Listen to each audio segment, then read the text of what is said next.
So good morning everybody, and thank you for joining us here at the Barton Stacey as we get ready to bring you the live coverage of round 5 of the 2026 Forest Edge Kart Club Championship. With 4 rounds completed, respective championship classes are really starting to take shape. These early rounds do give us a good indication of who's on form and who's looking set for a good season. But it will be a driver's best 7 rounds from 9 that will go towards their championship points total. Out of 8 classes in action today, we'll see 7 championship leaders looking to improve on their respective P1 positions. We're scheduled to bring you 21 qualifying heats and 7 grand finals as we near 90 competitors battle it out for the podium positions and important championship points. We here at Speedway Portal, in association with Forest Edge Kart Club, are delighted to be bringing you all the action today, with our first race being the Honda Cadet, scheduled for around 9:20 lights out. My name is Scott Mitchell, I'm your commentator for today. Unfortunately, our regular commentator Lee is unable to be with us today, so you're going to have to put up with me today. So it's a new thing for me, and I'm really enjoying it already. Really impressed with the setup here. And as you can see on screen, the Honda Cadets will be our first race out in the running order. And here they come out onto track.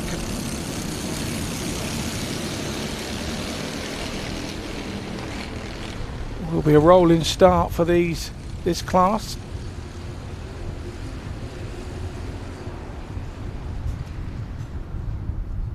As you can see, the marshals getting the drivers all ready to set up in position.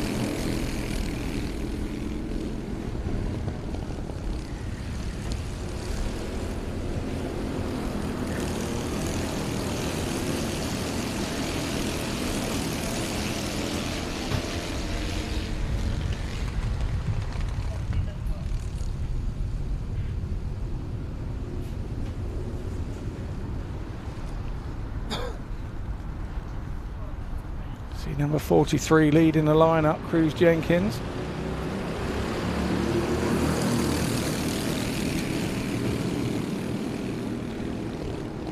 And we're all ready to go and racing. As you can see, it's Cruz Jenkins out front.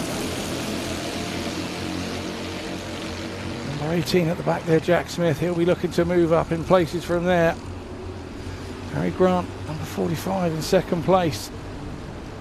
Rupert Lillywhite there in third, but we have a little challenge going on there.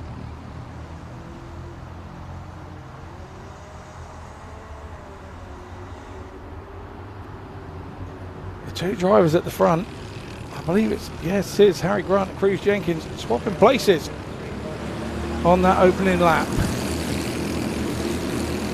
29, Max Skilton right up behind them, waiting in case they trip over one another. The racing early doors here, fast and furious from Barton Stacey. And you can see we have 3 out front. And it is tight at the front. But still Harry Grant just holding on. Cruz Jenkins slipstreaming. Max Skilton right behind them as well. Rupert Lillywhite's going to have a little bit of a gap to catch up if he's going to have any chance of getting up near the front. It's all about these 3 at the front at the moment. And you can see the time. There's nothing between these guys. Grant still leading it. Bruce Jenkins in second. Skilton in third. Rupert Lillywhite back in fourth. William Woods in 5th, Max Saunders in 6th. All attention here on the front 3.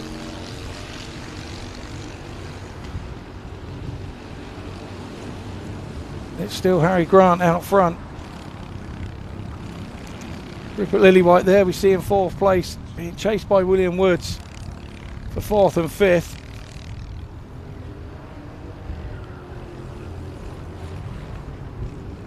They got a rare old tussle going on as well.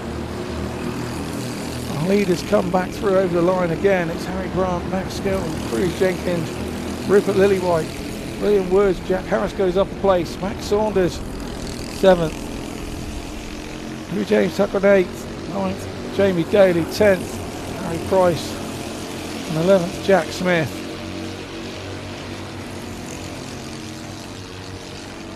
Another little tussle going on. They're still for 3rd and 4th, and Jack Harris making ground on those two.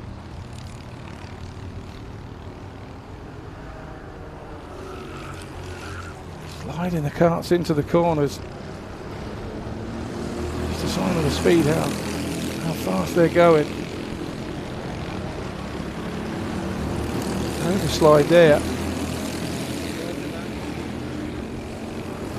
And Rupert Lillywhite, which enables William Woods to catch up and get closer again. Really good stuff from this Honda Cadet class. Oh, and there's a coming together and 2 carts have gone off. That's Rupert Lillywhite and William Woods. They've gone onto the grass. Lillywhite seemed to touch the inside curb and leave a gap open, but William Woods then touched the curb as well, and they both headed to the grass. Front 3 still there. Harry Grant, Max Skelton, Cruz Jenkins. Cruz Jenkins has dropped a place. You make one mistake here, and it really does cost you. Starting to catch up with the tail enders now. 7 minutes these heats, plus 1 lap. 2 minutes 30 to go in this heat. And now the back markers are coming into play for the front runners. Harry Grant looks safely through.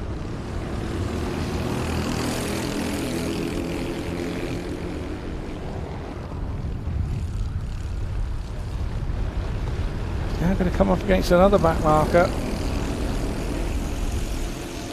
in the form of Rupert Lillywhite, who was up there in 5th place before. He was one of our carters that headed to the grass. Really good stuff out front from Harry Grant.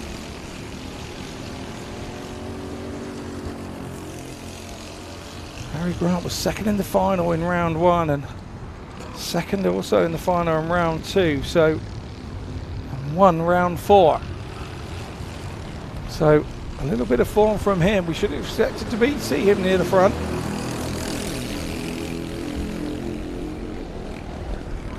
Second place now is the tussle. Guys in the carts will know they're running out of time to make moves.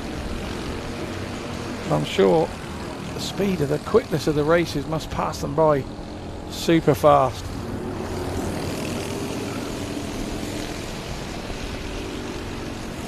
There are sections of the track where they're quicker than one another, or they make a mistake and then it all squeezes up again at the front. It's Harry Grant in that distinguishing orange helmet out front, now being chased by Max Skelton. Max Skelton is all over him like the proverbial rash. Harry Grant looking over his shoulder, trying to see which way he's going to try and attack him from. He's trying to drive a defensive line as he go down the straight, down into Winger's Dip, come out the other side of Hanson's and heading up to the bus stop. That could be where it all goes wrong. Oh, they're all clipping the curbs, trying to get the straightest line through. It seems to have made Harry Grant a bit slow through there. He hit the curb hardest and up the inside now. Max Skelton pushes Harry Grant out. Is he going to lose 2 places now for that? It's 29 takes the lead. Max Skelton.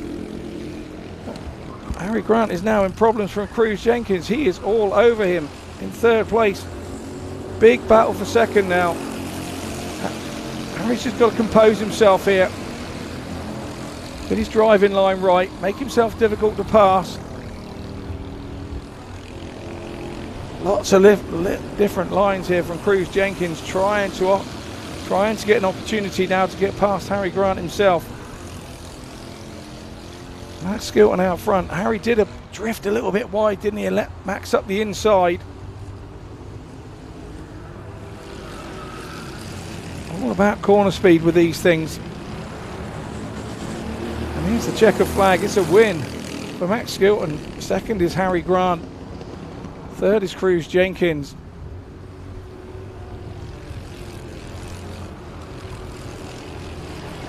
Fourth is Louis James Tucker.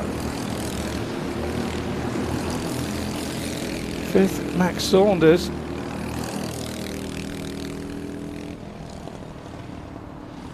Sixth is Jamie Daly. Seventh is Harry Price.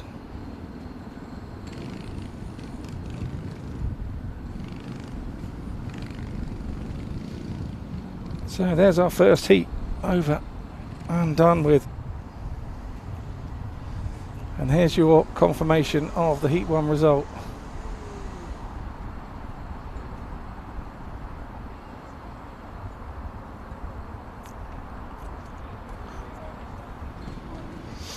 There we go. There's our winners there. Max Skilton was our winner.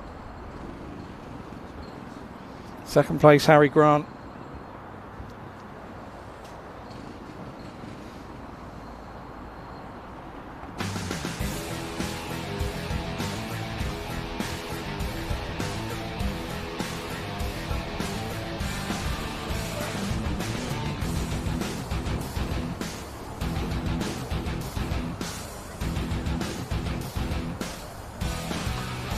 See the best of the action here on the replay.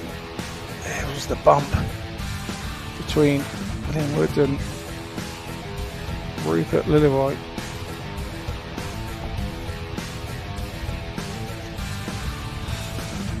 And there's the passing move. Skilton on Harry Grant. Harry Grant did well there to not let Cruz Jenkins by as well. Held his line on the inside going in down the straight into Windjust Dip. Good from him. There we have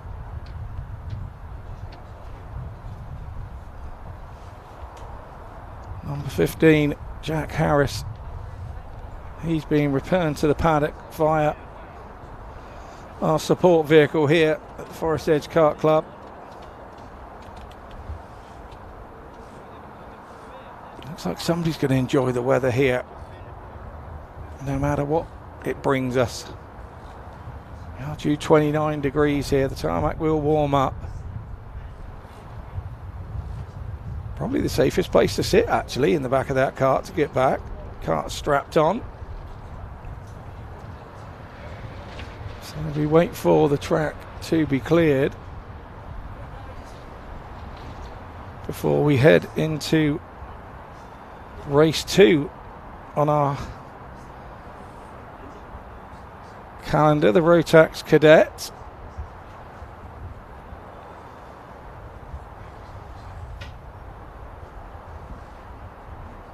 Drivers to look out for here: Johnny Butterfield, Oscar Taylor,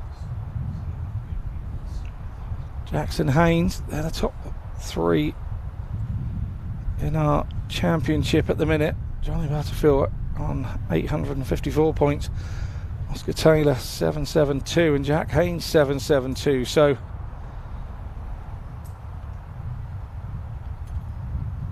some tight racing to come there at the top, and some championship points to be gained, and the drivers will be going up and down the championship. So an interesting race this, the Rotax Cadets. 9 entries in this one. As we say, today is a really busy day in the sport of karting. There are 3 other major championships on today. Plus, of course, there's a little race going on at Silverstone today, the Formula One British Grand Prix. So a busy day of racing in the UK.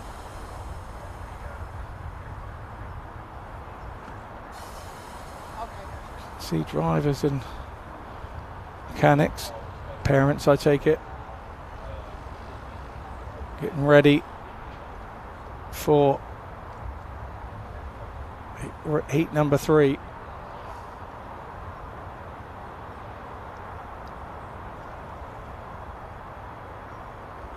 You can see how the karts returned back to their pit bays. And that's one impressive on in there, isn't it? You need to keep out of the heat on a day like today. 29 degrees we are due here in Hampshire. It is going to be a warm one for everybody. Even us inside in the comms box could be a bit warm in here today.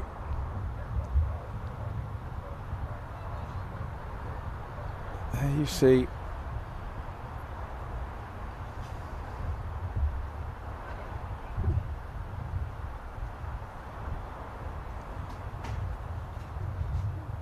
Carter's getting ready for the next race.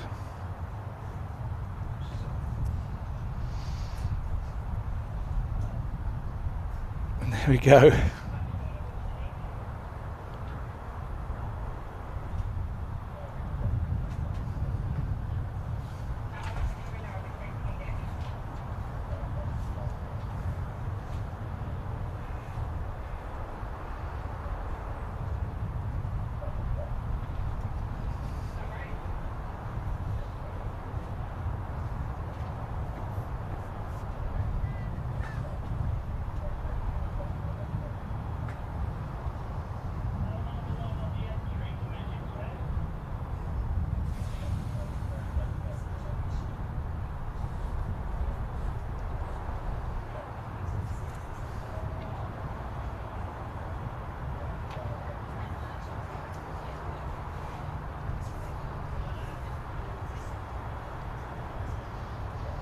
So we have a high shot of the paddock there.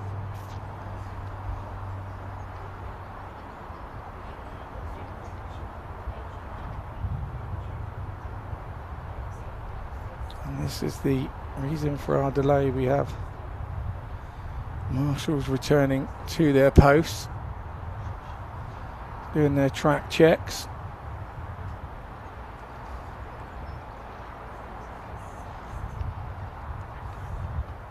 We do have marshals over on the far side checking the corner down at midgets as well.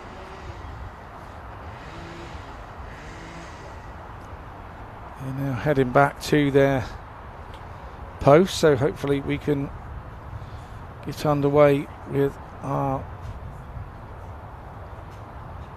round 2 of the day, which is heat 1 of the Rotax Cadets.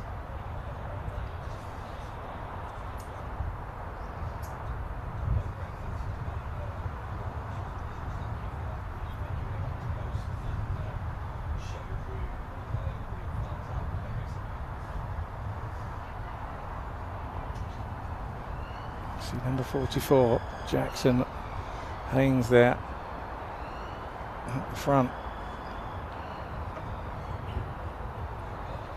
I think he's got a little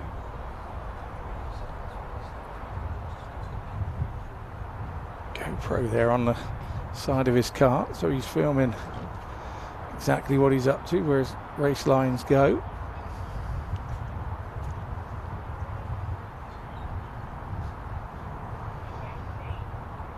See our pit marshal there.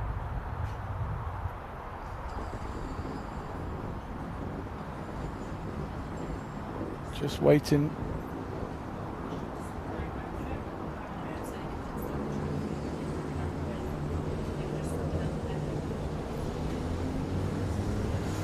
So here we go then. The Rotax Cadets out for their first heat of the day. It's round 2, our second race of the day.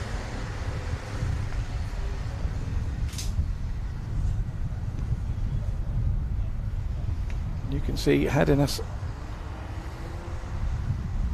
out front there as they get into formation.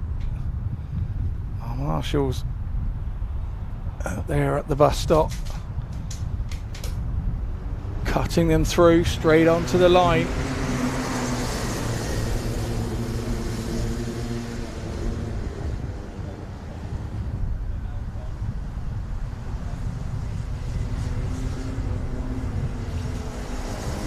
False start by the looks of things there, so it will be heading round again.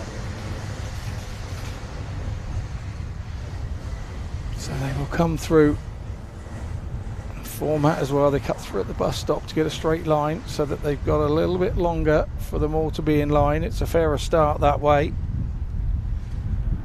See, Jackson Haynes is leading the pack. He looked to have had another false start.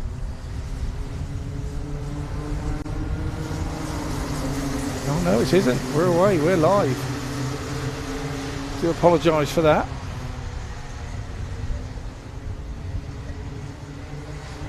It's a really good start for Wilfred Tomlinson. He's got himself out front and he's trying to leave the rest of the pack. Well, they have a little squabble. Second and third, fourth and fifth right there, but while they're squabbling between themselves, Wilfred Tomlinson is doing his best to get away, which is a wise move for me. Second place is Jackson Haynes. Third is now Rio Pollock. Johnny Butterfield's been passed, made a mistake. Junior Wright in fifth. We get back to the front.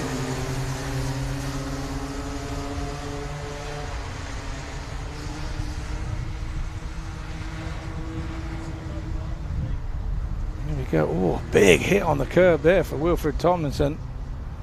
That's got to have slowed him down, lifting the car right off of the floor.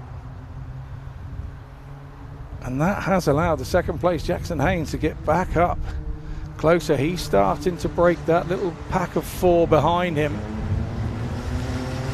Done really well there. We've got driver 44 Jackson Haynes and Junior Wright all over one another as they come across the start line. As they go round, our leaders go round Johnny's and down into Anson's, up to the bus stop. Here they come. See the cart sliding away, and Rio Pocock here is really all over Wilfred Tomlinson. Looking for a way by. He looks quicker. He really does look quicker. Can he get him? Can he get him here over the start line? Trying to go on an inside line. They are inches apart. Absolutely inches apart. A defensive line going down into the Haynes loop. From Wilfred Tomlinson now on the straight. And can Rio Peacock get up the inside and dive down in to Winger's dip? He does. Comes out of Anson, leaning forward, trying to get some.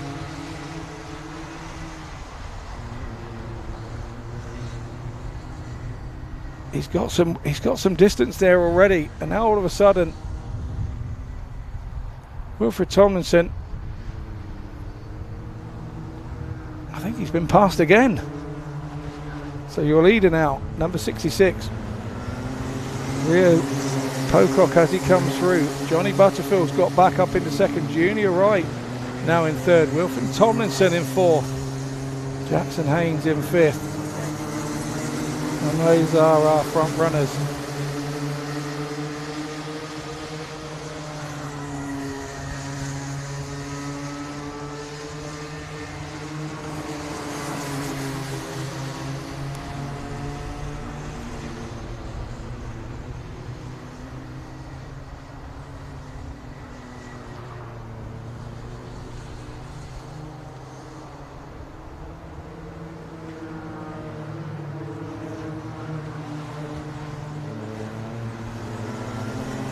Butterfield is turning around backwards and forwards. You can hear Junior Wright absolutely all over him. He's wondering which side of he's going to attack.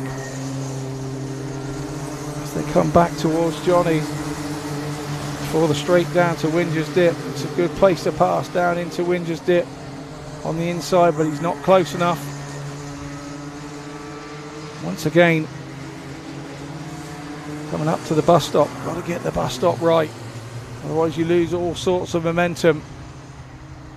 If the driver behind you gets it right, they then catch kart lengths on you.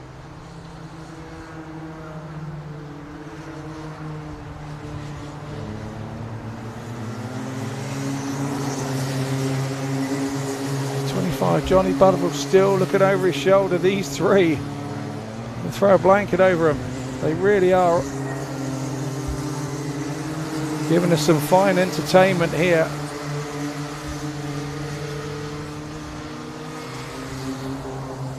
This Forest Edge Kart Club track here really does provide entertainment of some top quality. There's been a mistake going through there. Has Butterfield got up around the outside? No. Oh, another one hits the curb on the inside. That looked like Wilfred Tomlinson.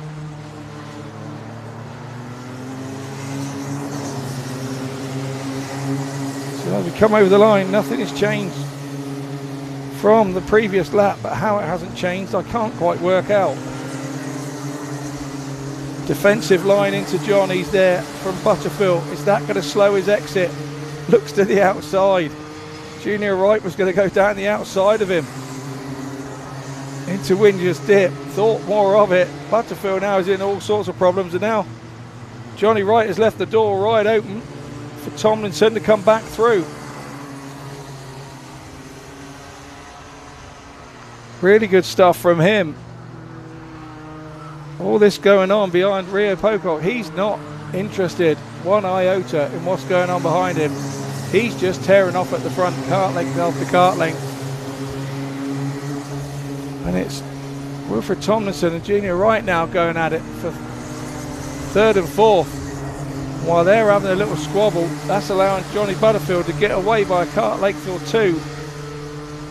But they soon catch that up, going down into Winger's Dip. Coming out of Anson's, you've got to get that right. For Wilfred Tomlinson, it's uphill there as well. So if you get it wrong going in, coming out of there uphill slightly, you lose a bit of power with these little karts. And if your driver behind gets it absolutely spot on, they have a really good chance going into bus stop. But our leader passes through. He's on his last lap. So one to go then. From that little gaggle, second, third and fourth. Driver Jackson Haynes, 44, he's in fifth. He's probably hoping that maybe these three could tip each other up on this last lap and let him grab an extra space or two, but doesn't seem to be happening.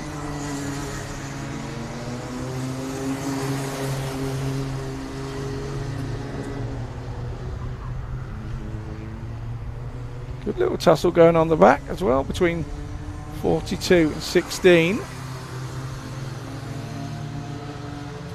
But all the action's here for second place. We've got to stay on that. And this is tight. As we come over the line, we get a win for Rio Pocock. Second place, Johnny Butterfield. He had to work hard for that second place as well. In third, Wilfred Tomlinson. He was going up and down like a fiddler's elbow through that race. Junior Wright comes in fourth place. Fifth place is Jackson Haynes.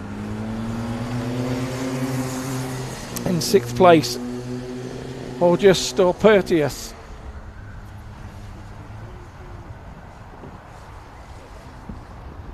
And here's the confirmation of the heat result.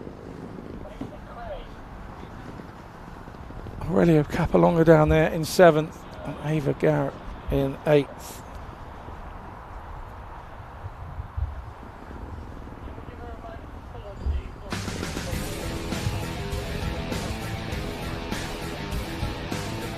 Here's a replay of the action here in this Rotax Cadet Heat 1. These qualifying heats are all to see. who makes the finals.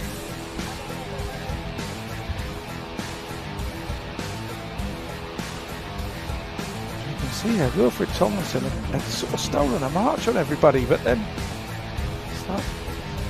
started clipping a few curbs. I thought he was going to be gone with it, the way that he started off that first sort of lap and a half, and you can see he gapped himself. Really got out there. And it's just keeping smooth because the others were all tussling. Jackson Haynes, sorry, at the back. You can see how it all got tight. They're going down into the Haynes loop and round Johnny's to go down the hill. Really good stuff. So, without further ado, head on to the Rotax Inter Heat 1, third round of races.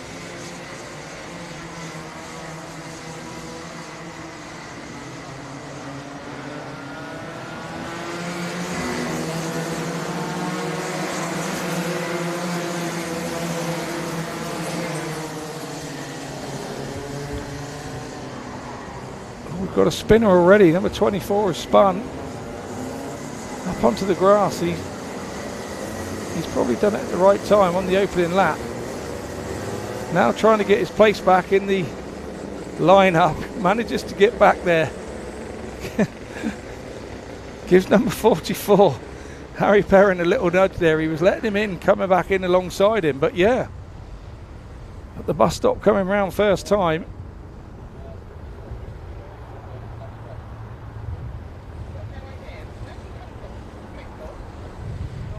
Over down there having a spinner.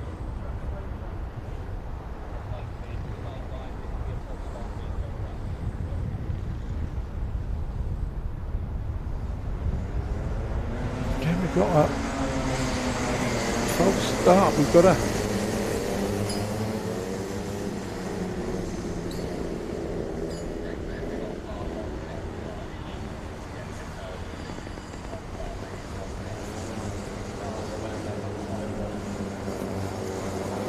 false start coming through. We have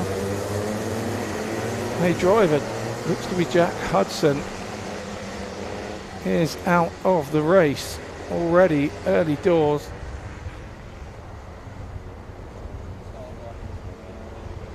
You can see our marshal heading down there. We will have to continue to take this Rotax Inter Heat 1 around and around. There you can see the stricken cart just on the side of the track.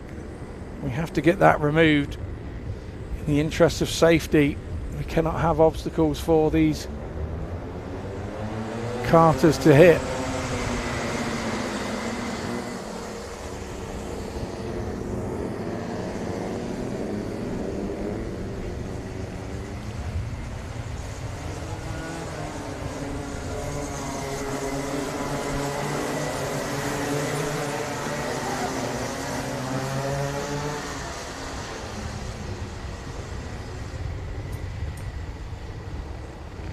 On my timing screen here, Alfie Garrett hasn't come through now either.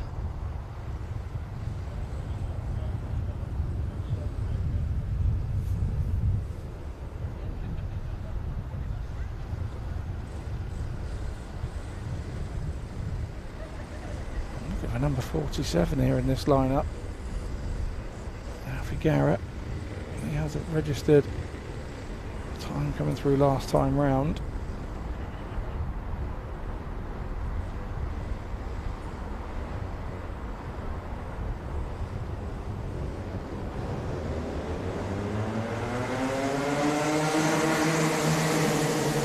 Marshall is happy when we start the race here. So it's the Rotax Inter Heat 1. Out front we have Arthur Fraser, being followed by Oliver Dan, Henry Perrin, Ethan Copeland, Warren Atkins, Lenny Doringto, Harvey Ball, Louis Lovell, Jensen King, Charlie Dickinson and Michael Waller. 11 of our 13 entries have gone through. as they come up to start lap 2. It's Arthur Kaiser. He looks to be, it's Ethan Copeland, sorry, he's passed Arthur Kaiser on that first lap and starting to gap the rest. Oliver Dunn in 3rd, Warren Atkins 4th, Harvey Ball in 5th, Henry Perrin in 6th. Group the bunch now starting to open out here at the Forest Edge Kart Club. Ethan Copeland looks to be gapping out at the front.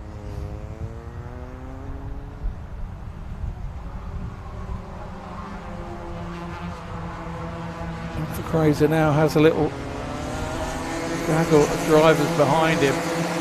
He's managed to get a couple of lengths out on those guys behind.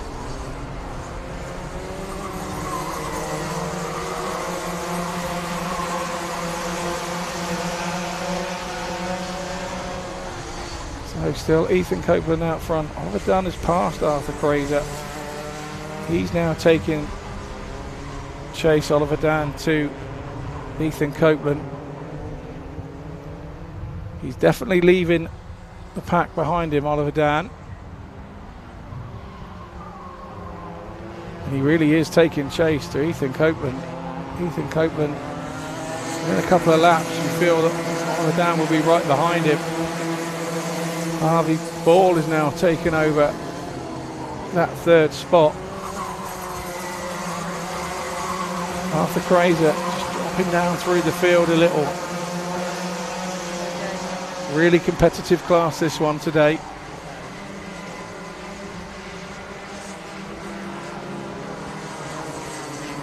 As they come through the bus stop, all over one another there.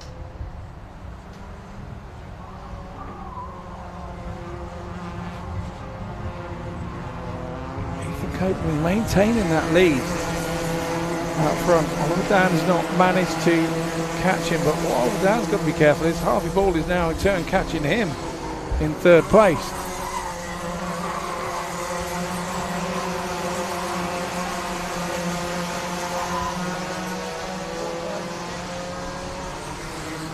Really good stuff here from the drivers early doors in Heat 1.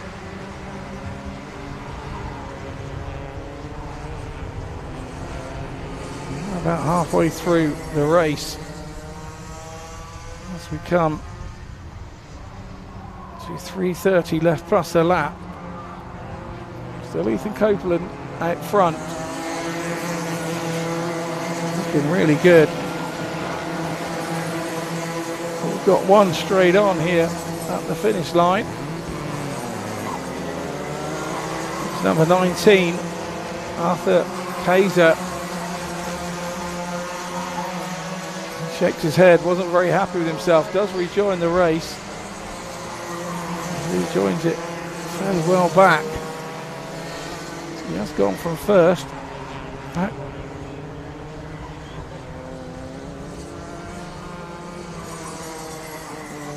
to the back. But here come the leaders again to really start.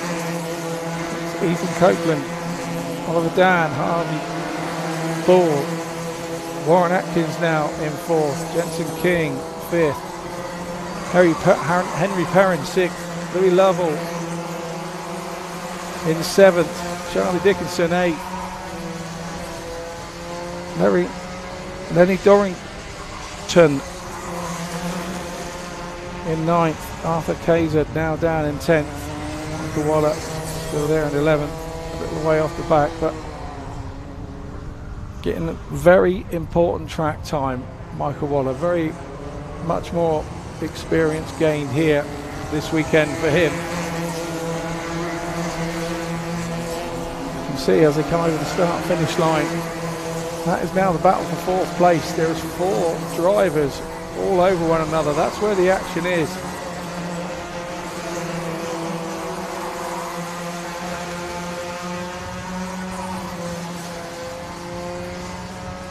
Jensen King heads that pack currently.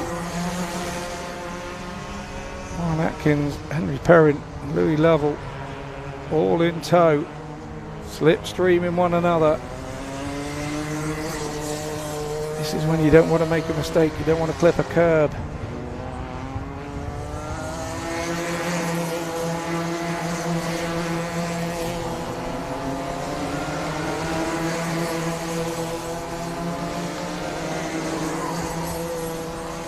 Little karts, the only suspension you really have is the wind in the tyres.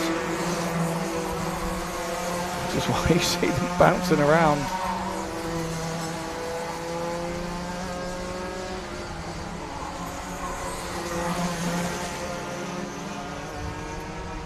Oh, and Atkins was having a look around the outside. Anna Anson's there coming up to the bus stop up the hill. Didn't get it done, goes wide there trying to make a straighter line of it as we come towards the start finish line. There'll only be a couple more laps left in this race, but it's still number 14 Jensen King holding off Warren Atkins, Henry Perrin and Louis Lovell. Oh, kart 44 Henry Perrin after chucking it into Johnny sideways there before he even got to the turn, trying to change the angle on the way out. Brilliant stuff. I'm not sure the tyres like that, but you've got to do something. He knows he's running out of time. Vital points here available in the Forest Edge Kart Club Championship. And this is where the action is. Guys are away at the front. You know, we're on our last lap. It's now or never. Will we see some do or die moves here from these Rotax Inters? Really close, pushing each other around. Winger's Dip and Anson's coming up into the bus stop, and that has cost. Oh, we're going to get it coming together. We do have a coming together. Jensen King touching Warren Atkins, I think. As we head to the checkered flag, it is a win for Ethan Copeland.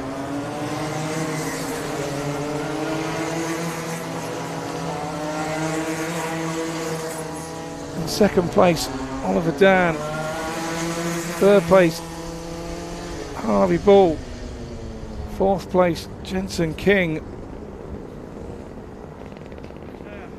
And here's our official confirmation of the Rotax Inter Heat 1 result. It's a win for Ethan Copeland. In second was Harvey Ball.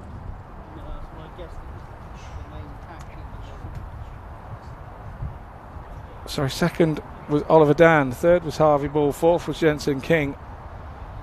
Fifth, Warren Atkins. You see a replay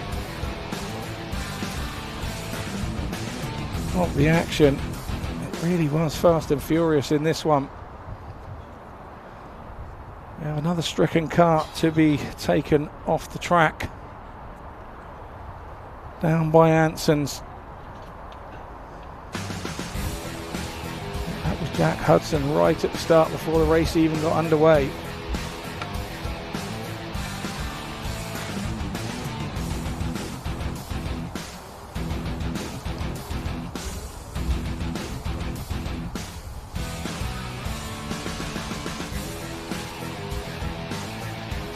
Well, there at the back going down into Winger's, gaining valuable experience and track time. It's what some of the newer guys need, some of the less experienced guys need. The more track time they get, the better they will be. It's all about learning early doors. Nobody jumped in a kart and became fast immediately. It looks a very simple sport, and there we see the coming together that saw Harry Perrin slide out.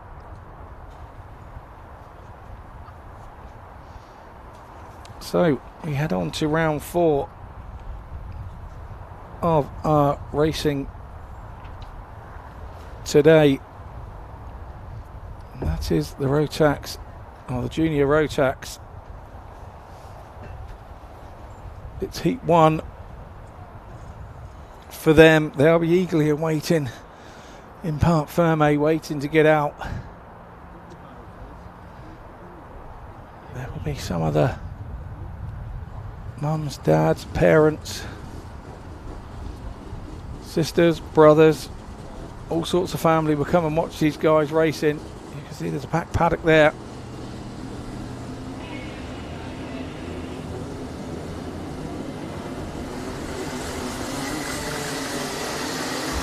As the guys come out, people to look out for number 16, Travis Rose.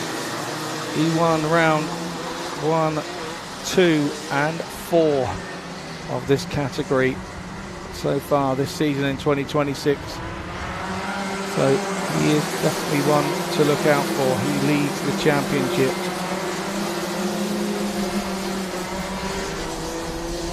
The classes with a bigger entry, this one, the Rotax Junior.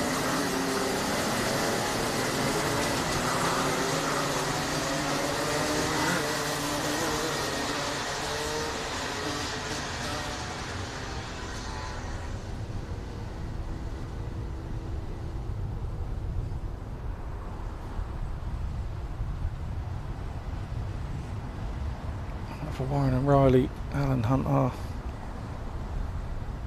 new drivers here in this heat. And away we go, we've got to go first time. Good stuff from the junior Rotax drivers. It's Thomas Ray out front, Max Smith in second, Elliot Bennett in third, Max Lovell in fourth. Aaron Clark Nixon in fifth. But we will keep our eye on what's going on here. This looks to be frantic and fast.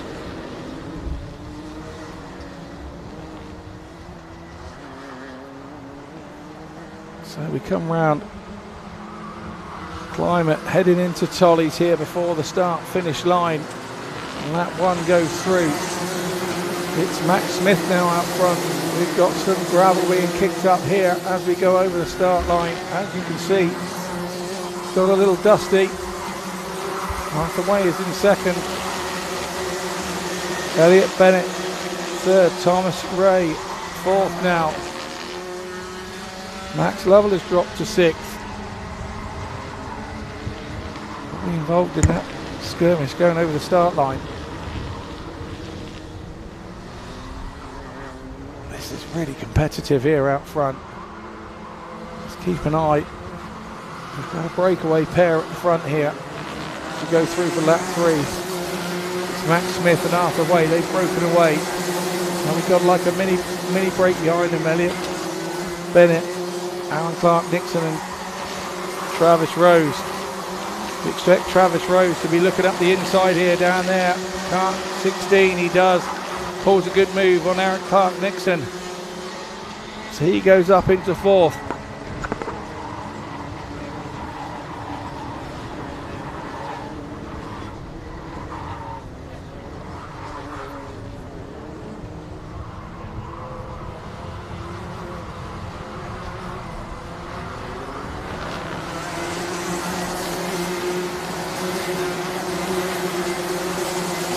Go through the line once more. You can see our scoreboard updating. Brilliant stuff here on the graphics. You can see how tight these karts get. 16 there, Travis Rose all over Aaron Clark Nixon, waiting for a mistake. 34 Clark Nixon in front of him.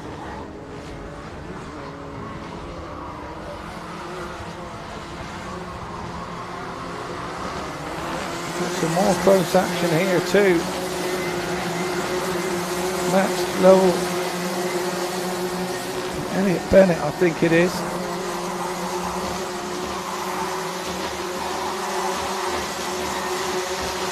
Hear the tyres screeching as they go around these corners in and from our commentary box. Oh, big bounce off the curb there. Ended up on the grass. I'm not sure which driver that was, but that's going to cost him. We'll see him when he comes back around to the start finish. The transponders will tell us how many places have dropped. Travis Rose up into third. Barton Stacey, he dropped a spot.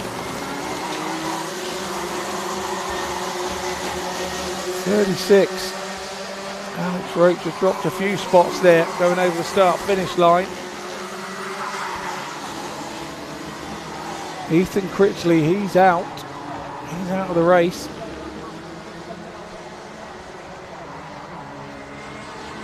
Stricken Kart is up by bus stop. But it's all about what's going on out front. And it looks like Travis Rose has caught the contenders at the front and has brought Clark Nixon with him. Really good stuff at the front here. Arthur Way trying to be on his way. But close quarters. Max Smith, Travis Rose going at it hammer and tongs there. To be fair, this one's going right down. Oh, there's more contact there, one spinner. Not sure who that is. Just saw it out of the corner of our camera shot. As we come over the line, Arthur Way still in the lead. Travis Rose now, he gets past Ethan Cousins and now taking chase to Arthur Way. He will know that the freight train that is Travis Rose is chasing him. Arthur Way still out front.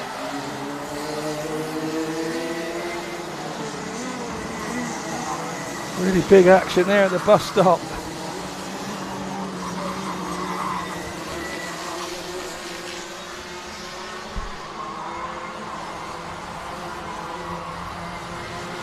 Our leaders are now coming round to the start-finish straight.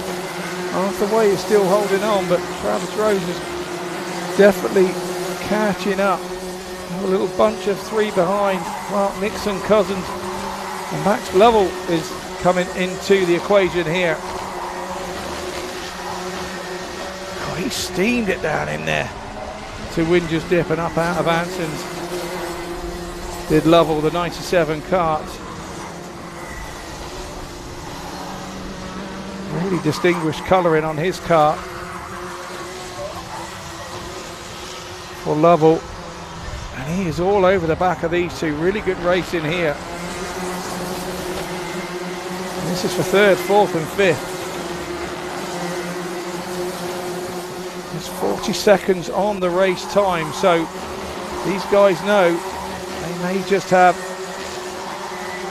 this lap and one other, depending on when the leaders come round. 36 and 77. Connor Yu and Alex Roach having a bit of a dust up there down the field as well as they just come by us. But this is the real action here, and now we've got the actions at the front. Our two karts at the front. Travis Rose is now all over Arthur Way. Can Arthur Way hold him off? 2 laps to go. You can see that's our front runners. Kart 16, Travis Rose all over the back of Arthur Way. Arthur Way will be able to hear him. He'll feel like he's sat on top of his engine. He'll feel like he's got 2 engines running. Travis Rose is that close. Here's that battle again for third, fourth and fifth. Max Lovell has just dropped off a bit, but up the inside goes Ethan Cousins.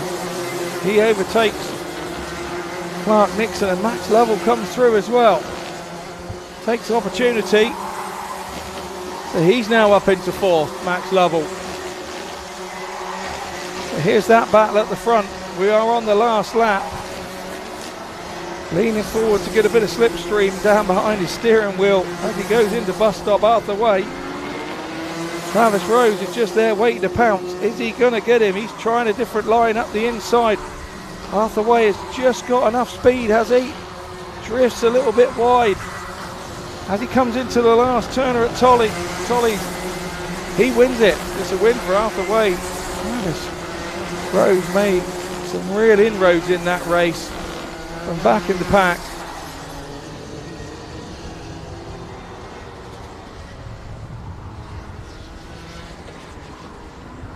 As you can see, the results as the drivers are coming over the line.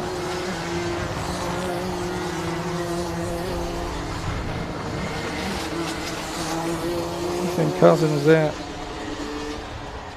in third place. Max Lovell, a really good fourth place for him. Went backwards but then started going forwards again.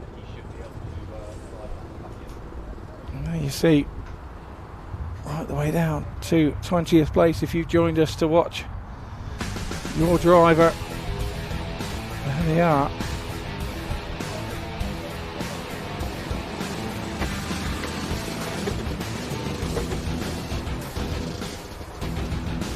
Really got congested there, didn't it, at the start? You have to make hay while the sun shines. If a mistake comes from a driver in front, you really got to get by then. It's easier to get by in the congestion. Oh, it was Max Lovell that got shoved out onto the gravel here by the start-finish straight at the start of the race. So he did really well to get back up into fourth place from that incident early in the race.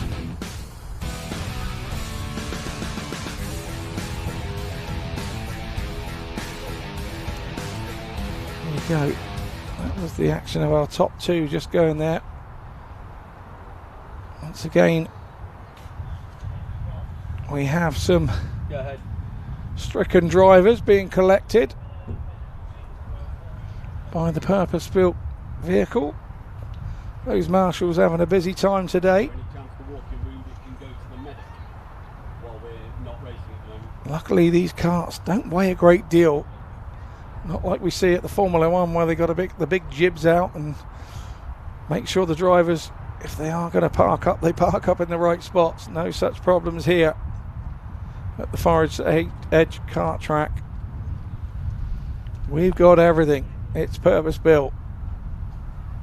Super run club here. Round 5 of the Forest Kart Club Championship. Heat 1, our next heat is the Senior Rotax.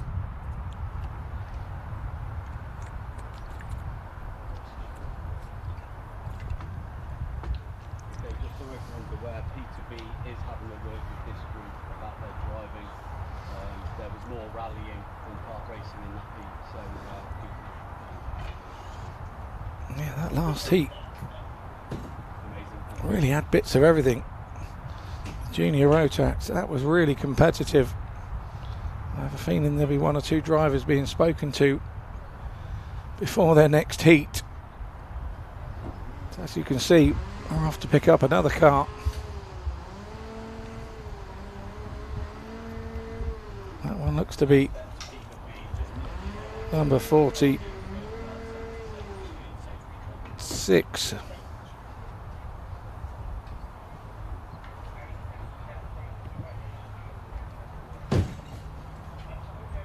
Number 45 by the looks of it, Riley Allen Hunt.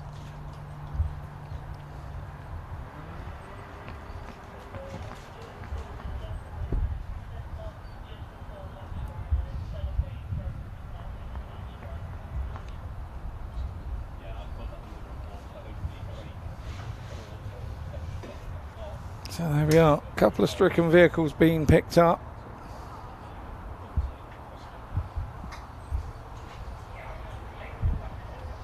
You can see there on screen our marshals out there, all headphones on, headsets on, reporting back to race control, to our clerk of the course, to say whether the course is clear or not. Very efficient club here,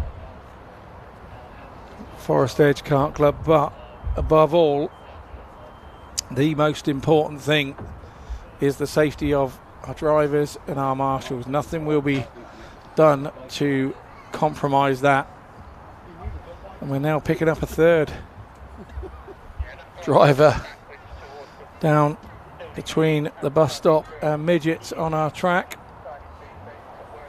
So they're setting up down there on that trailer to put the third vehicle on, which just goes to show how competitive our racing was in the junior Rotax heat, which was our 4th round of the day. Our drivers for round 5, the senior Rotax, their heat 1, they're waiting patiently down in Parc Fermé for the debris, which in this case is 3 karts at the moment to be cleared from the track. A couple of drivers with head in hands, disappointed to not get a full race in.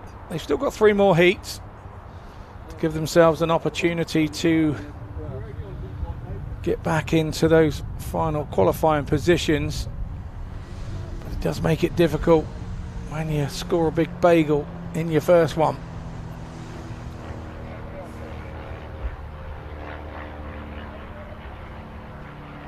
I'm a former motocrosser myself and been in a Parc Fermé type situation on a motocross bike waiting for my race to go on a few occasions. These are really nervy moments for the drivers. The anticipation, their start positions that they have, they'll try to hold them.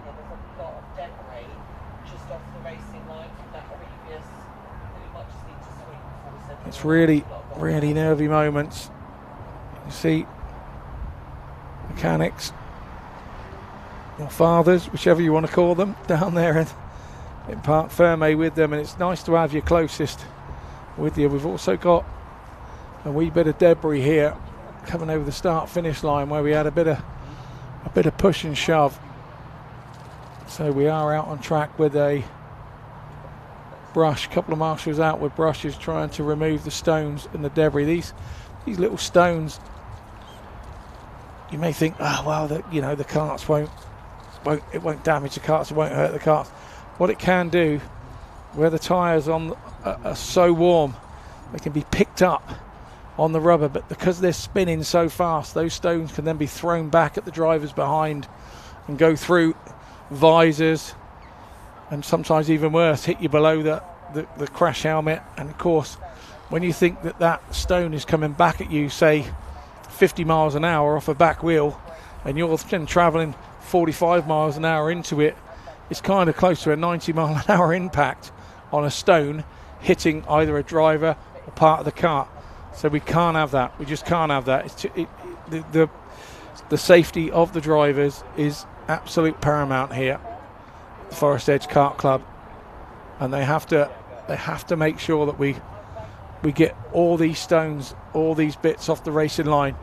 Yeah, kind of bits of rubber, that's going to happen, but not like having a bit of the chipped asphalt coming up at you on a 90 mile an hour impact.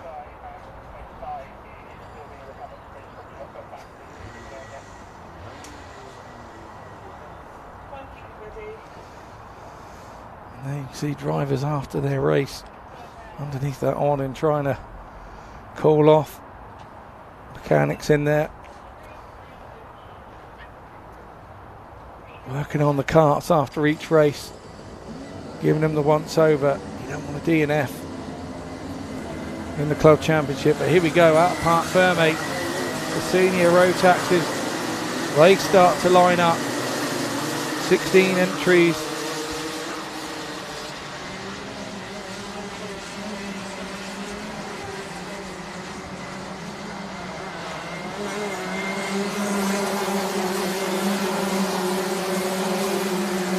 Look out for in this championship,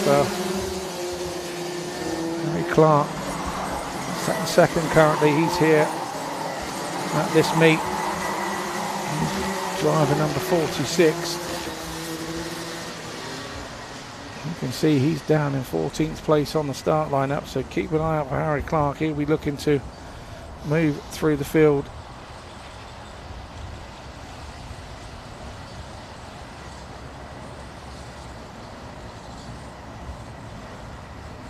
Not been at the front lately, Harry Clark, in this championship. A real big opportunity for him today, but he's got a lot of drivers. In no time we have a good start as well. So away we go with the senior Rotax. Heat number 1. And again, lots of drivers battling for position. Going down into Winger's Dip, coming out of Anson's up the hill. Into bus stop.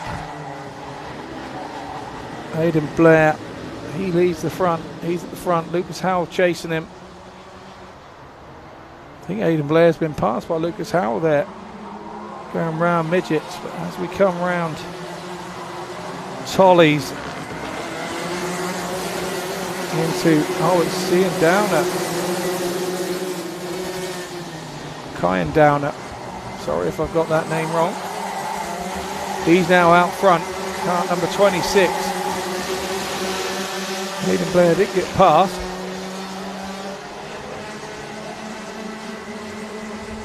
Try and keep an eye on karts as they go through bus stop.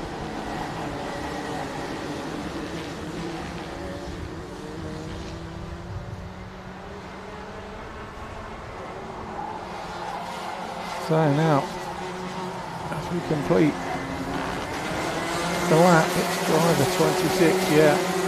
Downer out front, Blair in second, Howell in third.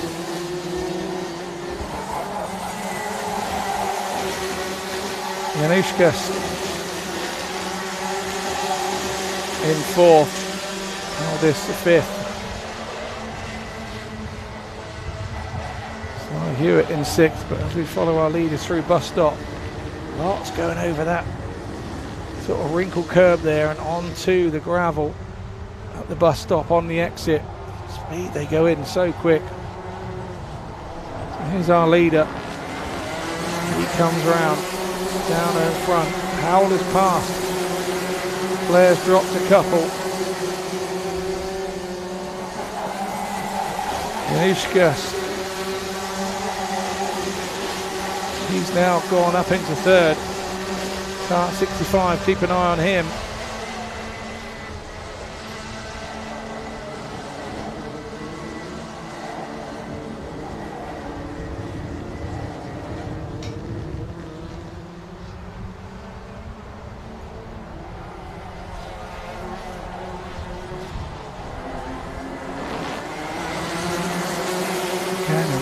Battle at the front now.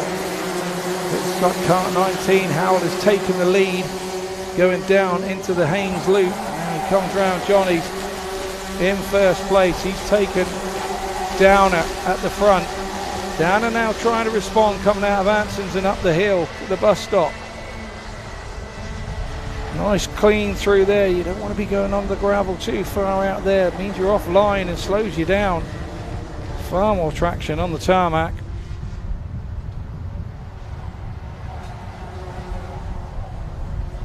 Looking really good here. Downer's going to have to be careful, and going up into Haynes Loop again. Yeah, Januszkas has taken second place. Jonas is up there now. You can see him slipstreaming up the hill into the bus stop. Karts slide through there. There'll be lots of rubber being dumped on there. There'll be lots of grip coming out. Karts will have to be careful with that. Oh, we got some dust flying up. Somebody's gone wide. Can't worry about that. But as we come over the line, Howell, Januszkas in second. Aldis third. Downer, who was leading at the start, he's now back to fourth. Aidan Blair fifth. Hicks in sixth, and Luke Richards in seventh. Lucas Reeves down in eighth. Sly Hewitt, he's in ninth. Note in 10th. Gusman in 11th. McNicholas down in 12th. Schelling 13th. Clark 14th. Zulazis in 15th. Smith at the back. But now back with our leaders. And here they come. Howell still out front. Aldis now is up into second.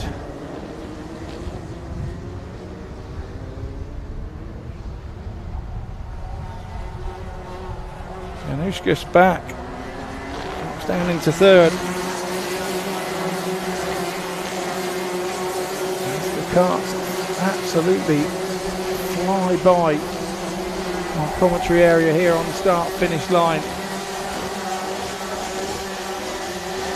It's Aldis's turn now to make a charge on Howell.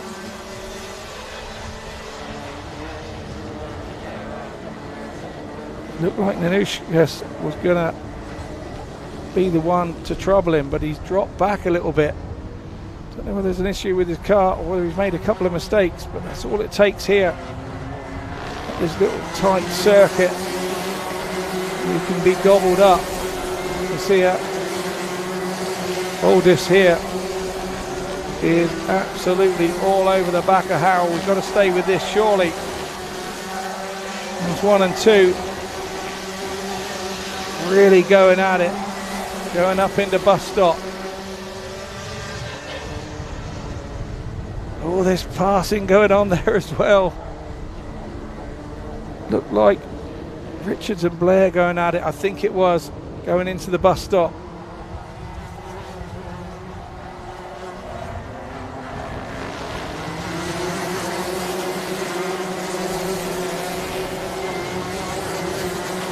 It was indeed. It was Richards and Downer.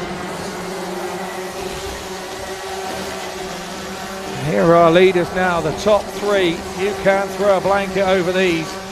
I know it's picnic weather, but I wouldn't be throwing a blanket over these out on track. Really good stuff here at the front from Howell. He looks to be holding everybody up. Is he going to be holding them up for long? Takes a wider line, gets pushed onto the grass, loses 2 spots, so Howell goes from first to third. Aldis takes the lead. Januszka, he goes into second. He takes advantage. Howell now back to third. Luke Richards not a million miles away now. He's bringing Ben Hicks with him too. So we could have 5 out front battling it out. It is the last lap too. So what's going to happen here? Are we going to see any antics come up to the finish?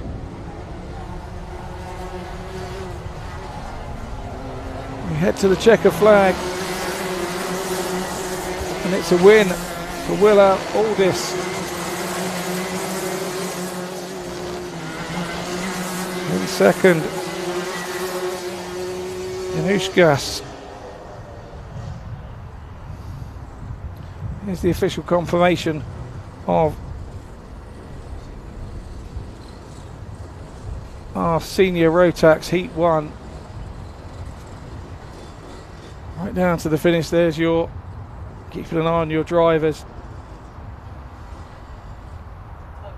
If you've tuned in to join them.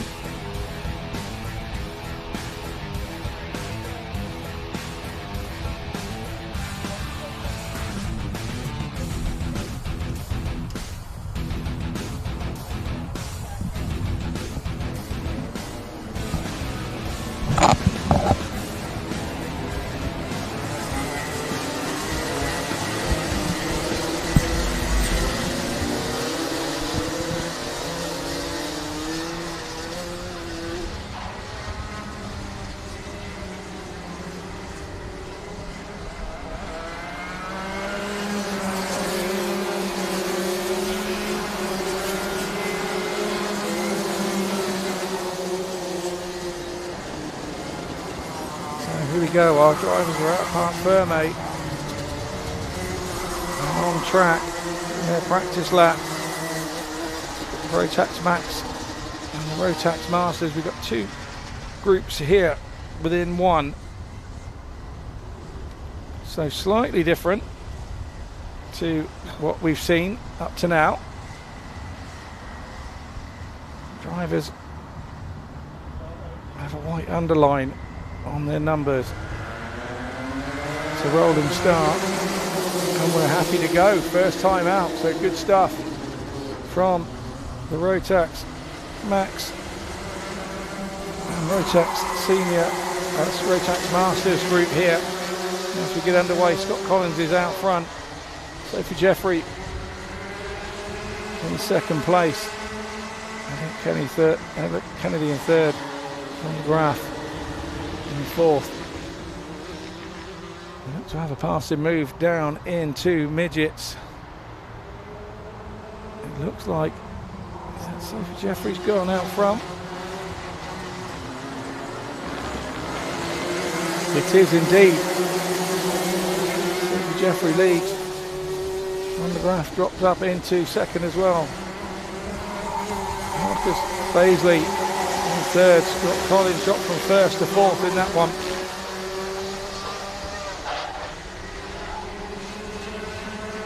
But Don DeGraff still leads his group.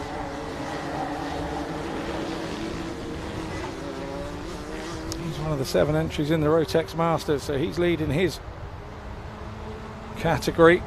Sophie Jeffrey out front,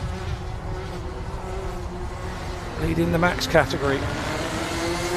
Probably a little more confusing for me than it is for you regular watchers. But really good stuff out front. Lots of passing today.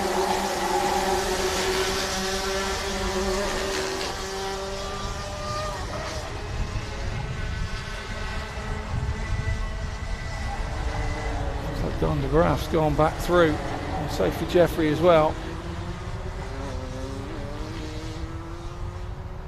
Marcus Baisley having a look now. Sat in third, having a look at second place. These three now starting to stretch it. In fourth place, Neil Hemming. Fifth place, Daniel Hammett. Sam Cook now come up to 6th. Scott Collins down to 7th. Elliot Kennedy 8th. Matt Jones 9th. Colin Brockhurst 10th. And Simeon Trenol in 11th place. Really competitive bunch this. Not spacing out too much over the first couple of laps.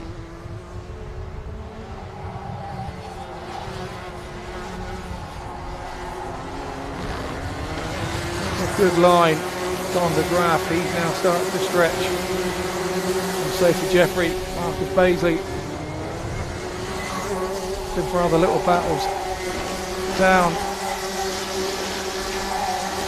You see 66 there, Sam Cook.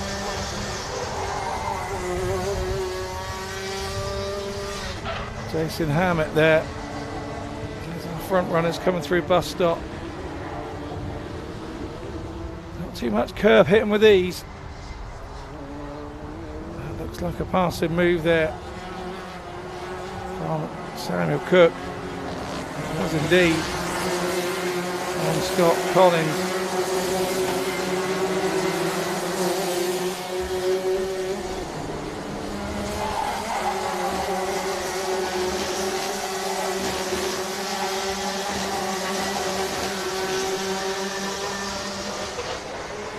Cook now all over Neil Hemming.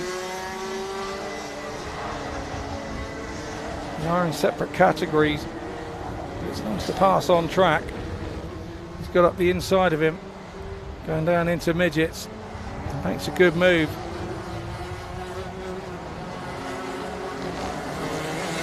Hemming now has Hammett all over the back of him, and that will be a pass for position in the group.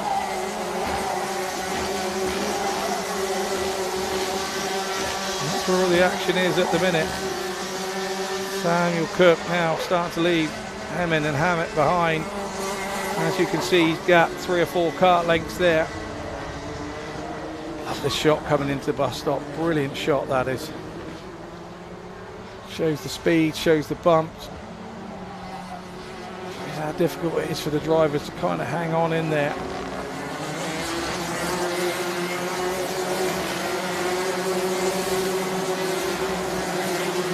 The leaders come over the line. Still seeing that battle down there. 4th, 5th, 6th. And Matt Jones is now joining the party in 7th.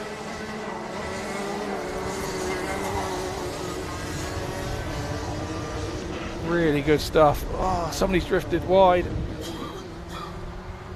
Decided to take a bit of gravel rather than the asphalt.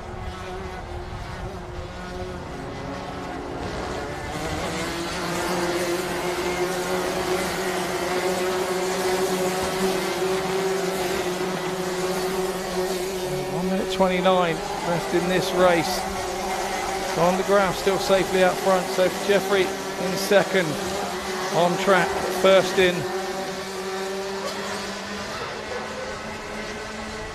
The Rotax Max group.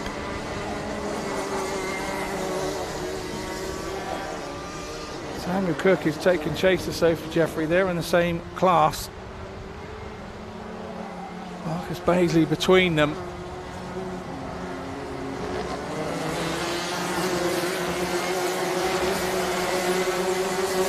We're going to get one more lap in before our final lap. So looking around, 2 laps to go according to my timing chart.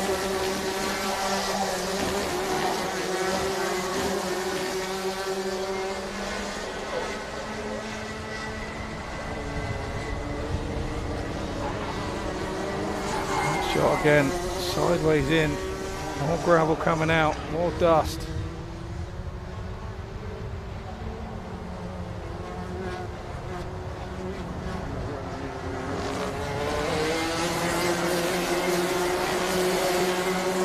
Front runners have got round. There will be another lap after this. On the grass still out front. Sophie Jeffrey 2nd, Baisley 3rd, Cook 4th, Hem in 5th, Hame 6th.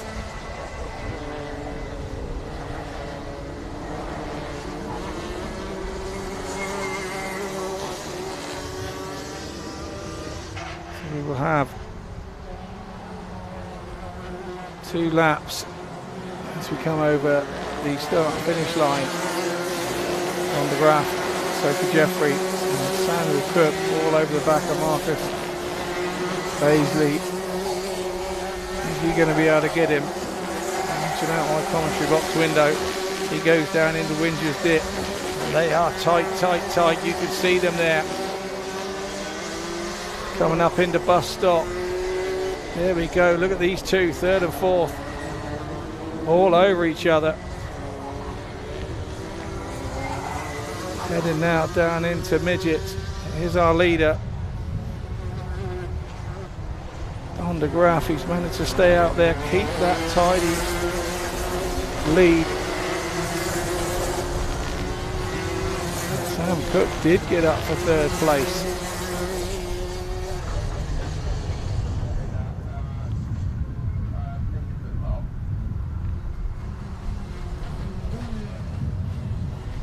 So here's our rundown of who finished where.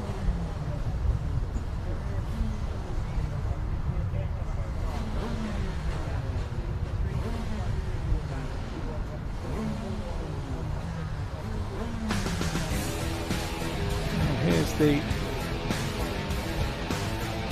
highlight. That's where Don DeGrasse took over.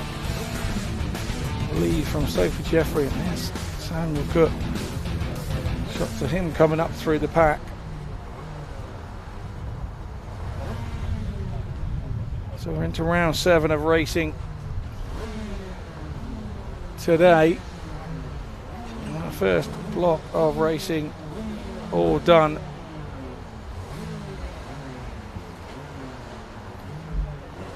Come to heat 1 of the KZ.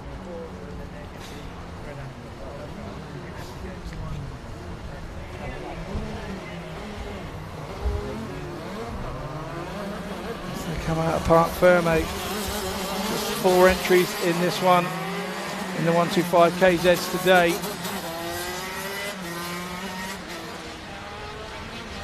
Jack Price, number 71, he leads the championship after 4 rounds. on 775 points. Reece Paget low. He is in position number 2. Inside Lucas Howell.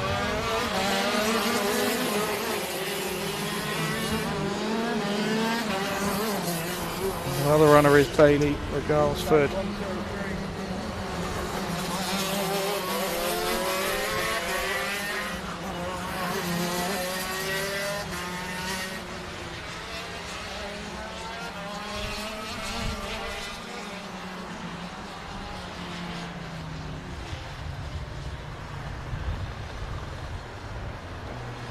These karts do have a standing start, so different to all the other classes.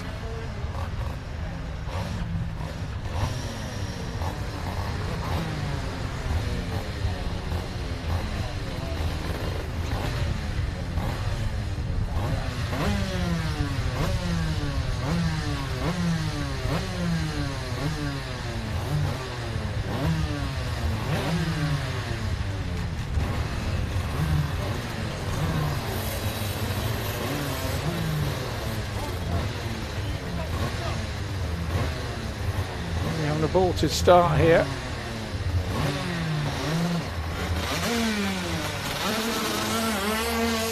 So we'll go around again and line up again.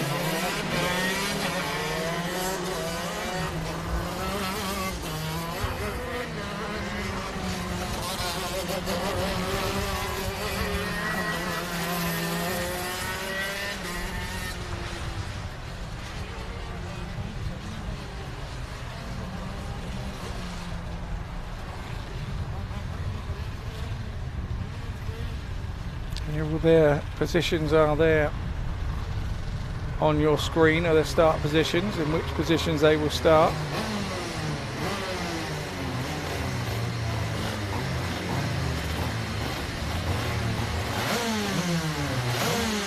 Start Marshall walks back for them. He's happy with them to start.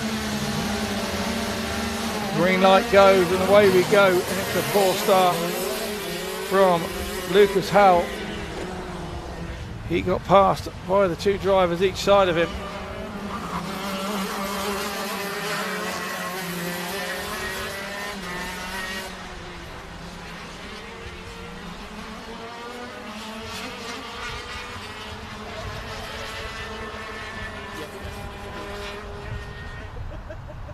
You can see as they go down into midgets, the drivers will come back towards us. It looks like Jack Price out front. Lucas Howell all over him. 92 in the second. Reece Paget low is in third, and at the back, Lucas Howell. I don't know where he's disappeared to.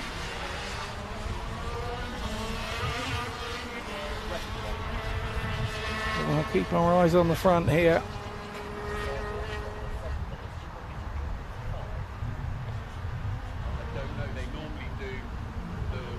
As we come over start finish line, it's 92 that now lead. Bailey Regalsford, he's taken the lead from Jack Price. Reece Paget low in third.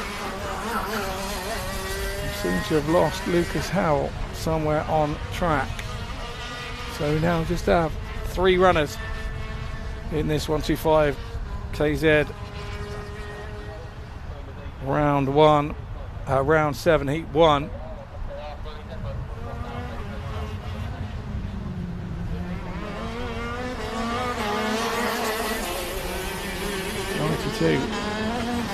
Bailey Regalsford really has gone out front.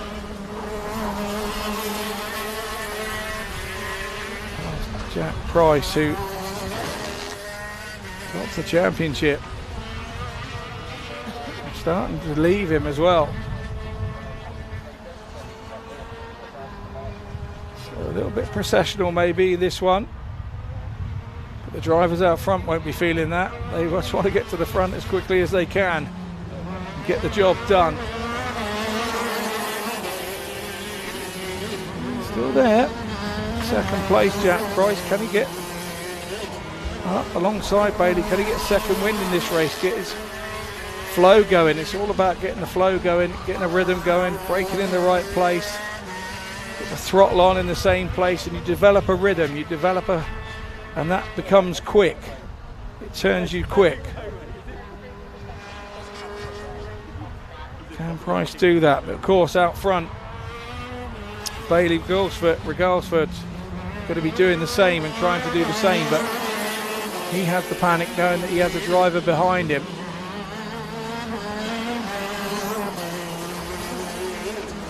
Front two around Johnny's down into Winger's Dip.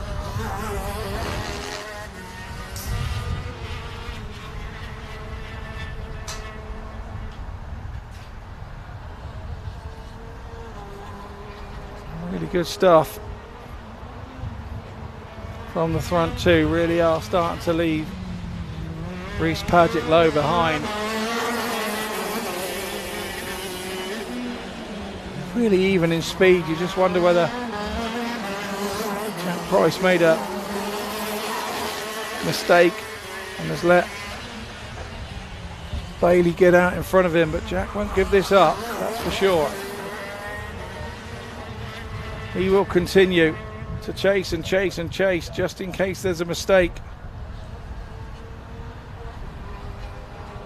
Looked a bit slower into midgets that time round with Price, but looks really quick coming in to Tollies before the start finish line. Really good stuff from the two out front.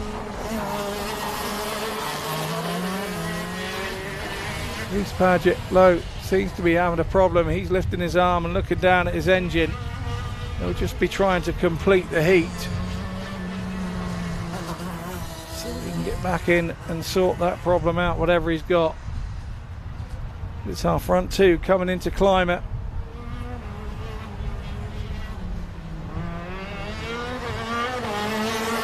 Still as they were. Maybe Bailey's pulled out another kart length on Price. Second between the two now. And 11 seconds back. Here's Reece Paget low.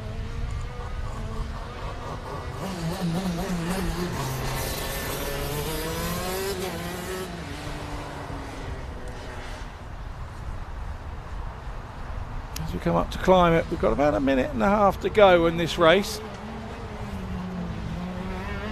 Plus a lap, they come back over the line, and yeah, I'm sure that Regalsford is starting to gap Jack Price. 0.2 of a second quicker that lap. Starting to enjoy being out in front, having the clean air in front of him. Being able to run exactly where he wants on the track. Really going hell for leather.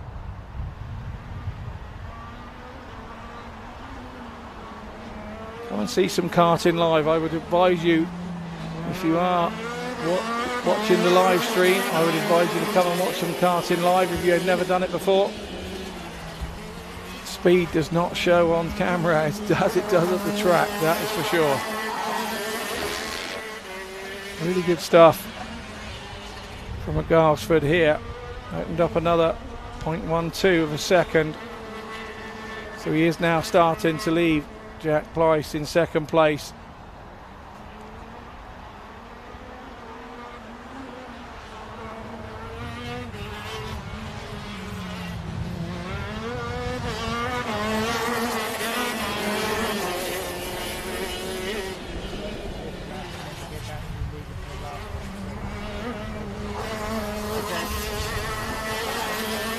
He seems to have lost Reece Paget low as well.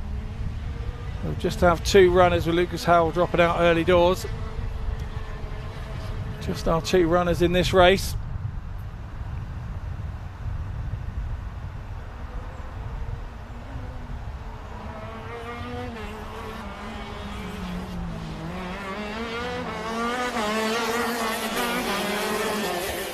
So we head into our last lap. It's Bailey Regalsford led it pretty much from lap 2. Got past Jack Price early doors and headed for the hills. Really good stuff from him. And Jack Price gave it a real good go in those early laps, but I think has maybe decided to settle for second once they come over the line. It's a win for Bailey McGalsford. Second place is Jack Price.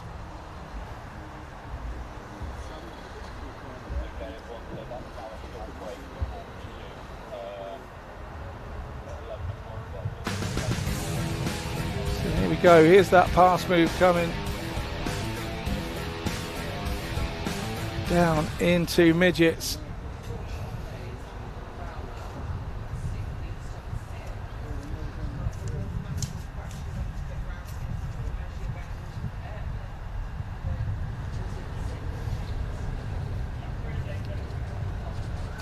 There comes our recovery vehicle again.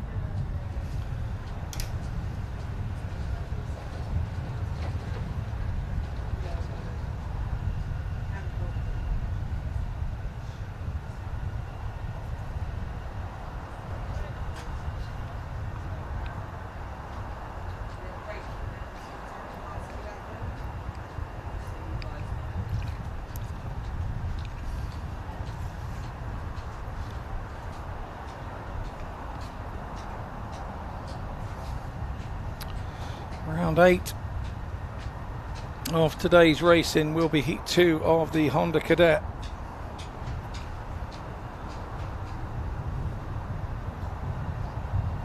Drivers being readied in Parc Fermé.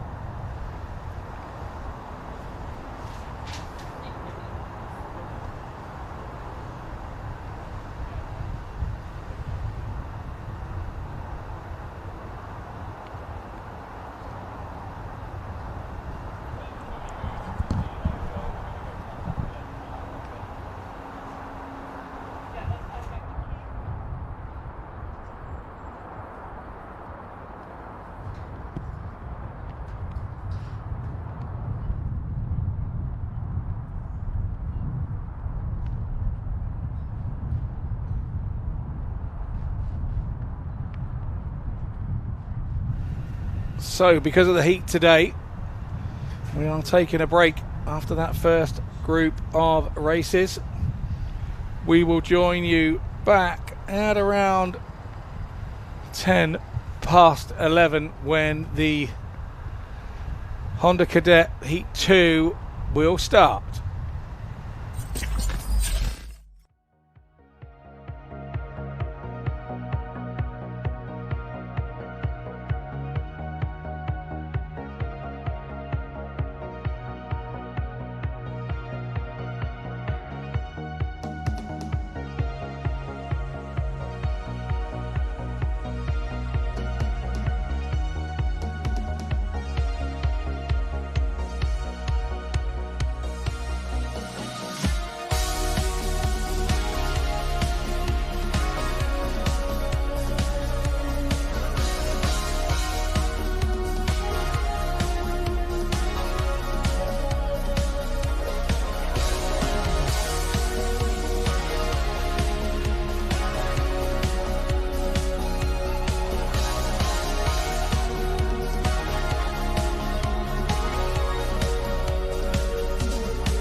Honda Cadet. We thought it was just the World Cup that had hydration breaks. We have them here too at the Forest Edge Kart Club.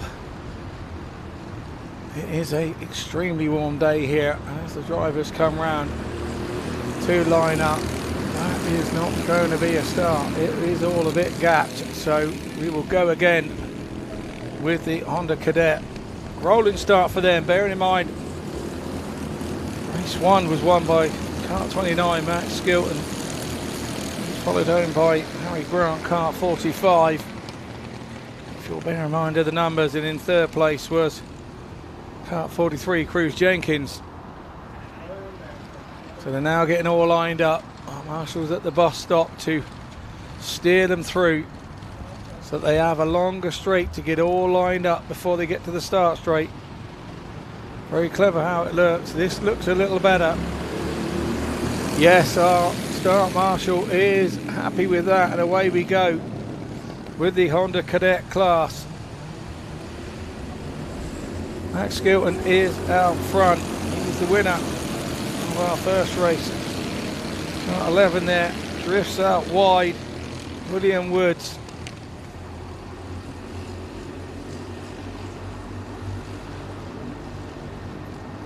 Some action going into the bus stop.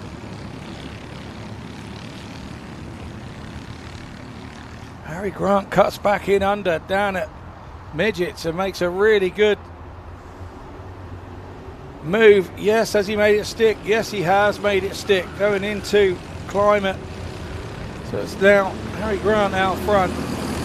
Good stuff from him. Cruz Jenkins in second. One small mistake from Max Skilton, and he was repassed by Harry Grant. Ruthless these little karts are. When you make a mistake, they don't pick up so quick. It's slightly restricted because of the age group as well, but these guys are trying to get everything out of their kart. Looks to be another move going down into midgets there.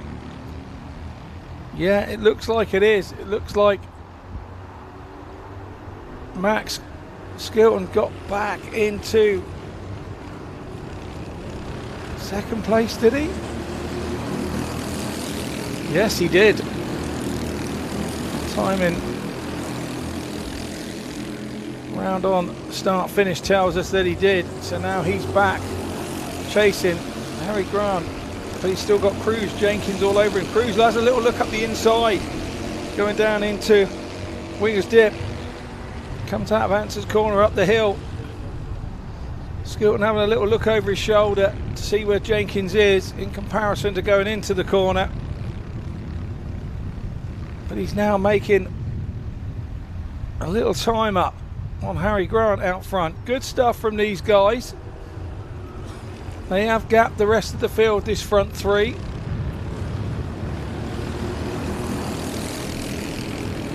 At 45, Harry Grant still in front. Went 1/9 of a second over Max Skilton. Cruz Jenkins third, Max Saunders in fourth. Louis James Tucker in fifth.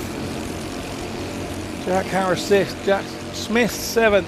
William Woods eighth. Rupert Lillywhite in ninth.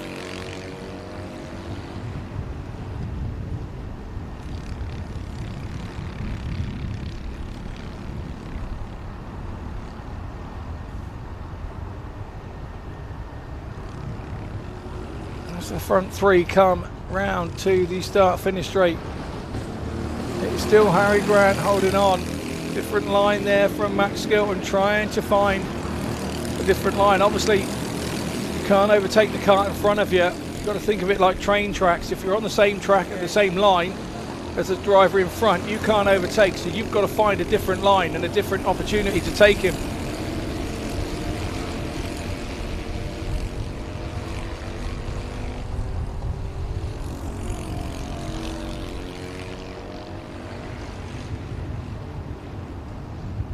That's what's happening here.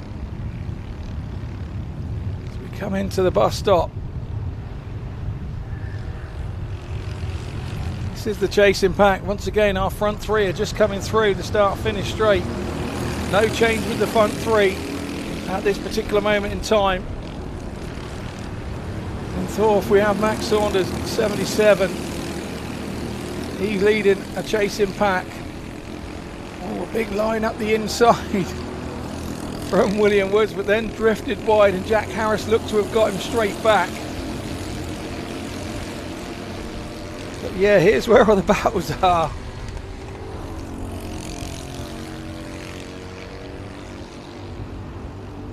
No quarters given here. There's a gap. Somebody sticks a kart in it. Really good stuff. Really good racing.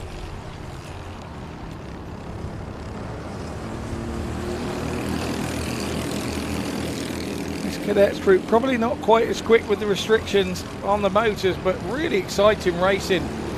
All running at a similar speed. This is where these guys start in this karting life and racing life. Who knows, you could be watching some of these guys go on to be in F1. You never know. One or two have made it in the past from karting. I think nearly all of them. But this is where it starts, on tracks like this, on meets like this, on days like this, where you're learning, learning and learning. Top three come through once more. Still no change. Max Skilton looks closer to Harry Grant this time round. Maybe he's getting second wind. Max Saunders still leading the next lot of the next pack. Louis James Tucker is there as well. And they are battling away. A really good pass there. Around the outside, going down into Winger's Dip.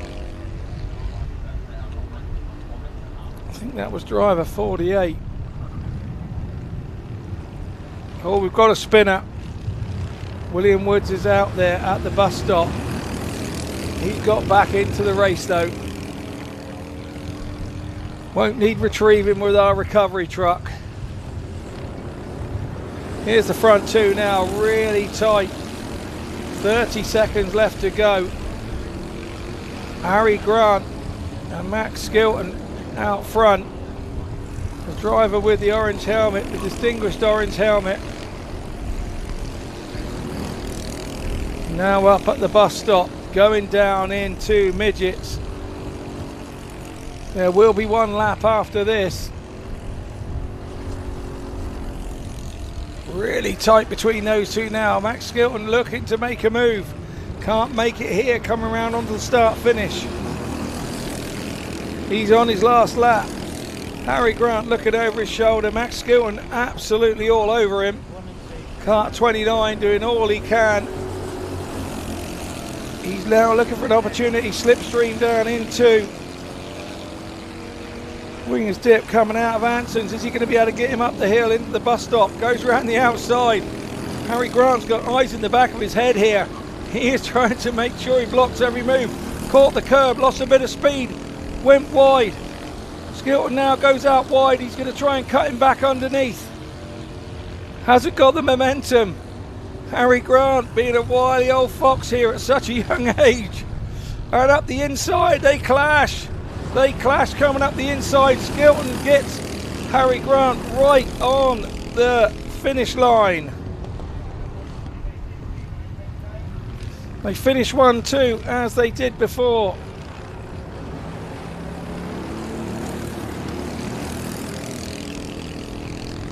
Cruz Jenkins in third. Max Saunders. He's one place better this time in fourth. Jack Smith, fifth.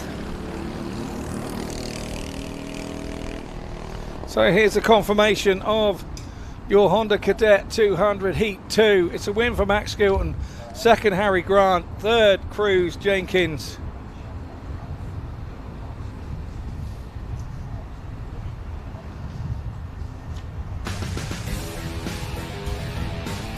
Here's the highlights of the race. And we're looking good front was Max Skilton. He made a mistake. Another mistake there by Kart 11, William Woods, halfway through the pack. Max Skilton just got the wrong line and was passed by Grant. Grant then started to lead Skilton and Cruz, but there's other scuffles down the back of the field. Really exciting racing this class. Really good stuff from the Honda Cadets. So here we go then. It's the Rotax Cadets out this time round.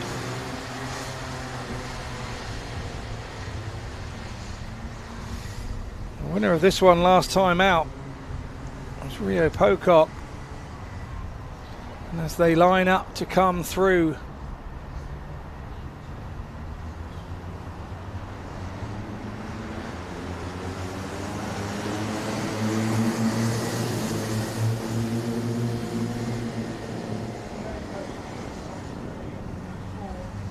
it's an on start. We are waiting for them to come back through and line up again.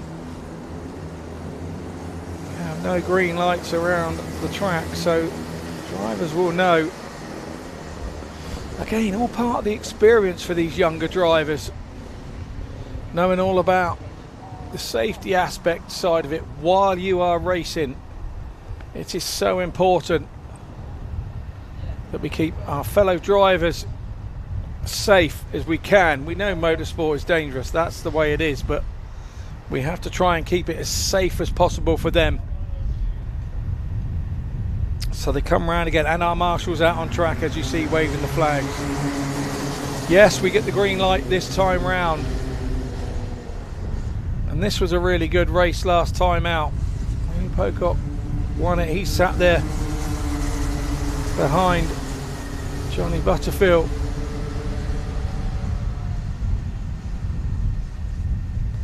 As we speak, come out. Anson's heading up to the bus stop. This is where action can take place on that first lap. Everybody through there safely. That's a good sign. That's a good start.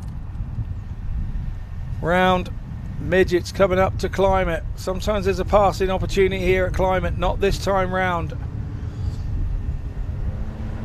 Into Tollies and over for the first lap. Wilfred Tomlinson's gone up a place.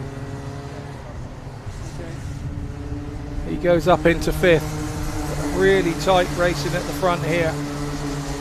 Rio Pocock, our race 1 winner, is now all over Johnny Butterfield. As he got up the inside of him, coming into, oh, could there be problems here? Something's got to give. There's problems. Johnny Butterfield went wide, missed the chicane at the bus stop totally, came back on it halfway through, cut across the pack. How he didn't collect one there, I'm not sure, but he didn't. But that's left Pocock out front with a bit of a gap on Jackson Haynes.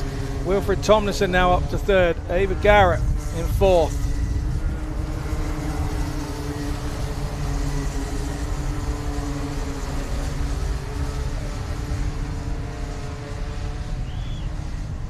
Really good stuff from these Rotax cadets. Rio Pocock off at the front with that incident at the bus stop in the last time round.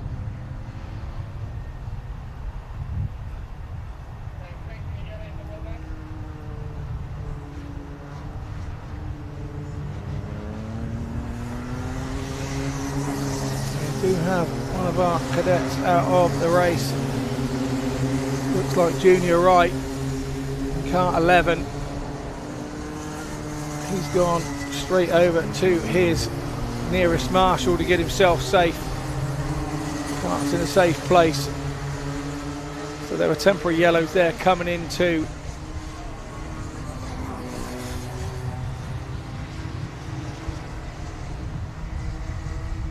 Tollies here.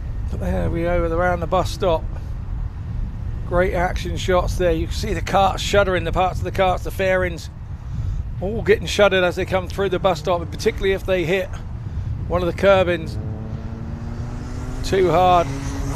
Rio Pocock out front now, which we have to say is what we'd call in karting a country mile. I know it doesn't look long on track, it doesn't look long on camera, but you can see how close these karters race, and that looks like a country mile out front for him. Second and third really going at it, Jackson Haynes and Wilfred Tomlinson.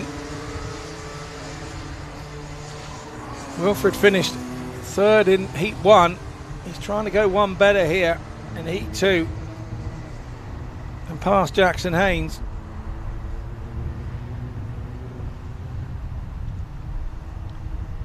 Johnny Butterfield was our second place driver in heat 1, but we did see him go across the bus stop the wrong way a couple of laps ago, and that's sort of jeopardised his position, so he'll be battling away now to try and get himself back into a position where he can limit the points damage for his championship chase.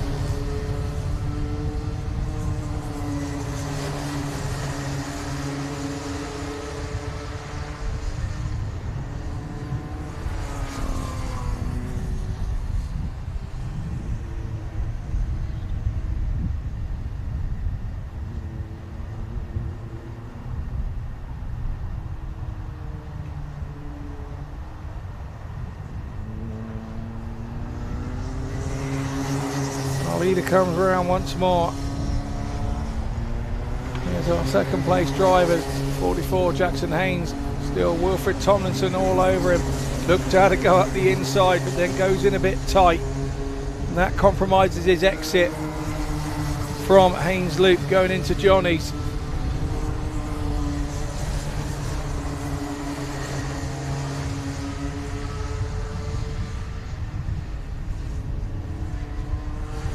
Up to bus stop again, and these two are the action in this one at this particular moment in time. Haynes holding on, goes a little wide there. Has that offered an opportunity to Tomlinson? Tomlinson thought yes it has, but he's now closed right up to his bumper. Almost touched, going over the line. He's now on the inside line, but Haynes has superior speed. Going around the outside of Parsons, and quite honestly cut his nose off there.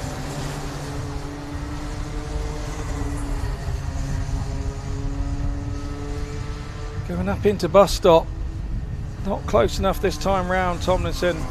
Can he get close enough from here to go down underneath him into midgets? No, that hasn't happened either. Touch of the curb there from Haynes. Is that going to slow him up coming into climate? No. Once again, Tomlinson not close enough to get alongside like he did in the last lap. 30 seconds to go on the race length time plus the one lap.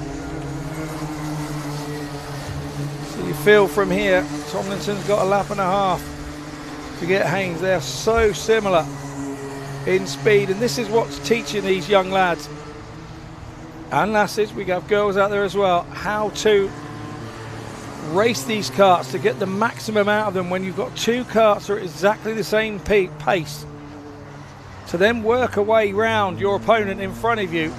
It's all about track wise, it's all about knowledge, it's all about how you know that your kart is operating, it's all about how your tyres are working.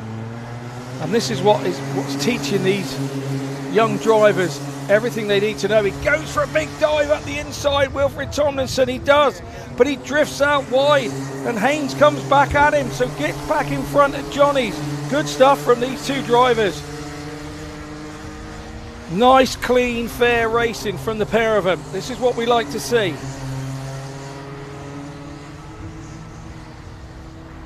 Into bus stop, had a look up the inside, but that compromises and makes you narrow going in, and then you lose a little bit of speed going out. Really close stuff here. Our winner is Rio Pocock. He's gone, he's out front. Who's going to take this second place? It's tight and spin out. Jackson Haynes takes second place. Wilfred spun out. He's going to finish fourth.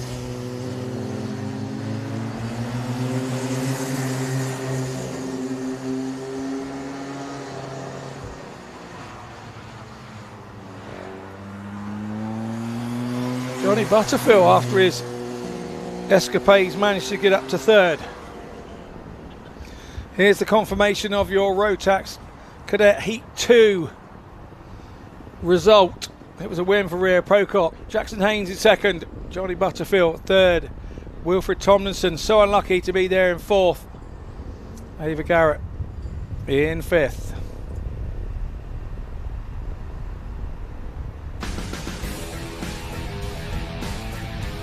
Here's the highlights of the action that you saw there. Really competitive race once more. Well, they'd had a heat, they're all getting into it.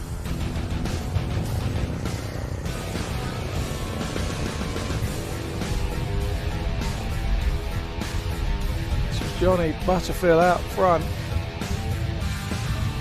And then, it was in his next lap, he made a real pig's ear at the bus stop. Here we go, gets forced wide, goes across. How he didn't cut through and collect somebody there. Brilliant move there. Up the inside from Wilfred Tomlinson. Brilliant move from Jackson Haynes back. Good stuff there. Further down the field. This is what happened coming into Tolly's in the last turn, and just a bit of a spin there for Wilfred. Didn't collect anybody, but good stuff from him. We are now onto our Rotax Inter round 10, Heat 2. We wait for these drivers to sort themselves out as they come round to the start. Top four last time round was Ethan Copeland. He won it in Heat 1. Oliver Down was in second. Third was Harvey Ball. Fourth was Jensen King.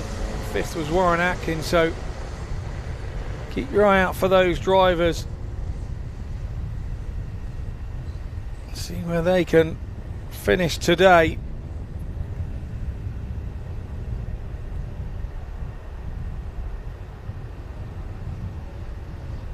Lining up nicely, coming up to the bus stop chicane as they cut through the bus stop. On a little cut through to come then straight on to the start line. Our start marshal is there, awaiting to see whether he feels that it's all lined up nicely. As they come to the line, they will see whether the red light goes off, so away we go. And we got a spinner at the back, number 64. Michael Waller does a full 360 come around the corner after the start straight, recovers it nicely by the way. But out in front, number 22, Warren Atkins, followed by Ethan Copeland. Ethan the winner of Heat 1. Going into bus stop. Everything's starting to settle down now. The race is on, the heart still pumping, adrenaline still flowing. Takes a couple of laps for that to settle down and get into your rhythm.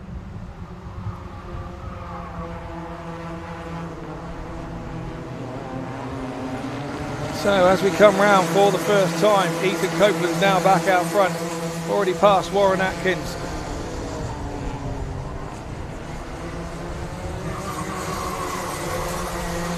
Lenny Dorrington in third, Harvey Ball fourth, Louis Lovell in fifth.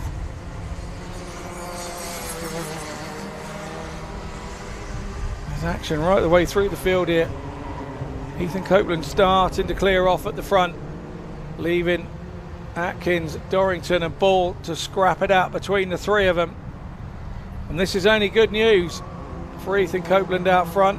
While they're scrapping away, he's out in fresh air, running exactly where he wants to run, driving exactly where he wants to drive. Dorrington's now jumped up into second place, Harvey Ball third, Warren Atkins in fourth, Oliver Down in fifth, Louis Lovell sixth. Arthur Kaiser, he led the first heat early doors, if I remember rightly. He's in seventh, Alfie Garrett in eighth, Jensen King ninth, Henry Perrin 10th, Charlie Dickinson 11th, Michael Waller in 12th, Jack Hudson in 13th. See a pass move there, I think. Out front, still Ethan Copeland. And Dorrington must have been passed earlier in the heat because he got back past there at Climate. You can see him and Harvey Ball absolutely rubbing fairings. I suppose rubbing is racing.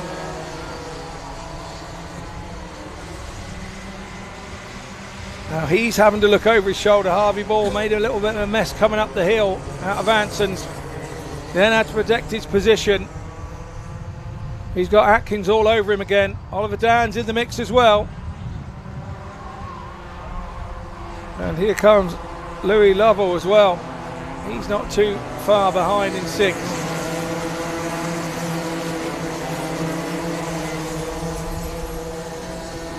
Really is a good race, this. Ethan Copeland out front. Danny Dorrington really is fending off Harvey Ball and Oliver Dan. One of these is going to make a move. Is this going to end in tears? That's the question. They are so close, so tight. Is somebody going to give it a gung-ho move and cost the 3 of them?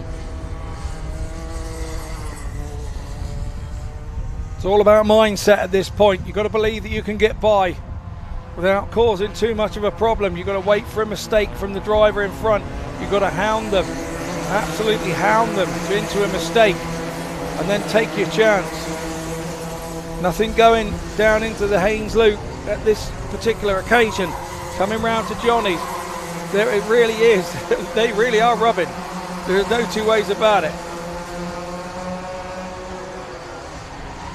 Harvey Ball there so close that he couldn't even see what number Lenny Dorrington was because his fairing was blocking it out. Really good stuff here.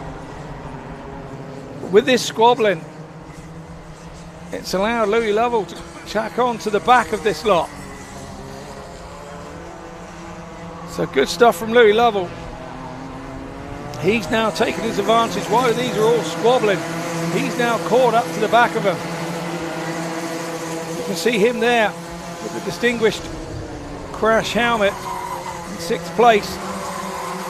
He's got work of his own to do now to try and get past Warren Atkins. But back at the front of this, Lenny Dorrington still doing enough. Still staying in the way enough. Still just being track craft enough to stay in front. Harvey Ball is closer than in his slipstream, I would say. And then Oliver Dan is there just, what do? Do you wait? Do you try and make a move? If you make a move, you could drop 3 places. That's the problem when you have these little gangs of 3 and 4 in karting. One mistake, if you don't lose 1 place, you could lose 3. Really good stuff. Really good stuff from Lenny Dorrington. He's really holding on here. Is there going to be a lunge up the inside the bus stop? No, there isn't. He gets to run the line through where he wants at bus stop. But then now here's a bit of congestion behind. Coming up the inside is Oliver Dan. He said, I've had enough. You come on, Harvey, you've had your chance. I want to get a move at him now. Nudging the back there for Harvey from Warren Atkins. This really is a good scrap. Ethan Copeland, I'm really sorry if your family and friends are watching. You're out front. Nobody can see you. You can't see this action going on behind you.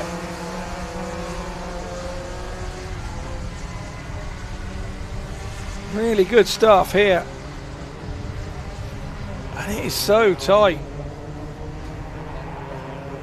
And it looks like Oliver Dan taking a dive up the inside into midgets. He does. And manages to hold his place. So he's now in 2nd place as Oliver Dan. Ethan Copeland comes through. Oliver Dan will now try and stretch this group, get himself away, try and close the gap with Ethan Copeland. There's not going to be enough time for him to catch unless Copeland makes a mistake. But now we've got Harvey Ball having a look at Dorrington again. They've had a couple of laps of doing this. It was Oliver Dan that split their little battle earlier and then got himself by. Really clever karting from him. Oh, looks like Louis Lovell going up the inside. Warren Atkins, can he make that stick? Atkins coming back up the inside of him. No, Lovell makes it stick. Good stuff from him. Easy up to 5th. And as we thought, Oliver Dan starting to gap Dorrington in 3rd. Dorrington's now caught up in his own battle, still with Harvey Ball, who still can't get by him. Been trying all the time. And now Louis Lovell has got Warren Atkins all over him. Can he stand the heat that's coming for him? Got to drive smart, got to drive good. Big slider from Lovell going through the bus stop. Has that given a chance for Atkins to get him back? Not quite.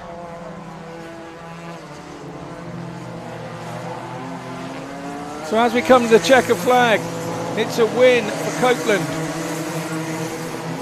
2nd Dan, 3rd Dorrington, 4th Harvey Ball. Brilliant stuff, brilliant race. Ethan Copeland was avoiding all that was going on behind him. Here's the confirmation of your Heat 2 result for the Rotax Inter. It's a win for Ethan Copeland. 24, Oliver Dan, he was in 2nd place. 3rd, number 16, Dorrington. And there are the guys that finished towards the back. Here's your rerun of what happened there. We saw the spinner just at the bottom. Michael Waller as he just went over the line.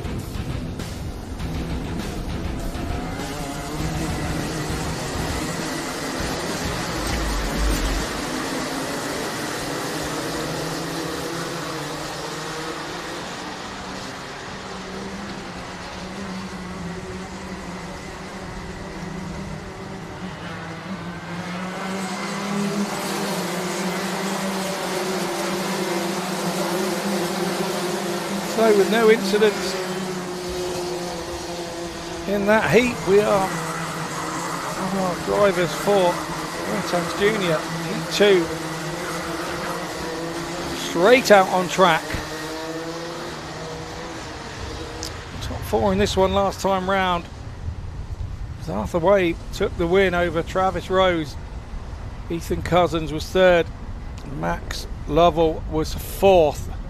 So they now come round and they look like, yes, we've got a clean start, and away we go.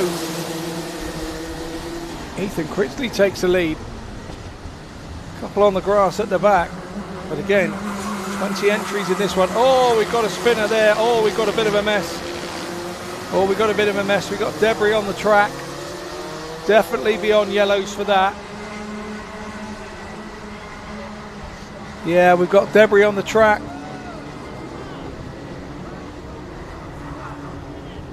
We've got a cart in the way. Whether that can be got to safety. We've got some parts stricken on the track. It looks like we picked up a radiator off the track there, so that's not good. Yep, definitely a radiator.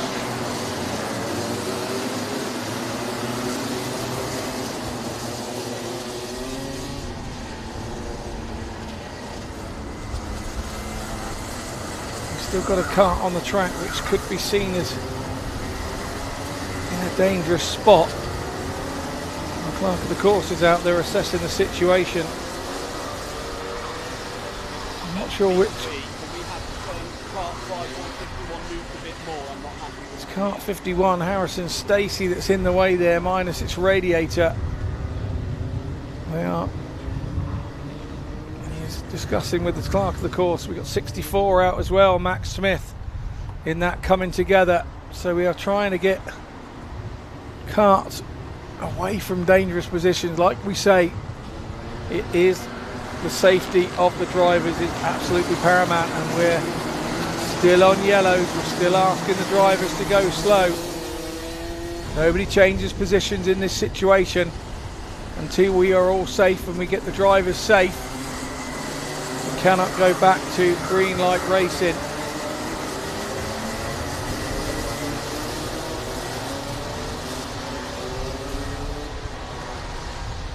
So the slow sign has come in. We now have the track clear. Our last couple of marshal posts, they have waved the yellow flags to keep them at the speed they are, and they then know as drivers that the race will be green flagged when they get to the start line. So the drivers are now just starting to increase speed, and now they head for the start line. It's 87, Ethan Critchley, he's away at the front. A big move going down into turn 2. I think it was Ethan Cousins getting in front of Lucas Nibbs, going down into the Haynes Loop, coming round the bottom turn out of Anson's and then coming up the hill. Critchley still in front, being followed by Alexander Stefan. He seems to have a little gaggle of drivers behind him, all battling away.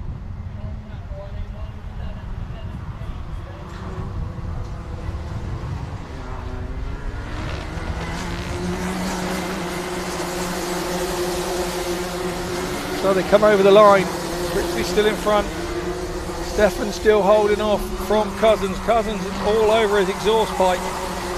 Nibbs is in fourth. Max Lovell in fifth. He's really in the mix this time as well. Can he get on top of those drivers in front of him? And again, it's the same as the last race. If you make a mistake in a pack like that, you don't just lose one place, you lose 3. So you have to be really patient and wait for the right moment. Critchley is out front. Really good stuff from him. He's quite happy for the others to be squabbling and give himself a chance to get away. Cousins in second. Have we got any divers going into the Haynes Loop? No, we haven't. Really good stuff. Max Lovell's gone up another place. He's now in fourth. He's past Alexander Stefan. He's moving through the field nicely.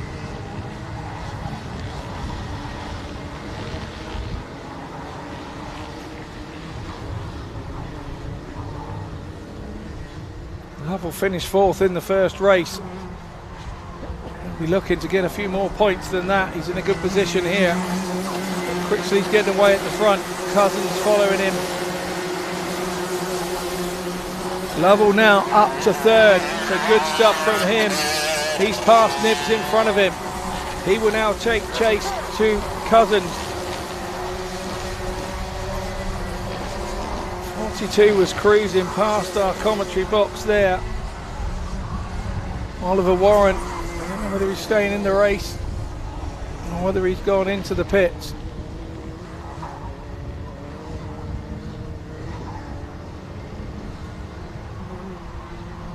The action is still thick and fast. So our race leader, Ethan Critchley, comes over. But I think Cousins is starting to get near him. Lovell in third. Travis Rose, he's our Heat 1 second place driver. So he's now making a move. Lovell is his next move. Can Lovell stay in front? Oh, there's somebody's on the grass. That's cost him a couple of places. I can't quite see who that is. We will find out when we get to the timing screen. Critchley still out front. Cousins.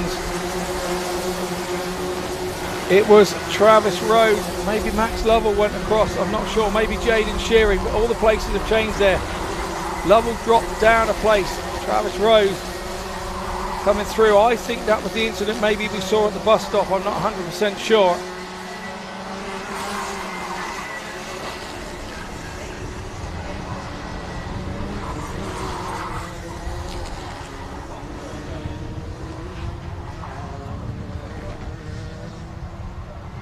I have to say that Cousins looks to be catching Critchley out front.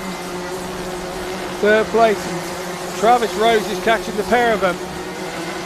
Max Lovell heads the little gaggle of drivers from fourth down to eighth.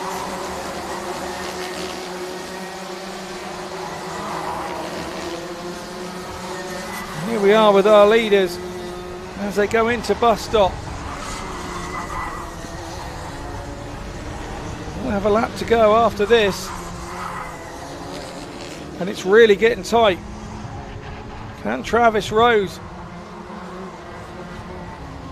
get past the two in front and maybe able to get Ethan Cousins, as he looks close enough? That's a good gap to go down into there on the last lap. Wasn't close enough to pass the second place driver there. He's cut the corner tight there. Is he going to have a go down here? No, he's not. Not down into Winger's Dip. Anson's coming out. Is he going to have a go into the bus stop? No, but he's all over him. And you have to say Cousins took a lot of curb there. Cousins is still holding on. Travis Rose is all over him. Is it going to be a big dive coming into Tolly's before the turn? No, it's not going to happen. Gets alongside but doesn't quite make it past. There's your top three.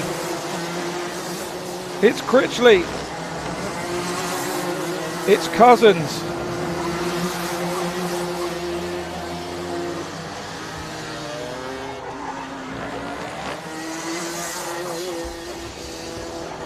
It's Rose and then Lovell.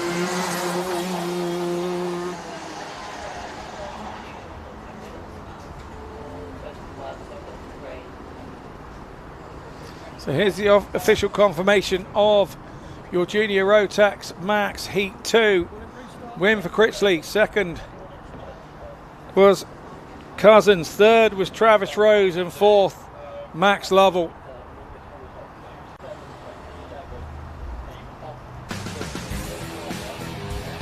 Here we go. Some of the highlights of your Rotax Junior race.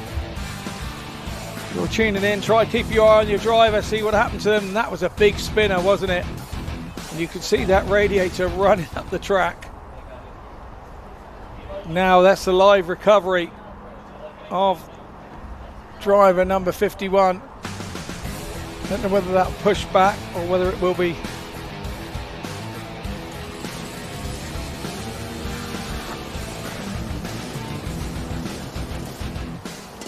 covered with the truck, but yeah, there's the incident again. Everybody going all ways in the runoffs to try and avoid the situation and avoid the debris on that one.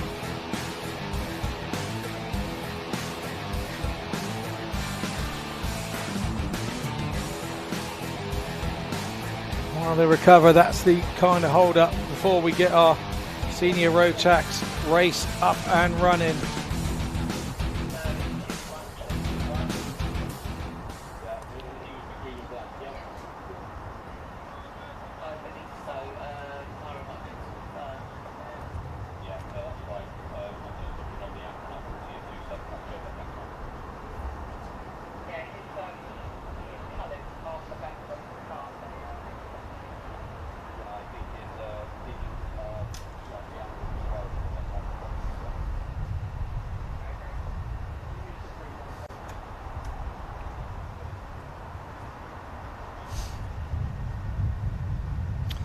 Yeah, our next round 12 here, heat 2 of the senior Rotax.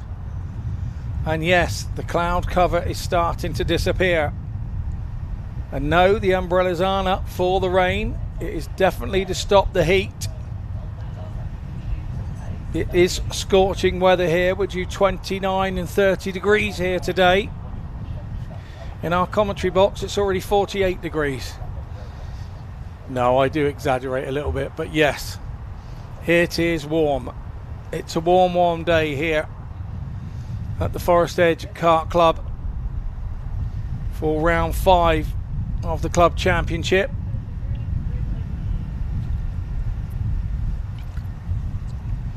Three other meetings on today elsewhere. So the entry harmed a little bit. And of course there's that funny thing going on at Silverstone. Formula One or something. I didn't know there was any other racing other than karting, but yeah, there seems to be something going on down there with some former karters, funny enough, driving those Formula One cars. And is this where we're going to see some of these guys? Who knows? Who knows? But here we go, senior Rotax Heat 2. There's your grid positions and lineups right there.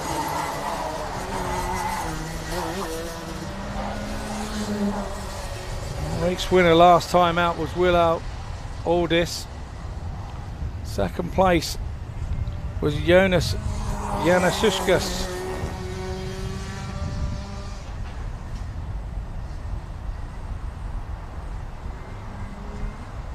Our drivers all lined up coming up the hill from Anson's. They will cut through the bus stop, get themselves a straight line.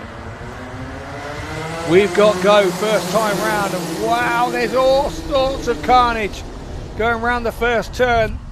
How on earth that driver managed to slow down on the grass and not collect the pack?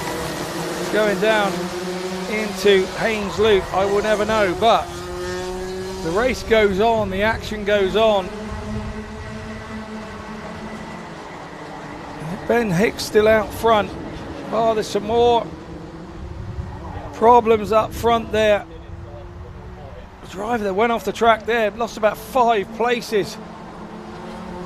So as we come round in lap 1, we will then get the order. Will Aldis out front. Oliver Grossman in second. Noah McNicholas third. Lucas Reed fourth. Jonas Januszkas, he is there in 5th. He had a second place first race out, but Aldis has got to the front nice and early. Can he keep his spot? Gussman all over him, but it is early doors here in Heat 2 of the senior Rotax. All these drivers are battling away to get themselves into the final.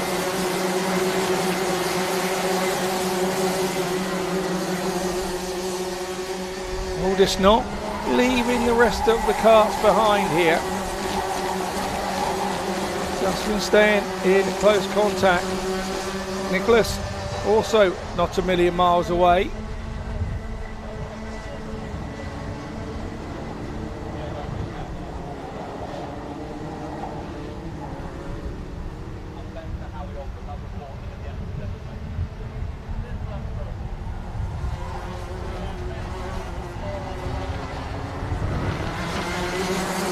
Come over the line once more then.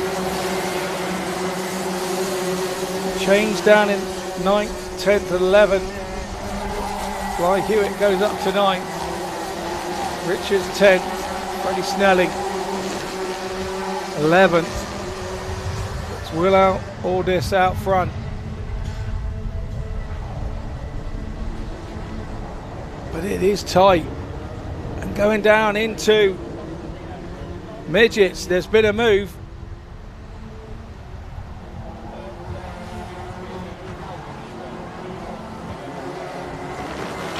And it was a move by Gussman. He takes over the lead. Aldis in second now. A few moves down in that part of the turn, that part of the track. You do get that bus stop kind of wrong on the exit. You do spin up when you're on the grass. It loses your time and offers opportunities for people to sneak up the inside and then try and hold the line. Here we go again, down in there. The top 3 now starting to gap the rest.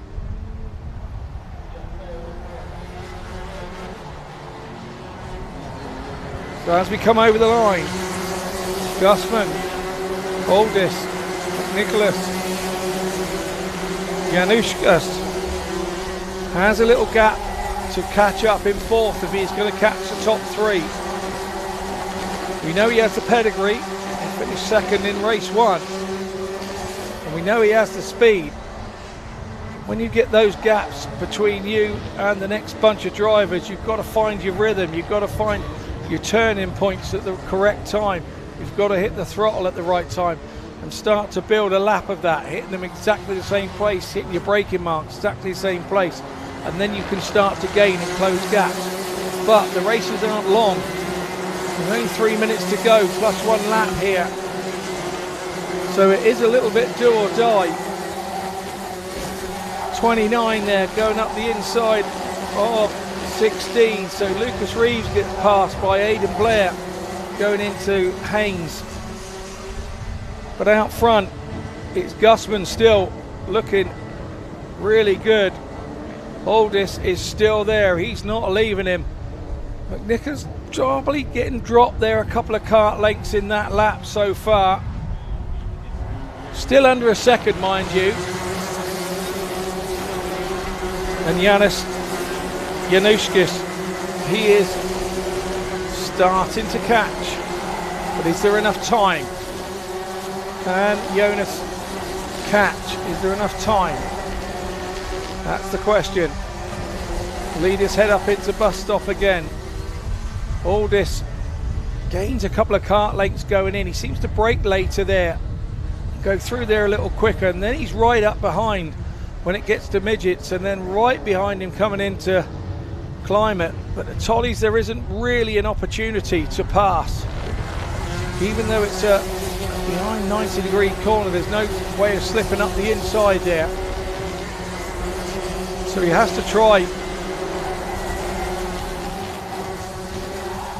stay in touch elsewhere.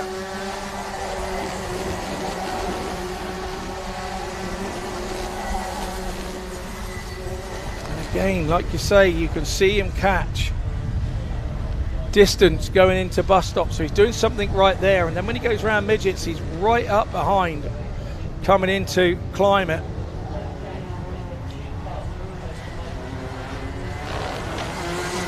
It was a tight tussle at the front. Nicholas is being dropped, but is he being dropped into the clutches of Jonas Januskis? The answer is no.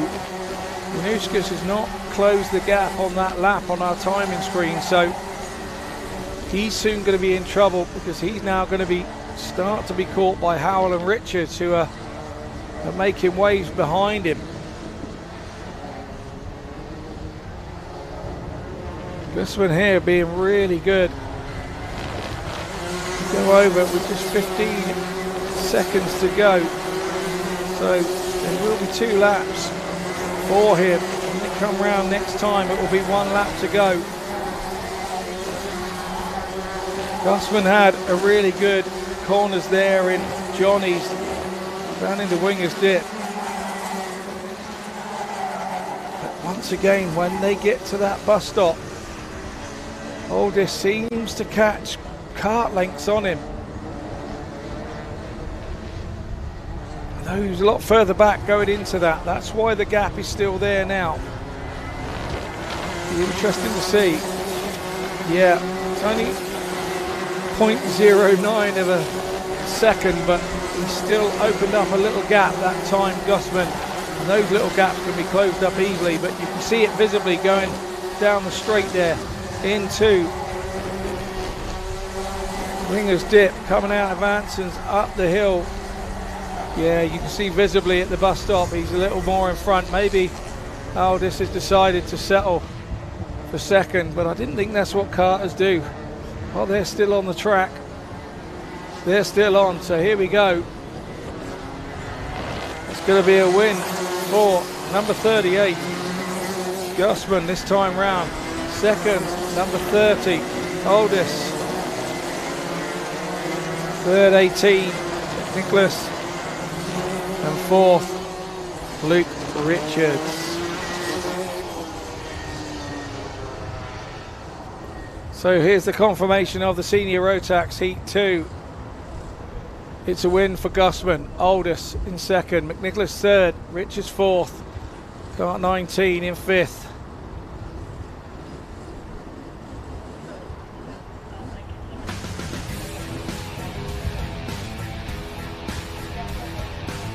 Here we go with the replays, and that was right at the start.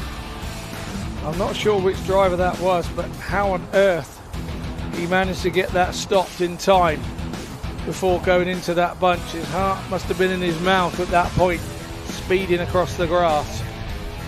More action there coming out of bus stop. Stones and straight across. I missed that one.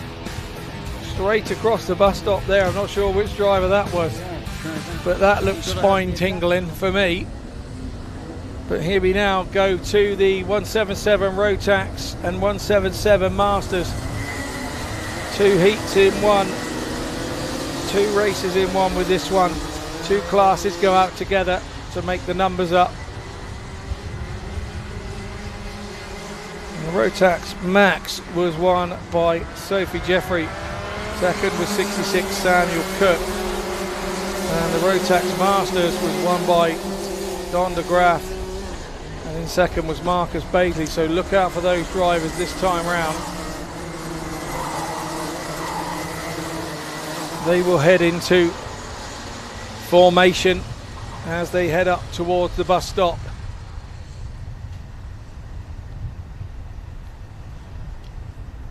It must be difficult not wanting to put your foot down and everybody being it. You've got to time this right. You've got to get your start right. You've got to go when your opposite number is going. You've got to feel it.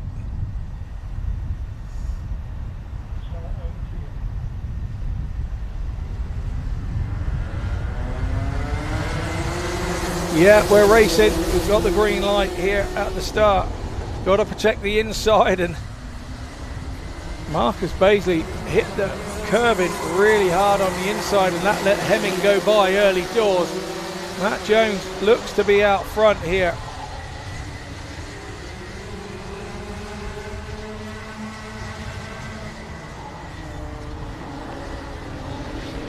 As we come through the bus stop, everybody safely through.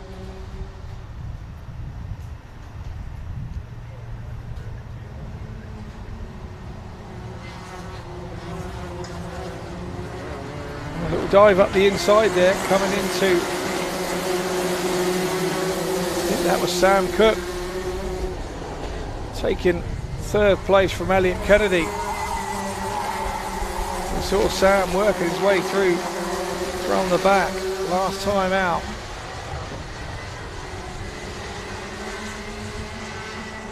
Really did have a tough race to get to his second place last time in his category.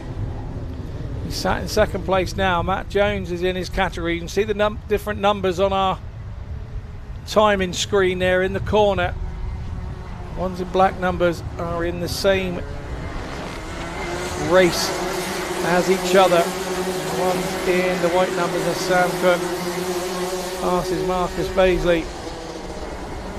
They're also in the same class. So one scored the Rotax Masters, one scored the Rotax Max.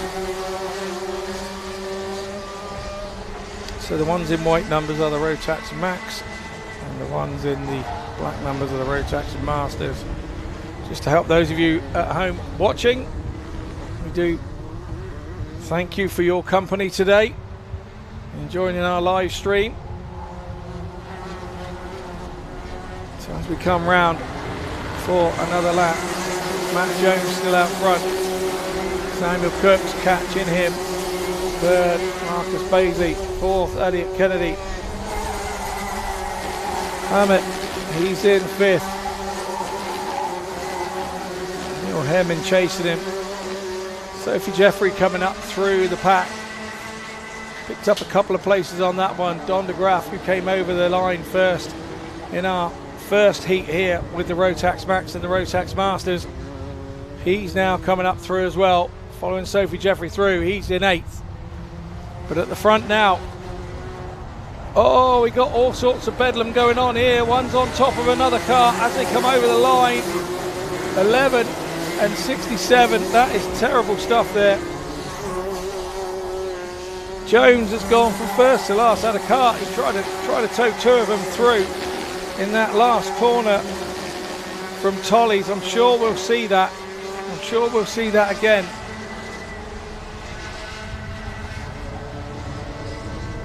In the replay at the end, it's difficult to see what went on. I think Sam Cook was taking a wide line to cut back under Matt Jones, and that offered an opportunity, and I think Elliot Kennedy went through. But it's turned the race on its head with the drivers avoiding one another, and now we've got a different 3 out front. than we had just one lap ago. It's Elliot Kennedy now out front leading. Daniel Hammett in second, Neil Hemming in third. Sam Cook has dropped back to fourth. He was there in a safe second looking at trying to pass the leader just moments ago. And as I said, I've been saying it the last couple of races, one mistake can cost you 3 or 4 places, not just one place. Karting is brutal.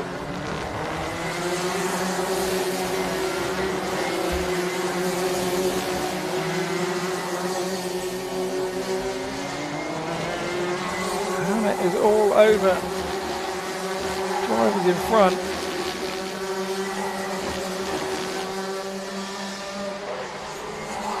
Did he get through in front of Kennedy?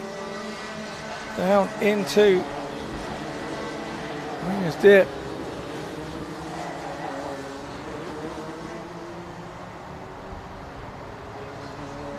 Looking over his shoulder, we'll soon tell. I think that is him out front. Yes, it is. It is. Daniel Hammett has taken the lead. Hemming has followed him. Very similar to the race before. These two have been stuck together so far in the first 2 heats of this Rotax Masters group. And they're stuck together again. Elliot Kennedy in third, followed by Sam Cook. Now Sam and Elliot are in a race for the lead of their group, third and fourth, so keep an eye on that. Cook looks a really smooth driver to me, doesn't look to panic. Trying to get his lines right to catch up with his front 3.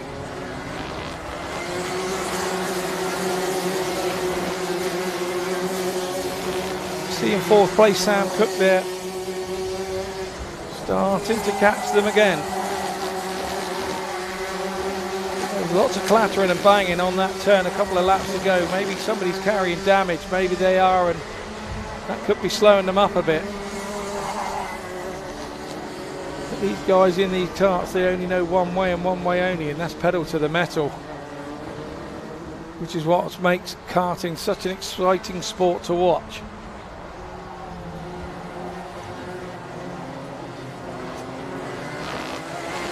As we come over the line, Hammett has extended his lead by 0.3 of a second over Neil Hemming. Elliot Kennedy chasing him, and Sam Cook all over the back of the pair of them. 30 seconds left. Sam goes on the inside there. Kennedy goes wide, so Sam Cook is now up to third, but first in his class. Good stuff from him. He's now having a good look at Neil Hemming.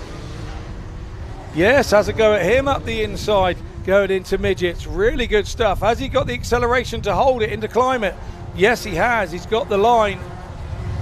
Takes a bit of a defensive line on the way in. The inside wheel comes off, braking so hard into Tollies. But a really good couple of corners there for Sam Cook as he takes second place. We are on the last lap. It's 2 laps to go.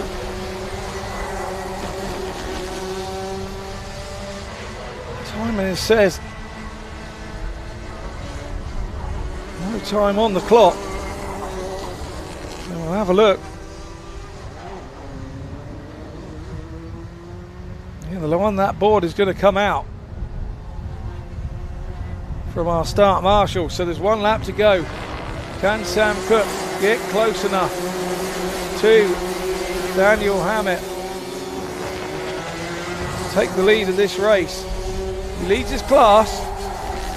He'll want to come home first if he can. I think he's got too much to do. Hemming and Kennedy still haven't given up the chase on Sam Cook. But I think he's got too much to do to win this one.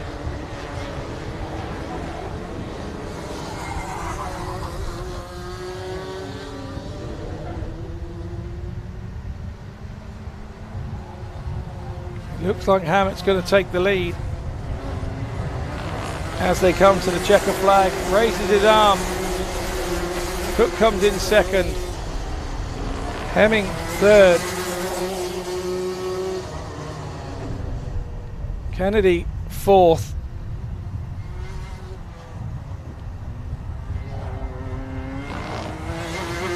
Graff did well to get up to 5th as well. Here's the confirmation of the Rotax Max and the Rotax Masters Heat 2 result. And Matt Jones placed at the back after leading right at the start. Got in all sorts of problems. Really interesting to see the reruns of this, because there was carnage here at Tolly's at one part of that race. Here you go, it was all action this one in the first couple of laps.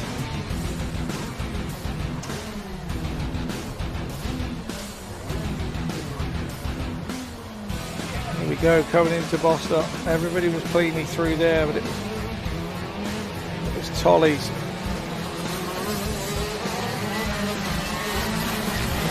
Nice clean move there. It was a bit later, it was here, it was Sam Cook trying to get at Matt Jones. He goes to try to go around the outside, and then up the inside came Kart 11, and that caused all sorts of carnage. That was Marcus Baisley. But here we are then. We are round 14 of racing today. This is Heat 2 of the KZs. 4 drivers in this one. The winner last time out was Bailey Regalsford. Oh, that was Jack Price.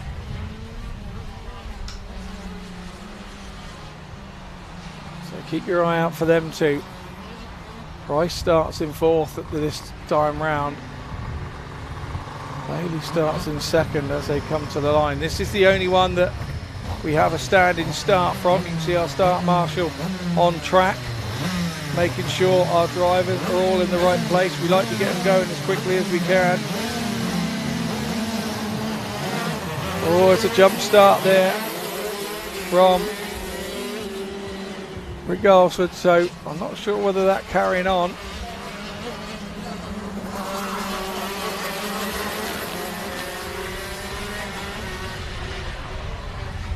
As he just hit it into gear and the car surged forward. It's Regalsford out front. He won last time out. Reese Paget Lowe in 2nd place.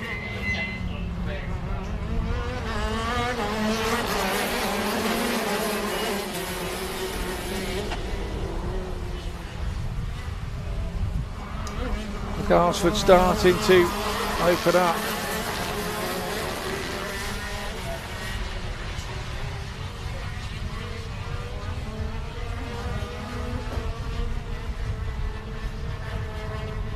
Regalsford now making hay while the sun shines. He's got clear air in front of him.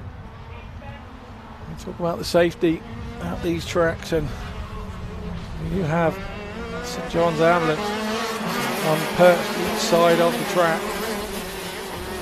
so that they can get to any incidents that we hopefully don't have during racing time. So they're on both halves of the track so that they make sure they can get to any accidents, injuries as quickly as they possibly can. Everything done here at the Forest Edge Kart Club to make sure that drivers' safety is paramount, alongside the marshals and any other people who help put this day on. So it's Regalsford out front, Jack Price in 2nd still, Lucas Howell in 3rd, and Reese Paget Lowe in 4th. That's where the action is, 2nd and 3rd. Howell starting to close in on Price, starting to get his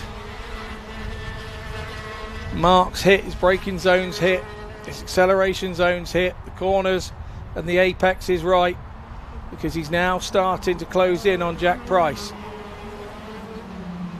Can be sometimes a combination of the two. You hitting your marks and hitting your spots where you need to, and the driver in front of you not doing so. Allows you to catch lengths of karts and everything in front that You can see that 19, Lucas Howell, is not giving this up, and in turn, trying to get away. Jack Price is now starting to close in Regalsford here at the front. So we could all of a sudden, in half a lap or so's time, see us with a three-way battle here.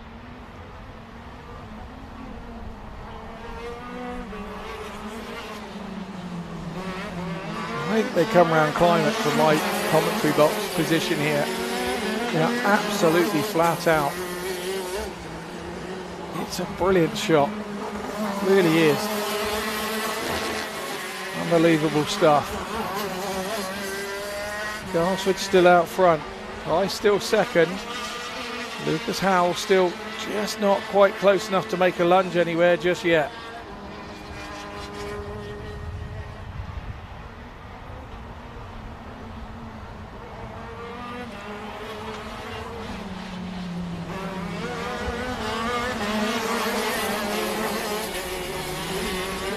Still those three out front. It's Paget Lowe, not too far away from him in fourth place. Still be pleased he's having a good drive. Now we're seeing Jack Price leaving Lucas Howell a little bit. I don't know whether Howell's made a mistake on that lap. Price is visibly closer to Regalsford here out front. Is he going to be able to make a move down into Tolly's? Garsford will know that he's there. He'll be able to hear him now. He's that close. Takes a bit of a defensive line going down into the Haynes Loop. Keeps the speed up through Johnny's down into Winger's Dip. Got to get everything right coming out of Anson's up the hill, because that's a good place to be caught. But yeah, they go straight through the bus stop. And it really is getting tighter, definitely tighter. We are nearly into fair and rubbing situation here with Jack Price and Bailey Regalsford. Under a couple of minutes to go on the timing screen for the race. So they will fit a couple of laps in, I'd guess. Is that going to be enough time for Jack Price to get by Regalsford? Well, you have to remember, it's all right catching them up, but getting past is another matter altogether for these drivers. They're all going such similar speed. Sometimes it's a mistake from the driver in front. Sometimes you've got to force the driver into the mistake. A really defensive line going into Haynes Loop there from Regalsford, and it nearly cost him. He drifted a little bit wide. Price was not able to take the opportunity, but what he did able to take was a couple of kart lengths closer on that back straight. You have to say Regalsford looks a little bit quicker going up the hill than Jack Price does, and maybe that's where he's just getting enough space between himself and Price Regalsford. As we come over the line once more, Lucas Howell now in kart 19 being dropped a little. Reece Paget Lowe still having a good race for me. Still really looks tidy, really going for it. Good stuff from him. Valuable track time and experience for him. Enjoying his racing. But out front, it looks to be those two, Regalsford and Price. Price is visibly right up his exhaust pipe now. Is he going to try and pressure Howell? Is he going to try and pressure Regalsford into a situation he doesn't want to be in? Regalsford takes that kind of defensive line down into Haynes's again, which is a call mid-track. Now there we go, up the inside. Can he hold it tight enough? Yes, he can. Regalsford got to second. Good pass from Jack Price, and here we were talking about the extra acceleration up the hill. Regalsford goes up the inside, but Price keeps it on around the outside. Has Regalsford make it stick?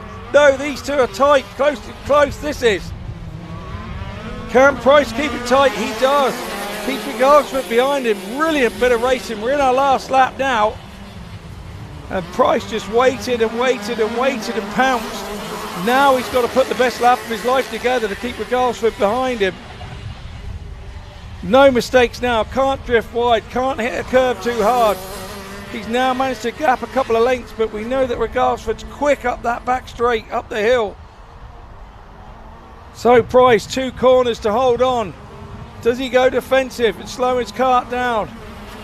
He's gone a little defensive in the last corner, but he's done enough. He's done enough. Brilliant drive from Jack Price. Bailey Regalsford second, Howell third.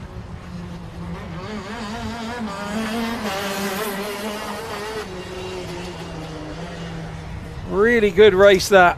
Those two, he just never let him go, did he, Jack Price? Just stayed on him, kept him honest. Price was runner-up to him in the first race, but Regalsford comes second in the second race. So they're both on 1-2s, these two. And here's the official confirmation of the 125 KZ Heat 2 result. Win for Price. Second place Regalsford. Third place Lucas Howell. And in fourth place Reese Paget-Lowe. And here we go.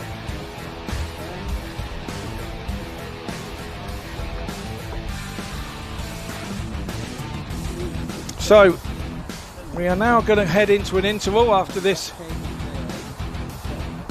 rerun, and we will return after our lunch break with the Honda Cadet Heat 3 at 1 p.m.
So welcome back with us here at the Forest Edge Kart Club, and we are Honda Cadets out for their second heat, a third heat of the day. Sorry, 2 heats have been gone already.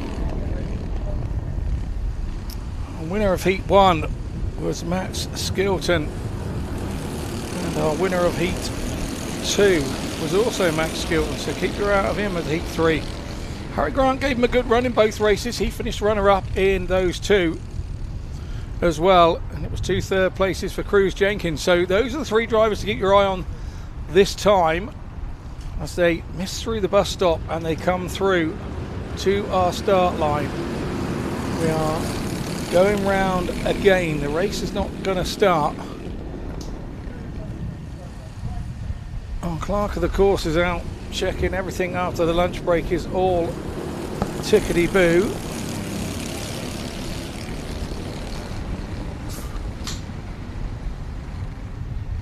All our marshals, we're looking for our marshals to be in place.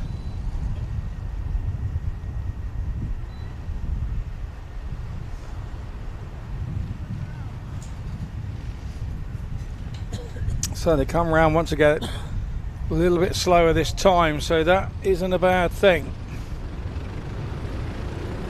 We are underway and there's a clash already. It looked like 29 Matt Skilton got hit as they went round the first corner. Parsons here right by the start finish. As you can see, our lead driver number 43, Cruz Jenkins, he's had 2 third places in heat 1 and heat 2. He finds himself out front and he's gapped him by a little as well, and he's having a look over his shoulder, and I don't think he could realise that he was out there that far, but he's been caught. At the bus stop, Harry Grant has gone through on him. Jenkins going up the inside. No, Skilton going up the inside of Jenkins. So our front 3 from heats 1 and 2 are out front again. Harry Grant leading, which he did for most of heat 2 until the last lap, when Max Skilton managed to put a move on him going down the hill into Winger's Dip. And it is a dip. I've walked around there in my lunch break and I went down there and had a look. It looks like a straight, but then you drop off right at the end. The last 20 metres of the straight after Johnny's in sector 1 drops off as it goes down the hill, and this is the part we're talking about. It looks flat, flat, flat. Just at the end there, that's a lot steeper slope than our camera shows. And then there's like a double apex at the bottom going into Anson's, and they come up the hill. And this is uphill all the way. This is still uphill through the bus stop. Really, really uphill section of the track. And you have to not lose your momentum in bus stop to keep the forward momentum going with the cars. So they've got to get that right. And a really interesting walk round earlier. Good stuff. As we come over the line again, it's same as before. Harry Grant, Matt Skilton, Cruz Jenkins trying to stay in touch with those top 3.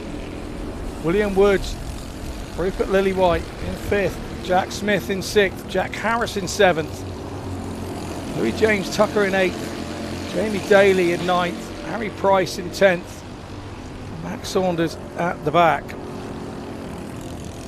And you can see those cars rumbling around as they try to get through that bus stop as quickly as they can to keep the momentum into midgets before coming into climate here. And you can see Max Skilton just starting to creep up on Harry Grant. He is all over him. The distinguishing orange of the race suit and the helmet of Harry Grant, and they are rubbing. Cannot get a cigarette paper between these two at the front. They are all over one another. Harry Grant trying to accelerate away.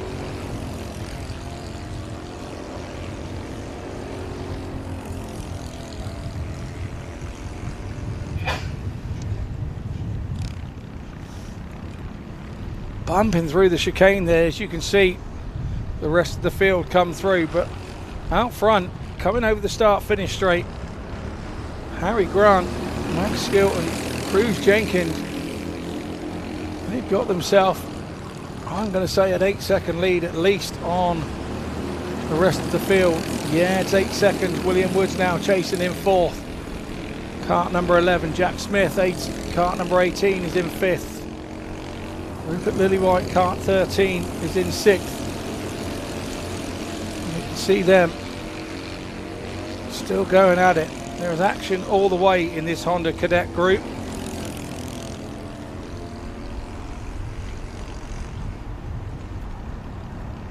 But our leaders are now coming into Climate and Tollies and round on the start straight. And they come over the line again, and this is going to be a dive up the inside from, no it doesn't, going into Haynes Loop. Max Skilton still doing all he can to Harry Grant to try and catch him. We've now got the action on screen from the middle order drivers. 13, Rupert Lillywhite there chasing Jack Smith in front of him, and William Woods. That's fourth, fifth and sixth that we've got our eyes on right here. These young drivers learning their trade. They've been here all weekend. We're practicing yesterday.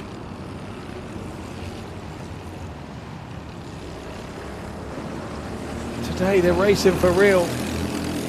Our leaders come over the line again. Still no change. But we have got Harry Grant.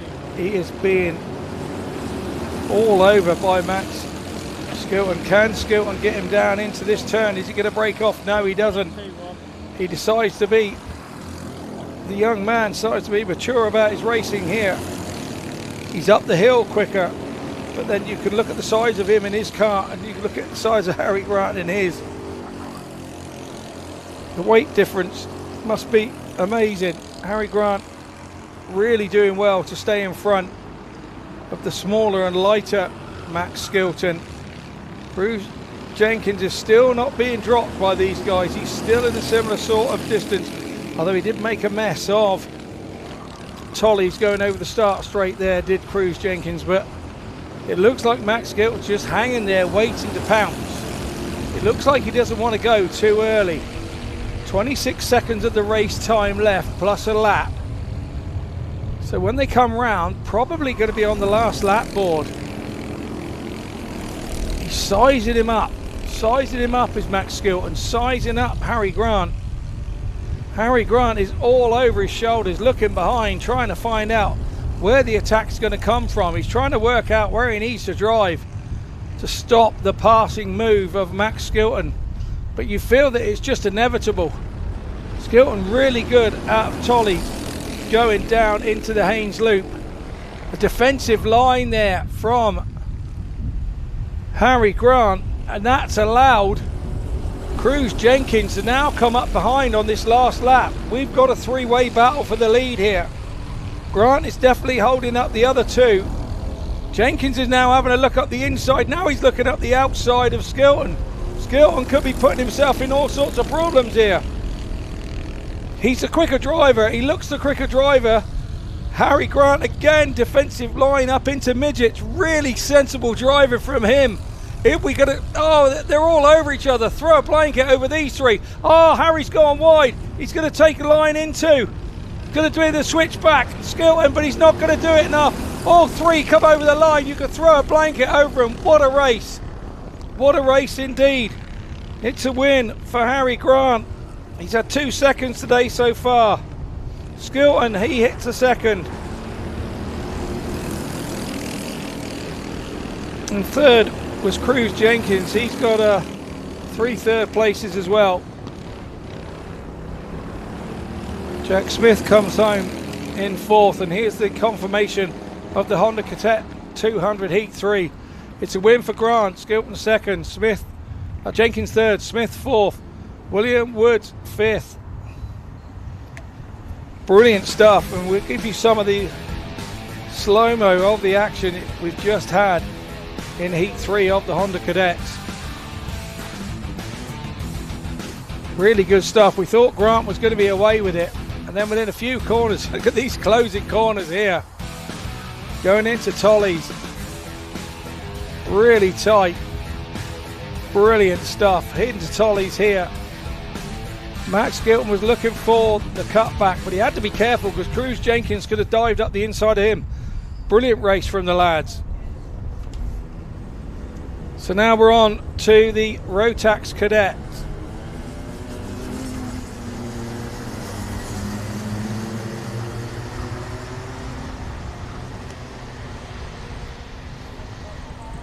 Here we go, 55.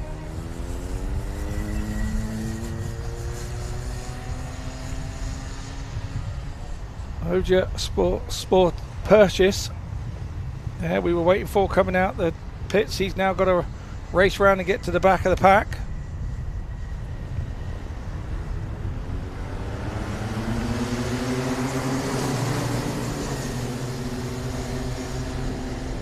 We don't have racing on the first cut through. Everybody will now form, just as there is with Formula One. There are drivers' meetings with the organisers and the race directors, and they're told exactly what's expected of them when it comes to these rolling starts.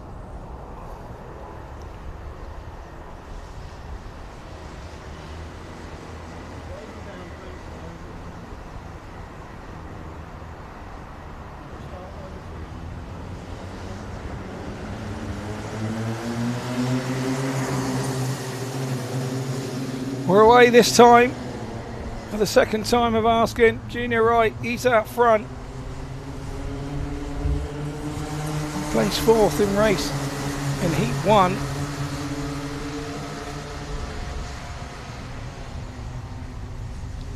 They go down round up from Anson's up to the bus stop, all uphill, and even the bus stop is slightly uphill here.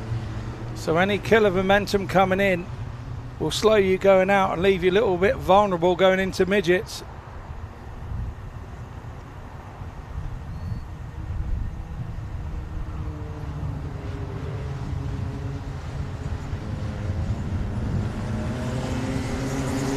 Junior Wright extends his lead. Wilfred Tomlinson in second. Rio Pocock, sorry, he's in third. He's our race winner on both heats 1 and 2. So he sat there for the duration of this race. He will take his time, but he won't want Junior Wright getting away at the front. Kart 11 getting away at the front, riding his own lines.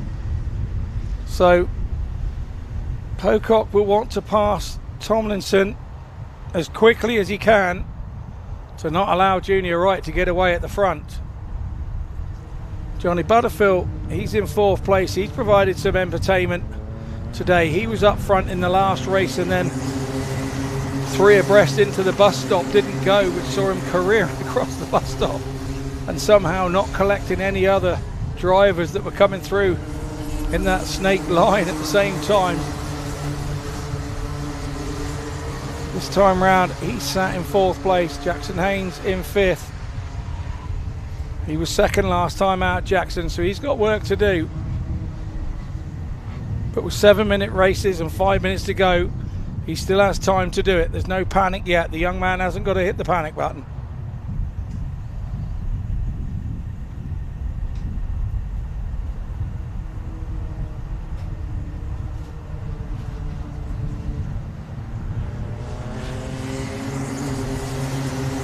So we go through once more. Rio Pocock has taken Wilfred Tomlinson for second place. Tomlinson now being caught by Butterfield, and who was that went wide? Was that Tomlinson that went wide? I believe it was. And that's allowed Butterfield to catch right up with him.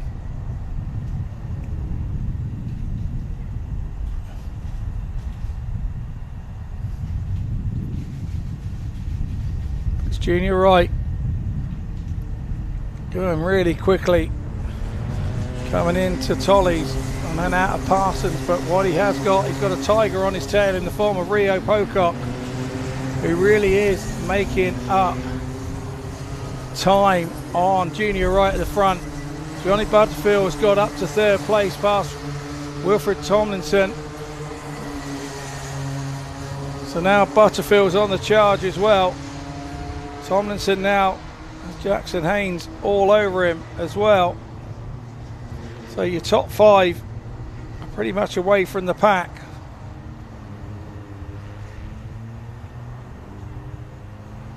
There's a good little tussle going on down the field as well. Ava Garrett, driver 42, and Kart 55. Store purchase. He's there as well.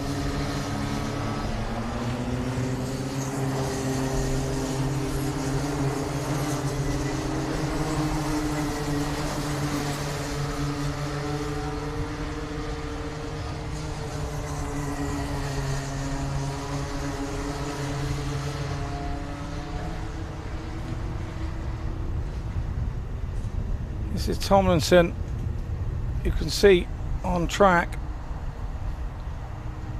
Battle for third and fourth, trying to get up the inside there.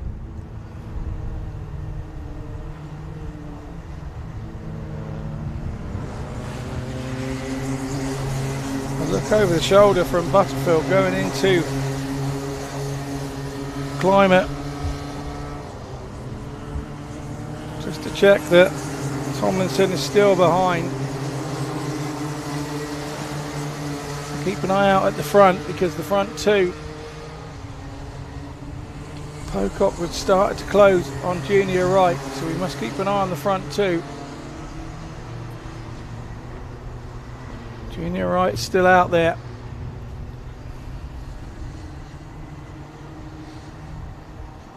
Rio Pocock definitely closing the gap. It was 1.7 last time round. It's 1.1 now, so he's caught 0.7 of a second, but with only 1 minute 30 left in the race, he's going to have to start catching a little bit quicker than that, or he's going to run out of time.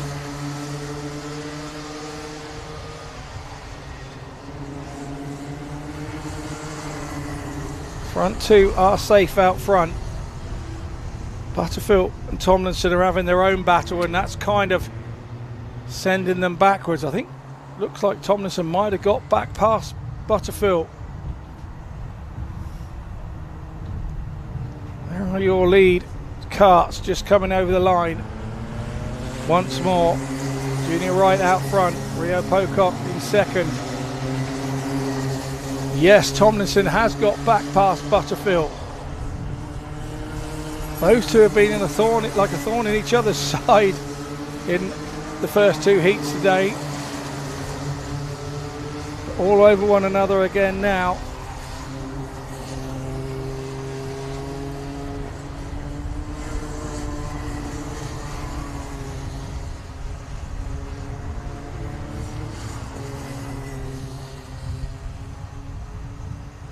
Butterfield going up the inside, going into midgets, but he's not going to get past.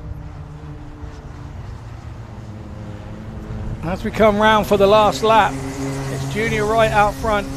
Pocock has got the time down to 0.7 of a second.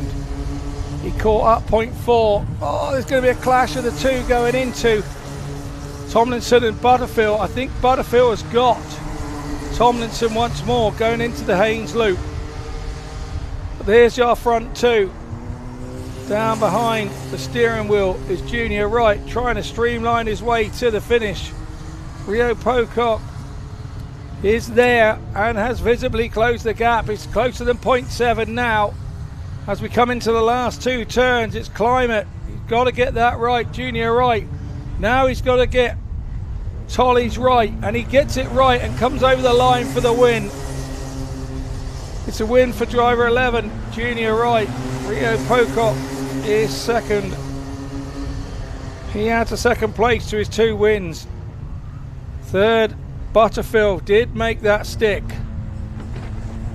Second and 2/3 for him are his heat results. We'll be seeing him in the final, I would imagine. Tomlinson 4th.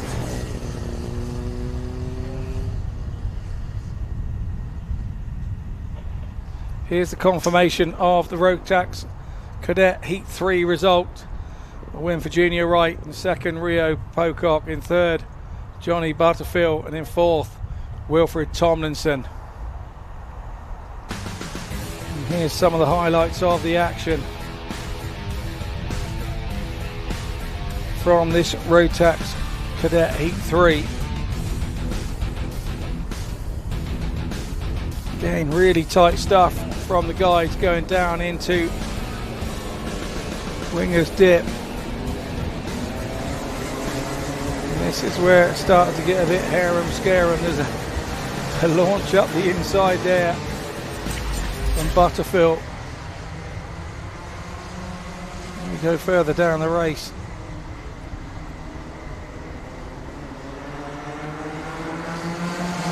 A lot of karts are out. They've not got the lineup correct. We're now on round 14 on the Inter Rotax. Drivers to look out for. We've had a double race win for Ethan Copeland. Double runner-up spot for Oliver Dan. Third place for Harvey Ball in the first. They slowed down really nicely coming into the start line. Our smart marshal looks happy with the lineup. Yeah, we are green lighted and going. And Louis Lovell takes the lead. He was in second place, had a really good run down into the Haynes Loop. So Louis Lovell leads the Rotax Inter down into Winger's Dip and up from Anson's. Heading into the bus stop. So like I say, until I walked it, I didn't realise that was still uphill. So momentum really important to keep that in the bus stop, to keep you out front. Louis Lovell looking really good out there, enjoying being at the front.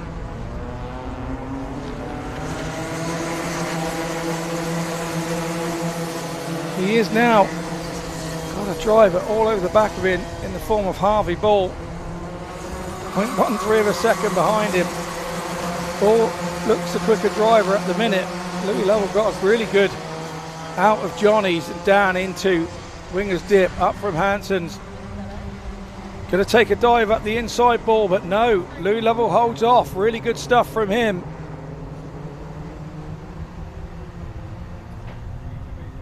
Holds his space going into, and it looks like we're going into Climate here.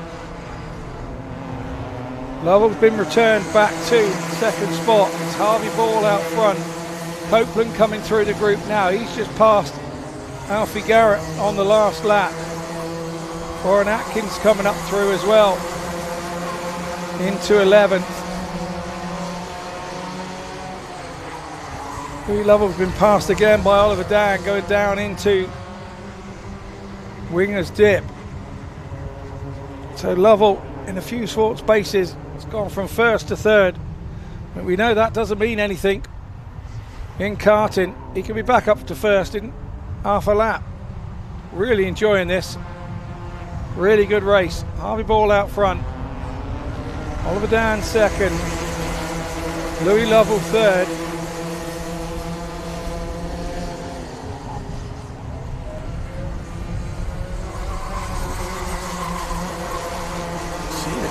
Bouncing around through the corners, throwing everything at each other. bar the kitchen sink.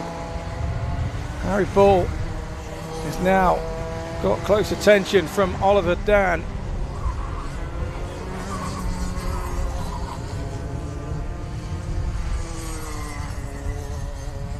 Louis Lovell in third, and with the two kind of getting each other's way at the front, Louis Lovell is now starting to close in on the two in front. It's 0.40 behind, so yes, he has closed in. It was 0.54 the lap before. These two now going at it. Has Oliver Dan just nipped by? I think he has. I think it's Harvey Ball now in second place. In third, Louis Lovell.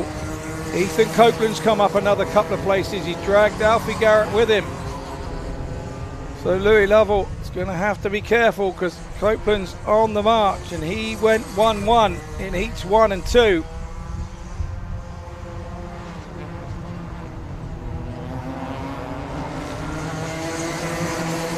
Yeah, Copeland is there behind Louis Lovell.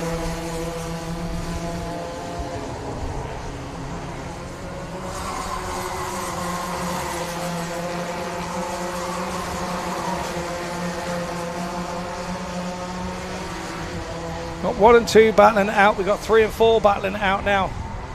Coming back round the outside. Oliver Dan holds his spot. Harvey Ball did have a look up the inside. Copeland's had a look up the inside of Louis Lovell. Louis Lovell tried to switch back and come back up the inside of him. Good stuff from Louis Lovell. Just does the switcheroo on him. Gets back up the inside of him. Good stuff. Lovell's going well in kart 23. It's the two at the front. Are they going to hinder each other up so that the next two can catch them? Well, about 2.5 minutes left of this race. Driver 24 out front. Oliver Dan holding on. Harvey Ball all over him. Must be able to hear that he's there. Louis Lovell has got the same problem with Ethan Copeland. But really did pull a good pass back on him on the last lap coming into climb it, did Louis Lovell. Really good stuff from him.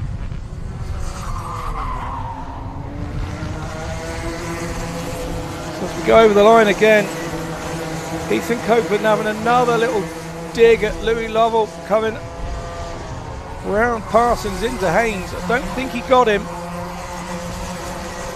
All the cameras are on the guys out front because they are so close together.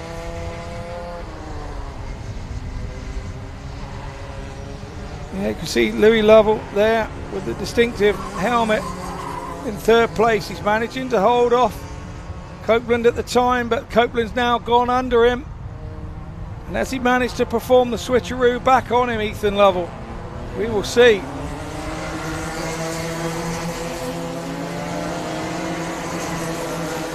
No, Lovell still in fourth. Oliver Dan and Harvey Ball now starting to come into the back marker situation. And all the back markers can do, and that's Michael Waller, is just keep driving.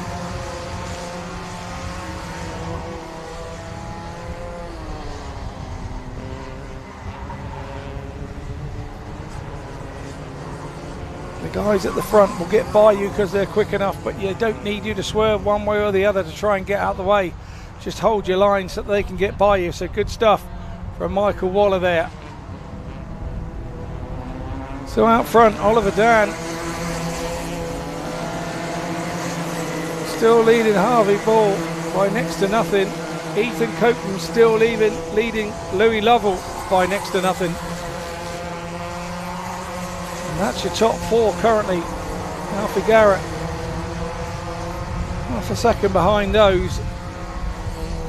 And then Arthur Kaiser, who was in front, leading heat one. He's now back at sixth in this third heat. But we're keeping our eye on the front too, as they come round to take the last lap sign. That'll be music to Oliver Dan's ears.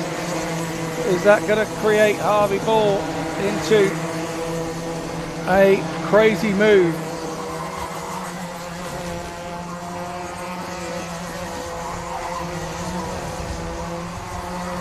Here we come then, out of it. Hanson's coming up the hill to the bus stop. Harvey Ball really quick through there. Is he going to try and stink one up the inside? No, pretty defensive line there from Oliver Dan. Clever from him. He is all over him, coming into climber. Is he going to try and nip one up the inside? No, he can't. He's going to try and do the switchback before the line, but it's not going to happen. Oliver Dan wins this one. 2 seconds for him so far today, takes the win. Harvey Ball, number 40, he's in second. Copeland, driver 43, in third. Driver 23, Louis Lovell, he takes fourth on this one. And here's the confirmation of your Heat 3 Rotax Inter result. Dan takes the win. It's Ball, followed by Copeland, followed by Lovell. So here's the action, slow-mo action from the replay of the Rotax Inter Heat 3.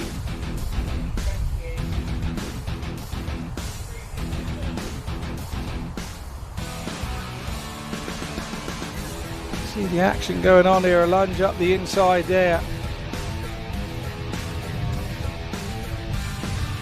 Louis Lovell was out front, enjoying life there.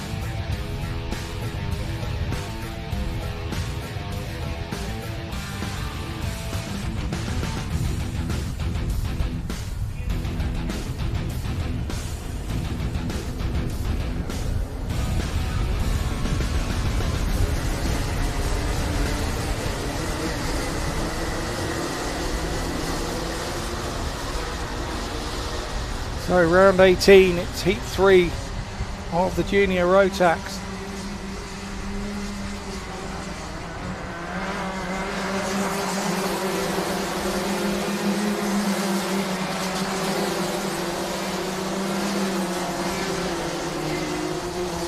He's out there giving it a few breaths to warm the engines up.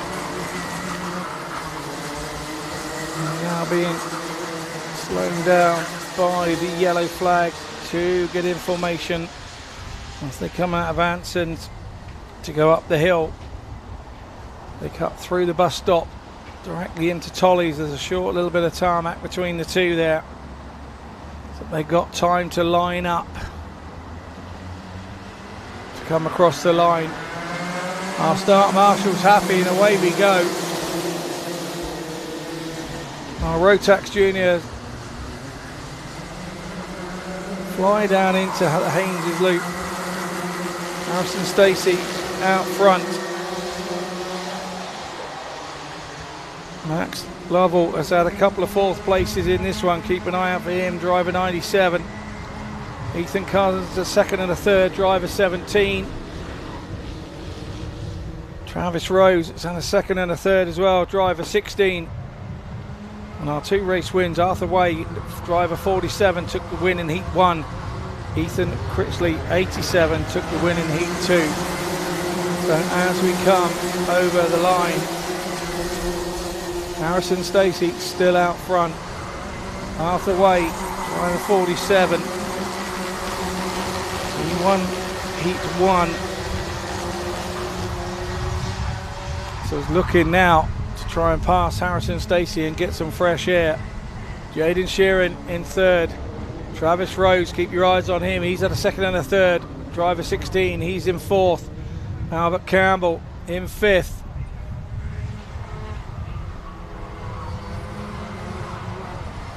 Oh, a dive up the inside at Tolly's there from Kart 47, Arthur Way, and Arthur takes the lead. A little naive from Harrison Stacey there to leave such a gap when you have the driver such as Arthur Way behind you in Kart 47. He didn't need any second opportunities. He said, thank you very much, I'll have a little go through there. And I think Travis Rose has gone through from third into second as well. In kart number 16, he doesn't want Arthur Way getting away at the front.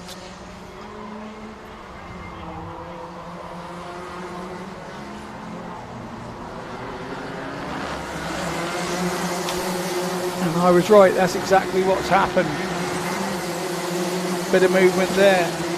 Aaron Clark-Nixon moves up a spot on Lucas Nibbs. Ethan Critchley back there in ninth. He's got some work to do to get to the front. Just under 5 minutes of the race left. We're only 2 minutes in. He's got a few laps to do it. He does need to crack on and get going if he's going to get near the front nice and early. I think we've seen a change in the lead. I think Travis Rose has got to the front in car 16. He has. Half the way now. Car 47 in second. Harrison Stacey in third. Jaden Shearing in fourth. We've got some dust kicked up in front of us here in front of the commentary box. I'm not sure who that was. Came through side by side. Somebody came a little bit wide and missed the asphalt.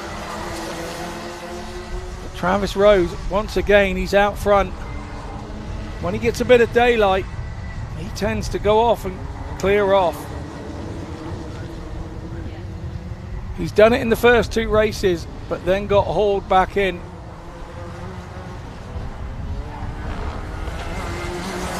But he's out front now, opened up by 0.3 of a second in that lap. His gap between him and Arthur Way.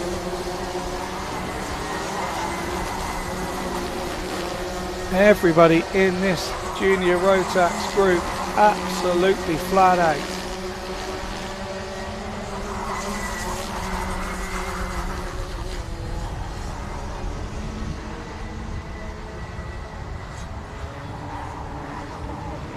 Oh, somebody going through the bus stop backwards there. I didn't quite which driver it was, but you can see him in the back of our picture there. He's in the grass and getting out of his car, so there will be some waved yellow somewhere around.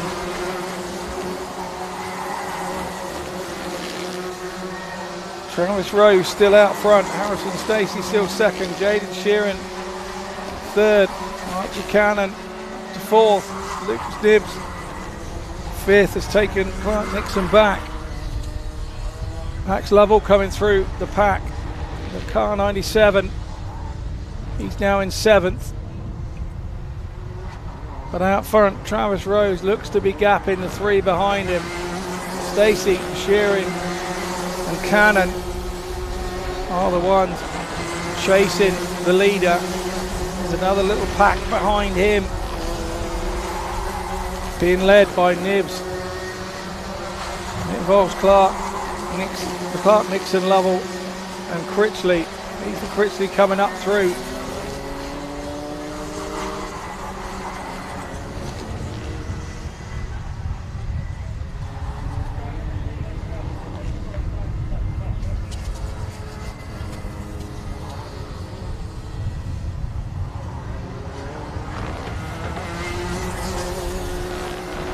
The lap goes by and he's opened up 2.3 second lead as Travis Rose. He's leading those guys. Those guys are squabbling between themselves in third, fourth and fifth. Sorry, second, third and fourth. Stacey, Shearing and Cannon. And there's the next group behind them. Nibbs, Clark-Nixon, Lovell and Critchley.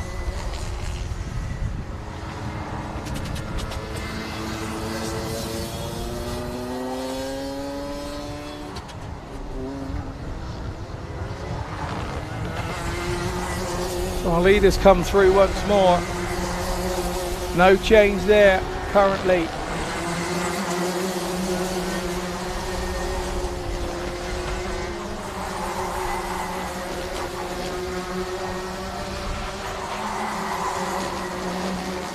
feel when they come round on this one, it will be 1 lap to go.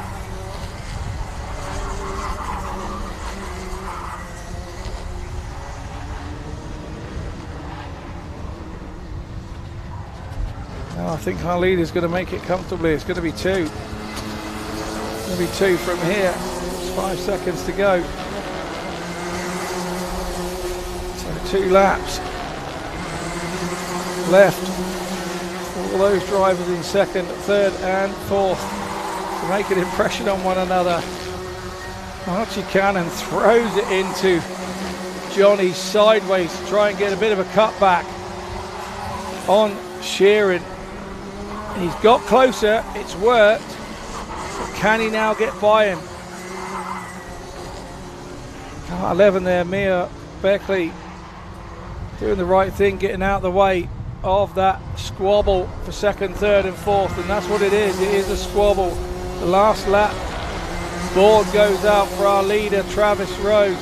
He's got no idea what's going on behind him. We've got a proper little kerfuffle going on behind him between Stacey, Sheeran and Cannon. It's been going on all race. Is somebody going to see the red rag to the ball here and make a move at some point to lunge up the inside? Who knows? Is there a chance? You feel that Cannon's close enough if he can. He's just messed up the exit of the bus stop there. Tried to cut back up the inside of Sheeran. Doesn't look like it's going to happen. So as they come over the line, it's Kart 16. Travis Rose takes his first win of the day.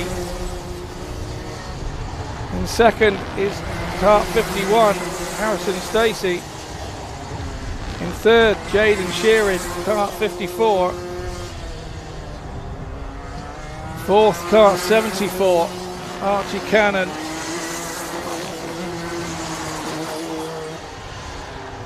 Aaron Clark-Dixon comes in fifth in Kart 34. So here's the confirmation of the heat result. It's a win for Travis Rose, Car 16, followed by Harrison Stacey, Jaden Shearing, Archie Cannon. And there are the rest of your finishers. Here is your slow-mo action, or your replay action from that race. Everybody going around Johnny's like it a little snake as he went through nose to nose. We had a driver coming through the bus stop at one point. That was a nip up the inside from Arthur Way. Take over from Stacey.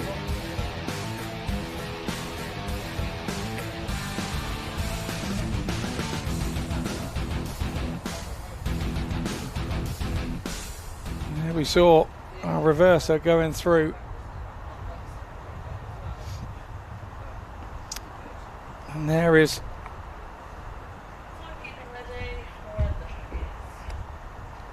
I think that's Mia Beckley going round. She looked to be having a problem with her kart in that junior Rotax race. 1 minute it was revving and she was flying, the next minute it was causing her a few problems. So she abandoned and didn't make it back down at the entrance to the Hames Loop. So our vehicle down there, our recovery vehicle, picking up Mia. I believe they've got to head off to the bus stop and collect another.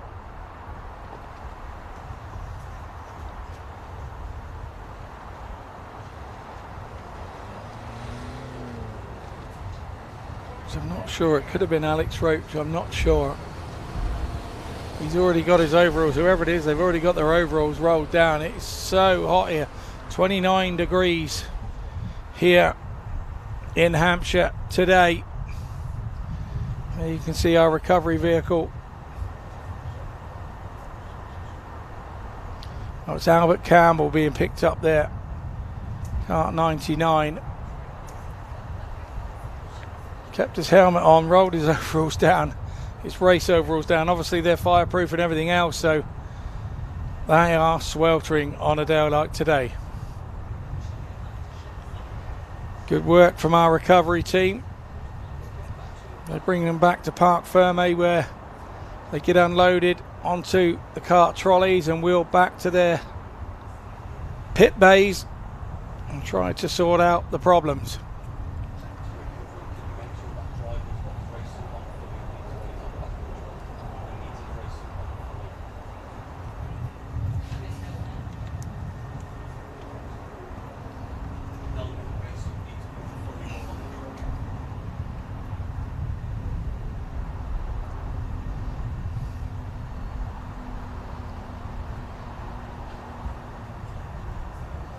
as you can see, for safety purposes.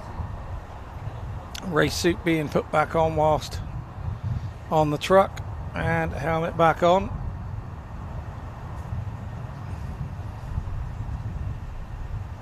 So we're clear to free the track now from the Rotax Junior. As you can see, our next lineup is the Senior Rotax. They're all in part ferme waiting to go. As you can see, lots of white crash helmets in that part ferme. Could easily get confusing from a commentator, that. All those white helmets there, as you can see. But drivers to look out for: Will Aldis, kart number 30, first in heat 1, second in heat 2. Oliver Gussman, he had a win in heat 2. Jonas Januškas, he had a second place in heat 1. Noah McNicholas was third in heat 2. He's in kart 18, and Luke Richards is in the kart with WC written on his number plate. He had a fourth in heat 2. So the guys are out just warming the engines for heat 3 of the Senior Rotax. There is the order they will line up in there on the left hand side of your screen.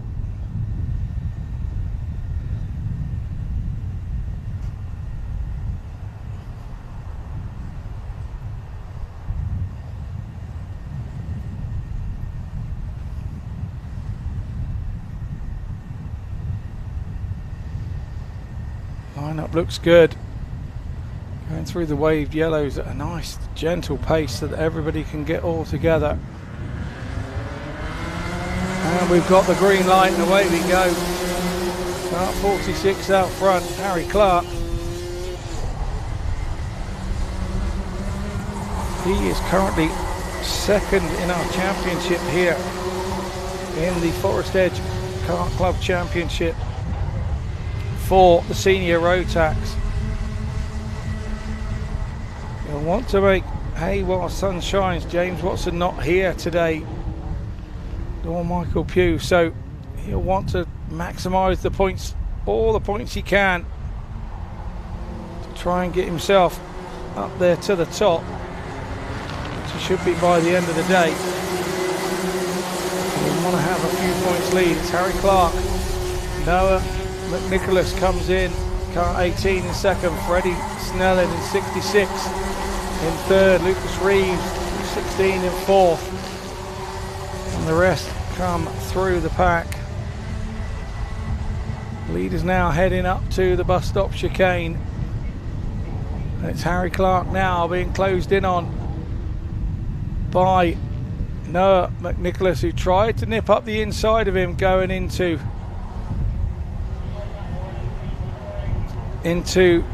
climate, but didn't get that done. So Harry Clark stays in front. Oliver Gussman, he's past Lucas Reeves. He's now in fourth place. Lucas Howell's on his way as well in sixth place. A few movers and shakers on that lap.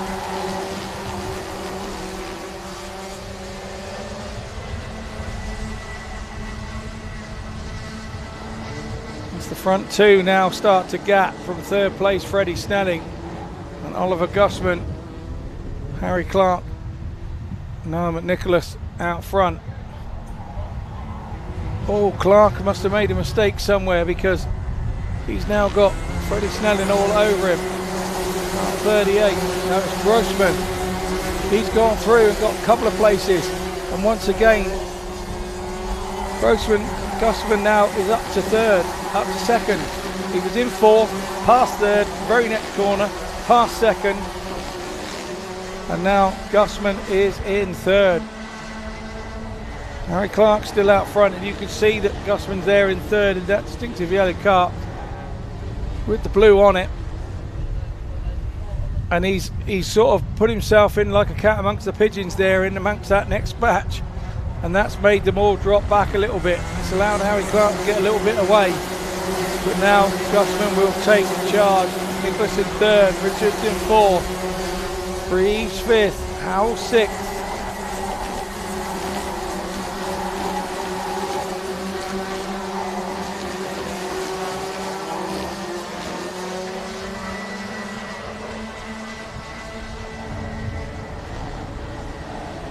Gusman making inroads into the lead that Harry Clark had. He had just under a second lead at the last stop at our timing beams.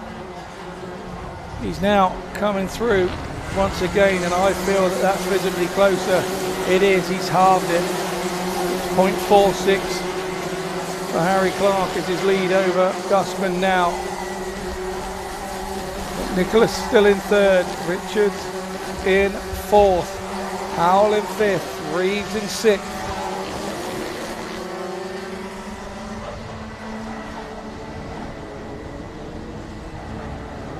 The leaders go through the bus stop. Now coming into climate.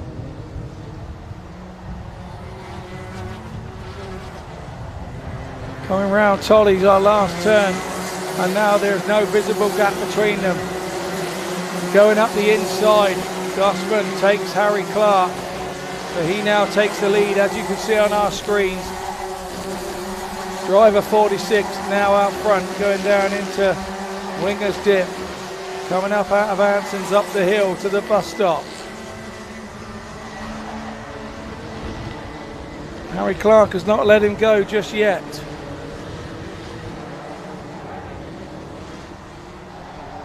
Richards is now chasing. No, McNicholas is now down to fourth. Is he coming to the clutches of Howes? Howes a little bit behind in fifth. Yeah, as you can see, driver 38, Gusman has taken the lead. Harry Clark is still taking chase, but Gusman is now opened up a couple of car lengths.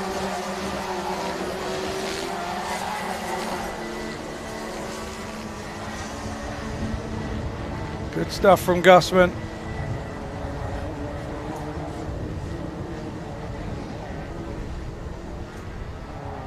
No, McNicholas is now in fourth. Luke Richards has got up to third.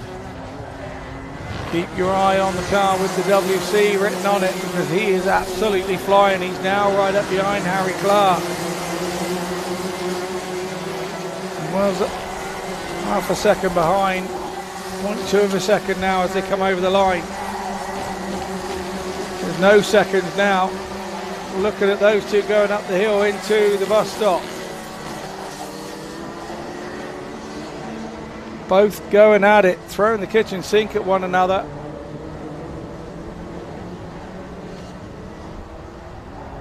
Up the inside goes Luke Richards in to Midgets, holds the line in climate, comes over the line. He now takes second place. He's come back up through from back at the pack. 1.5 seconds behind our leader, Gusman. Probably only got a couple of laps to do it. I don't know whether he could catch that time and get to the front.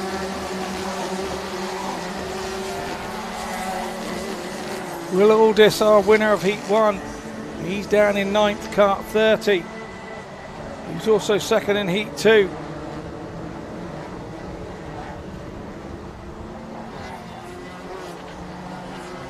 Jonas Januszki, that's easy for me to say with a mouthful of peanuts.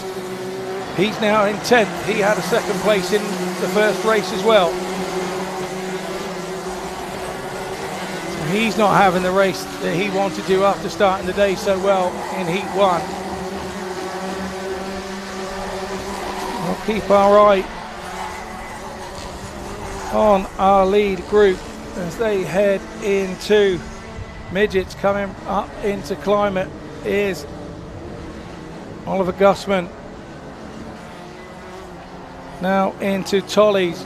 He comes to take the final lap forward, so one to go. Doesn't look like Richards has got enough time to catch him. But McNicholas has had second wind and he's starting to catch Harry Clark. Can Harry Clark hold on to third? Gusman out front there, kart 38. Just looking over his shoulder, trying to see where his opposition is. There are a few karts behind, Oliver. You don't have to worry. Ride your line, drive your line, and you'll be safe and home and dry. Luke Richards has had one hell of a race to get himself back up into second. So as they come over the line to win for car 38, Gusman takes the win. Second is Luke Richards. Third, Harry Clark holds on in car 46. Fourth, Noah McNicholas. Noah was third in heat 2, so he's done well.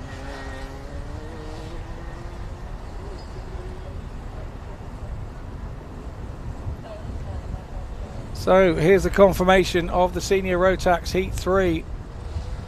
In first place was Gusman, second was Richards, third's Clark.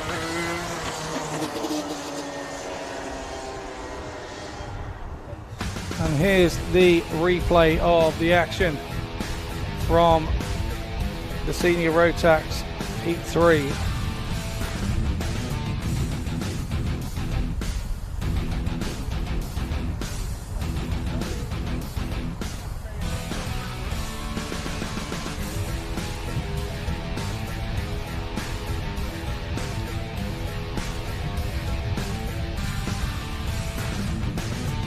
See a move going down into the bottom and then it being returned, the favour on the switchback coming into the bus stop. Really good battle those two had, but here we are then. Here we are now onto the 177 Rotax Max and Masters, two different classes running in the same race here. You can distinguish the numbers from the lineups when they go through on our little grid, the left hand side there. You can see the drivers with the numbers in white.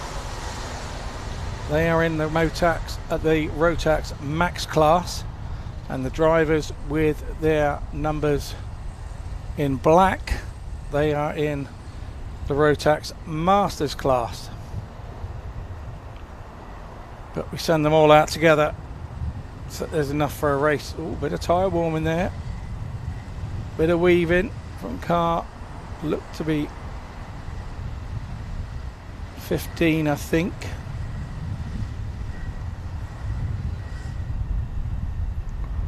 We'll close up to check whether they're all online. Yeah, we get the green light and go, and away we go. We've seen lots of action from Sam Cook. He's driver 66 out front. He's had a second and a win, but he's had to work really hard for them. He started from the front in the lineup this time. Will he have enough speed and pace to just leave? All will be revealed.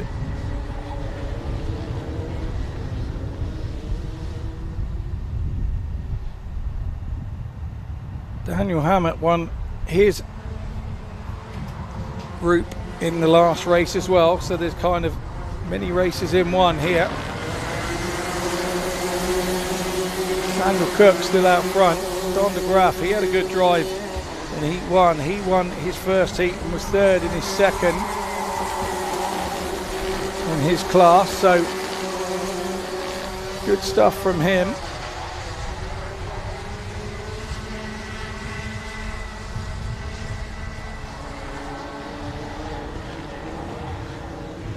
Sam Cook is one of those that when he's driving his car, it looks like he's sat in his armchair watching the football in the evening.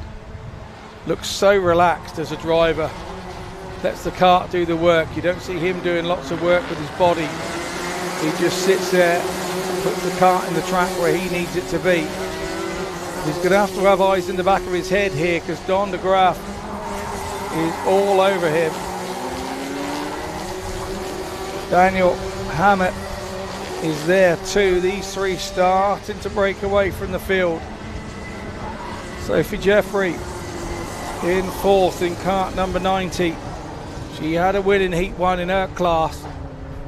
We've got some dirt and dust flying. I'm not really sure what happened there. I didn't quite catch it. If you blink here and look at your notes and something happens on screen, you miss it. Such is the way that the karting works and how quick they are. Sam Cook still holding on.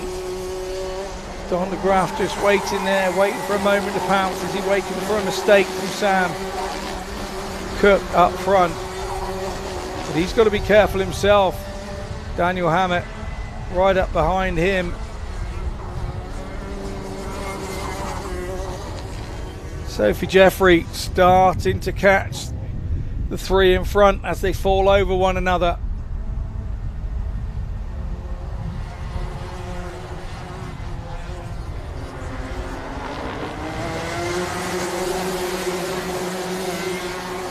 Looks like a lunge up the inside from Don DeGraaf, and that's what's happened. It's moved Cook wide. He didn't just go back into second, he went back into third. Hammett come through as well. And it looks to me Sophie Jeffrey back in the chase. Cook coming up the inside into the bus stop. Oh, got forced onto the curbing and he flew. And that's allowed Sophie Jeffrey to pass him as well. So in one lap, Sam Cook's gone from first. I'm sure he's down to fifth. Our timing scores will check it. Yeah, down to fifth. Third in his class. So Sophie Jeffrey back into second. Don DeGraaf out front. So these both lead their respective classes now in first and second. Hammett, he's in third. Kennedy now up to fourth in kart number 16. And Sam Cook gone from first to fifth in one lap. So unlucky. He's got to get himself together now. Try and get himself back into the mix. Don DeGraaf now leaving at the front. Sophie Jeffrey second. Hammett third. Cook back up into fourth. He's reached past Elliot Kennedy after the shenanigans down at the bus stop. Marcus Baisley making a move now. Kart number 11, he's up to sixth place.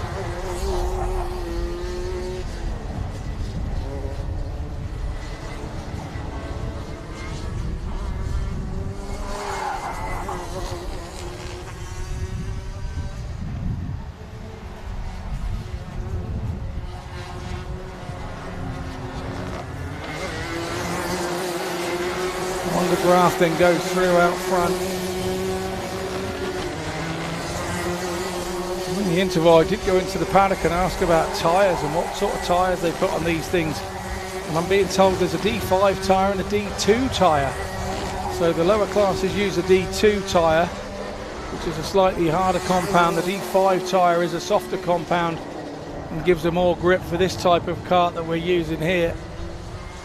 So we're looking roughly about just over £200 for a set of tyres for these karts, and they will burn through a set on a day like today with 3 heats and a final. They'll be doing well to get the tyres to last. So not the cheapest sport in the world to do, £200 worth of tyres before you even start thinking about maintaining your kart from week to week. But very interesting all the same.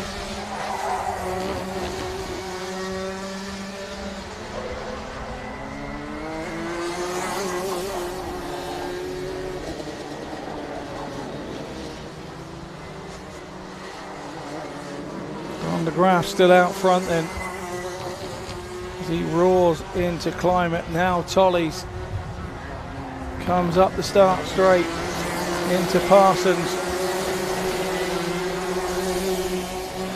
Second and third, Sophie Jeffrey and Daniel Hammett and the real old ding dong.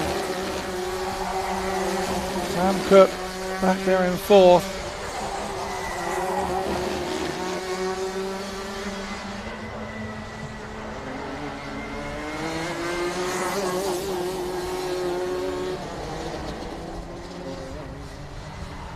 Like Matt Jones and Neil Hemming have retired, gone back into Parc Fermé.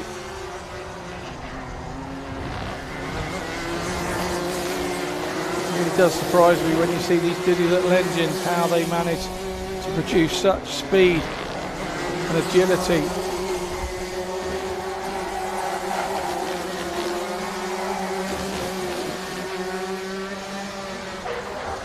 Sam Cook was still battling away there as he goes down into Winger's Dip up from Anson's.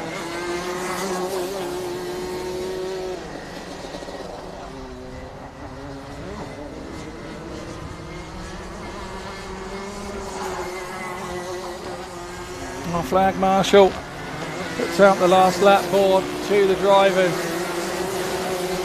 Sam Cook trying to get into third over Hammett. Don't know whether he's close enough to get him on this last lap. He's had a couple of digs at him in the lap before. That cost him time and he dropped back a little as he got enough in the tank to maybe get up to third.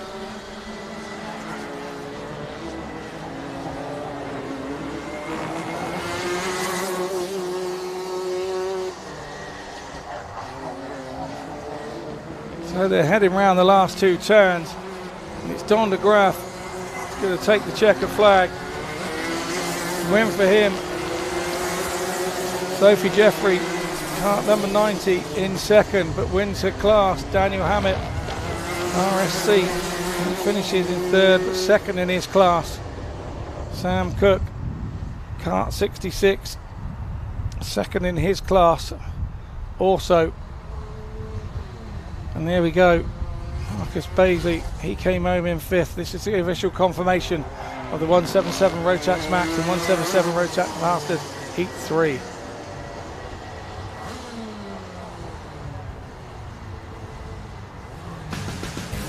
And here's our replay of all the action and all the exciting parts of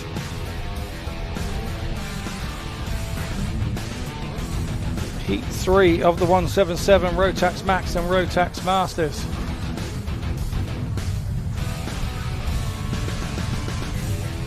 Good pass on the inside of Sam Cook there.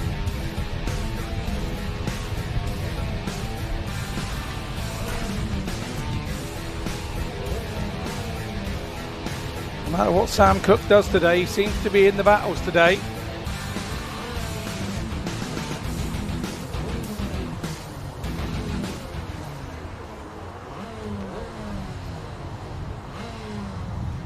We have round 21 of our racing today. That is Heat 3 of the KZs. Just 4 drivers in those.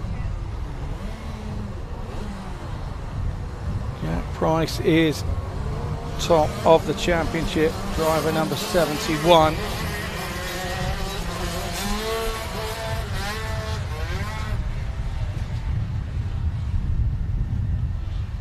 Paget and Lucas Howell.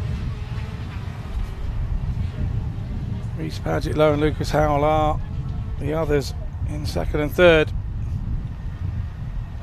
Lucas Howell won round 2.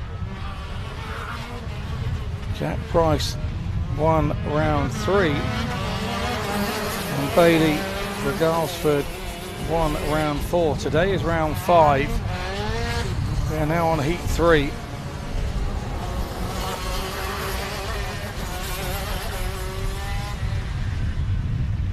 These guys will battle it out.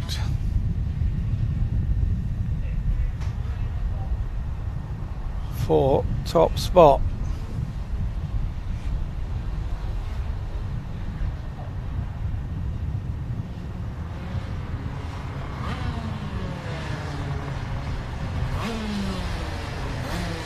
Start Marshall out front.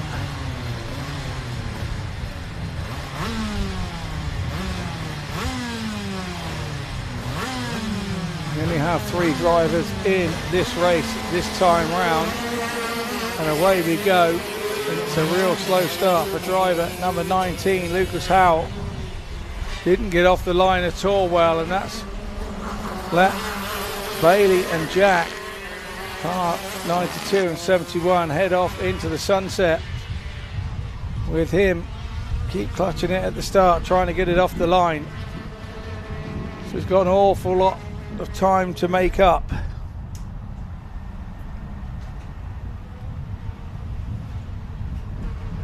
if he's to catch the front two.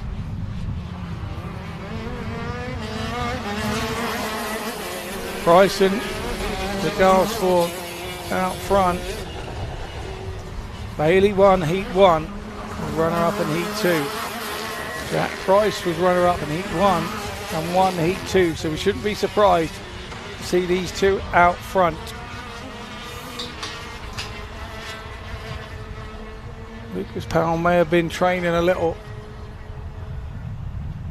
even if he had have had a good start. He's trying to make time up.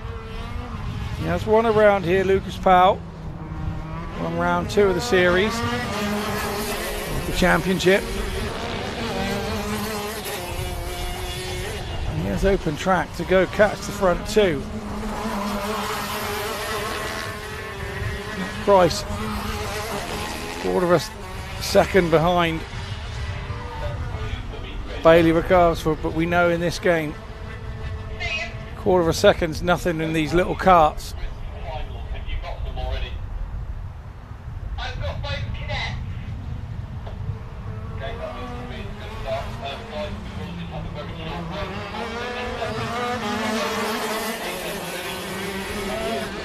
We are keeping our eye on the front two here, as well as keeping our eye on the third place driver, but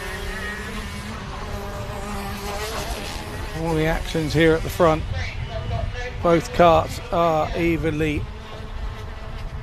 matched and drivers evenly matched. Rickarsford there managed to open up 0.3 of a second.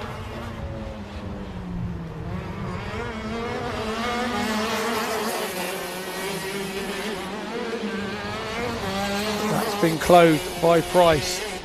He's kind of caught second wind as we start the second half of this race.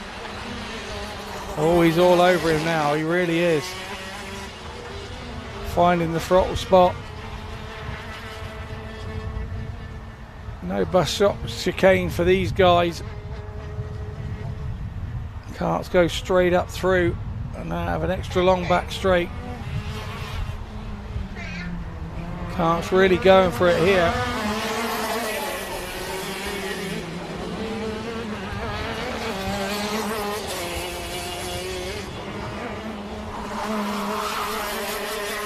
Once again, you can throw a blanket over these two. Just absolutely the way that it's been for these two in Heat 1 and Heat 2.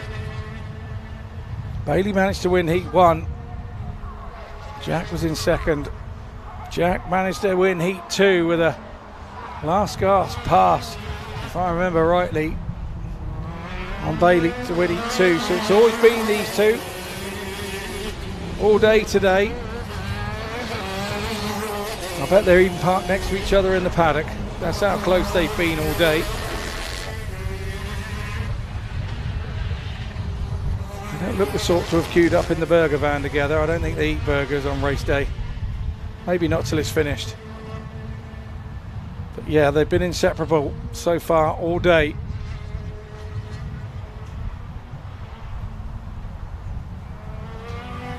Nothing wrong with a nice little bit of racing rivalry. We see it in other forms of motorsport, whether it's on 2 wheels or 4. Oh, a defensive line going in there from Bailey to try and stop Jack getting that run up the inside. But what you do is compromise your own turn and apex then, so it can make you slow around the corner. So you have to be careful doing that, because you do open yourself up for the switch back.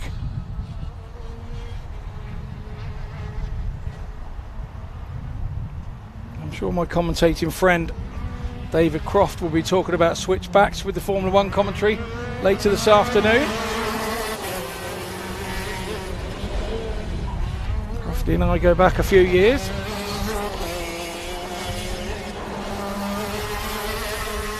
This is brilliant here, absolutely brilliant.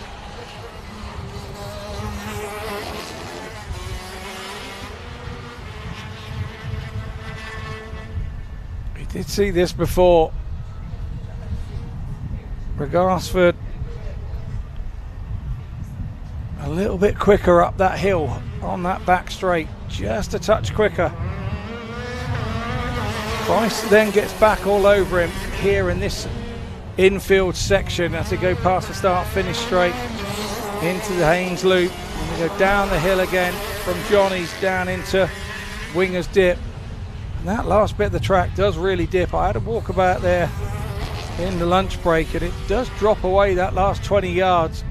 And you can see the superior speed of Regalsford up that hill, and he opens that gap up again. But then we get into the tight bit of the infield again as we come round Tolly's here. And Jack Price is right up behind him again. Defensive line again from Regalsford going into the Haynes Loop. It really is tight. Lucas Howell still going around. They are touching bumpers there, but you can see as it goes up the hill, Regalsford just leaves him by about a kart length and a half. Goes wide there, makes a mistake, but Price tried to dive up the inside. Then the door was closed on him. He had to hit the brakes then himself. Stopped his momentum, so he's a little bit further behind now going around. There will be 2 laps. There'll be this one and then one after it. That's the timing beam. He came over, it was on about 4 seconds. So there will be 2 laps, this and another. And once again, it must be so frustrating for Jack Price to watch his rival go up the hill and just leave him a little. Don't know whether it's power, whether it's weight distribution, size of the driver, whatever. It's just that kart length and a half, and he's back all over him as they go into the last lap. And another defensive line going down into Haynes from Regalsford. Doesn't have to go defensive at the end of that straight because he just gets half a kart length on him. And then another straight comes out of Anson's, and then he gets another kart length on him. So Jack Price doesn't look like he's going to be able to do anything here. Brakes later, gets right on his tailpipe, but he isn't going to be able to do anything. Another defensive line from Garfield. That's going to see him over the line. It's a win for Bailey Regalsford. So his heat races go 1, 2, 1. Price's heat races go 2, 1, 2. And Lucas Howell comes over the line for 3rd place.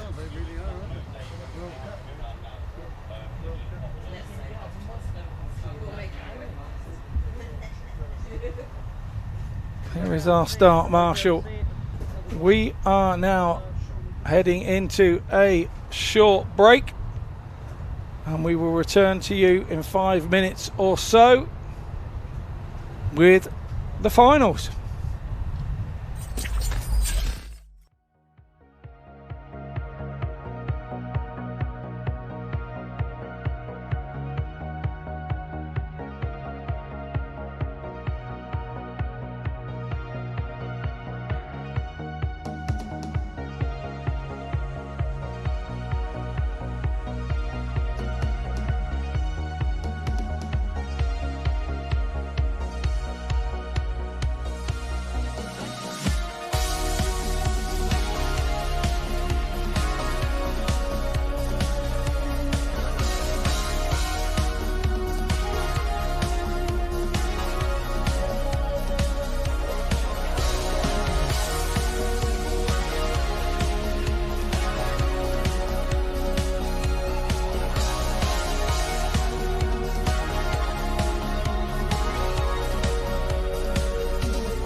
So welcome back to the Forest Edge Kart Club Raceway here in Hampshire, and we have reached the final stage of proceedings. Our first final out today will be the Honda Cadet 200 final.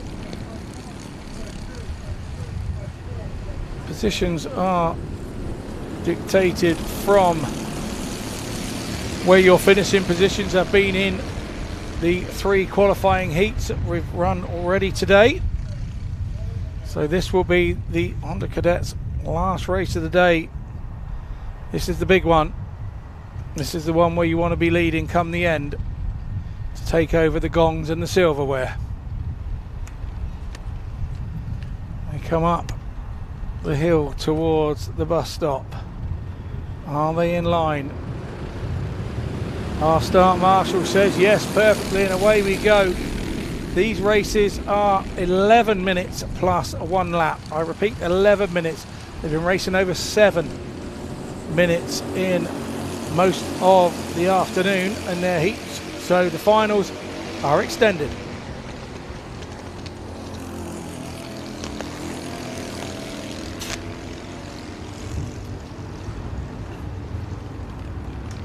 Out the front we have Max Skilton.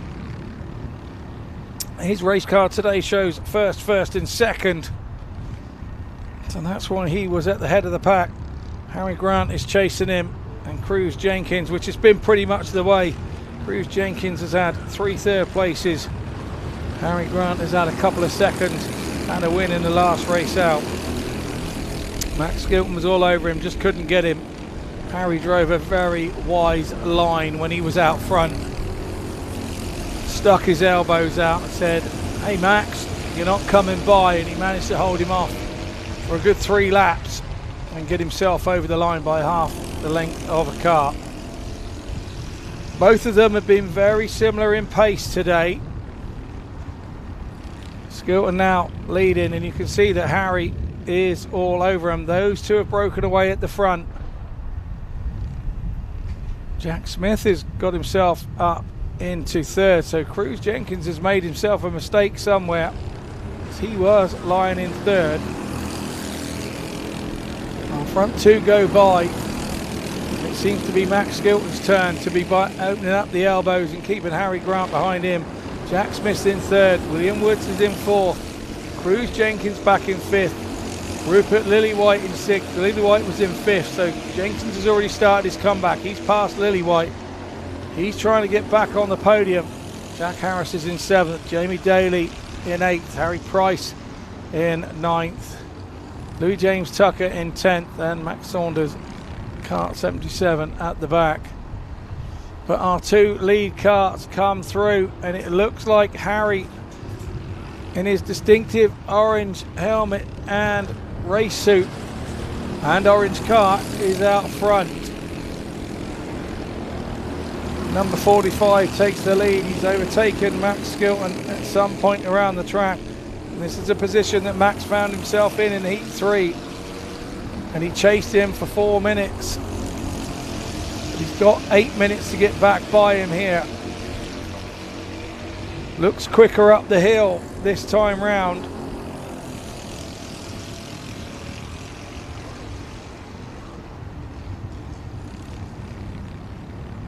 Not going to be able to get into midgets up the inside like he did in the previous heat. But he's really close to him here around the infield. Staying all over him. A real defensive line is not what Harry has done. He's gone wide. Max has tried to get him up the inside. It's kind of gone out of my camera shot. But Harry has managed to hold on. Here in third, Jack Smith. Cruz Jenkins is now up to 4th. So whatever mistake he's made, he's managed to get himself back to 4th from 6th in just a lap and a half. That's Cruz Jenkins there with the black crash helmet. He's looking over his shoulder to see what's behind him. You've got a bit of daylight there, young man. Concentrate on getting Jack Smith in front of you. He's gone under Jack Smith. Down at midgets, coming into climate, he holds it.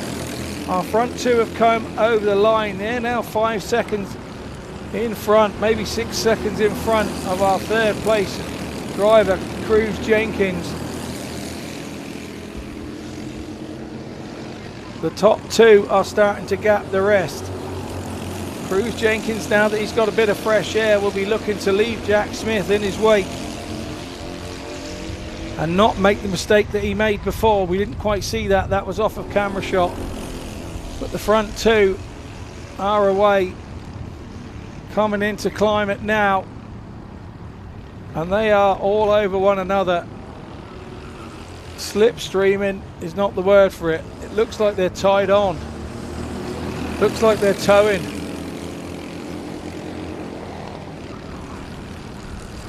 Harry Grant, no defensive line down into the Haynes loop. You see the rest of our drivers coming through.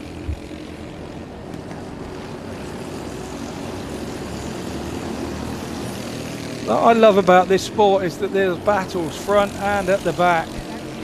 67 Harry Price there having a look at Jack Harris up the inside. Harris in kart 15 made a slight mistake there, but Harry Price couldn't take advantage. No three karts have got their own mini battle. Jamie Daly leading that one. The leaders come back over the line. It's the halfway point, 5:30 as they came over the line. Harry Grant is still just doing enough to hold on to Max Skilton. Can Skilton find the skill to get by Harry Grant? Is he biding his time and not wanting to show his hand too early? Kart 16 comes through there, Louis James Tucker. He also has an orange regalia. Young man getting plenty of track time this weekend. But here come our leaders back over the start finish line. Once again, can't separate them. Max Skilton not showing his hand yet. I reckon he's going to wait till the last lap and make a lunge somewhere, but you've got to be in the right place. You can't wait and then make a mistake. Jack Smith, number 18, he's in fourth now with William Woods and Rupert Lillywhite in a little battle between themselves. Then there's a gap, and then it's James Daly, Jack Harris and Harry Price. And then there's another small gap, and then it's Louis James Tucker and Max Saunders all over one another. So battles right the way through from front to back. There is no, well, there is one position that there's no action, and that's Cruz Jenkins. He dropped back and he's now sort of got a lonely drive to the end of the race in third place. Our leaders come over again.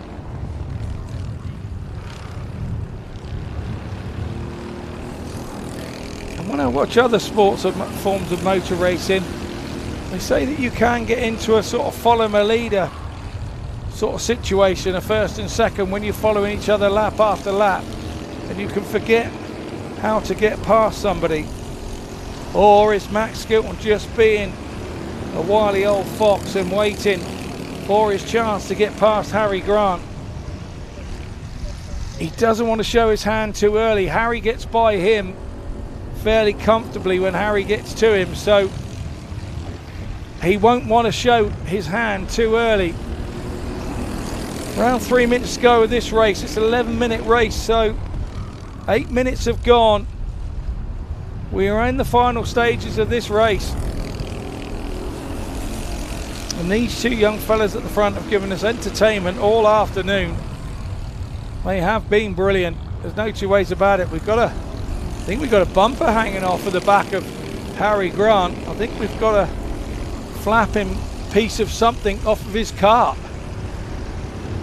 Yeah, definitely got a piece hanging off of his cart, the leader.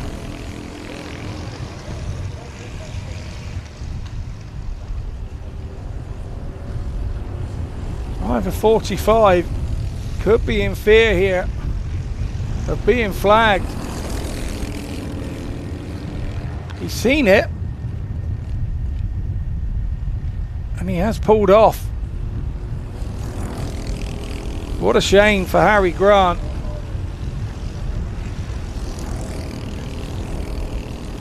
He's had to pull out with the bumper hanging off. That's finished his final. He'll be heartbroken with that.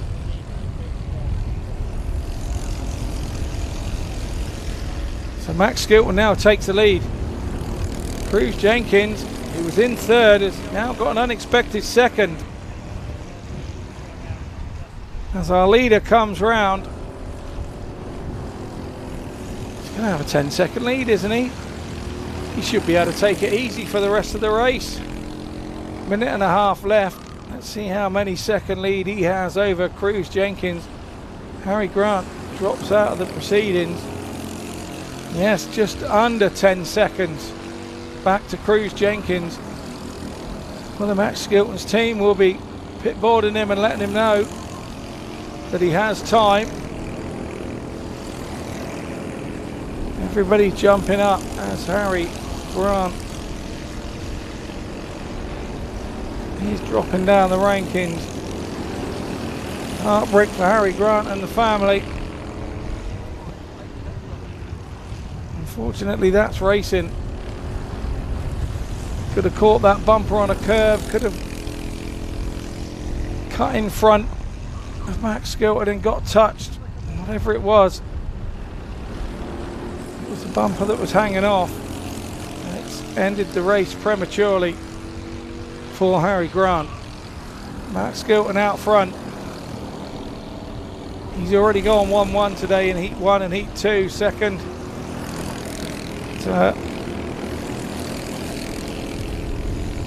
Harry Grant in Heat 3.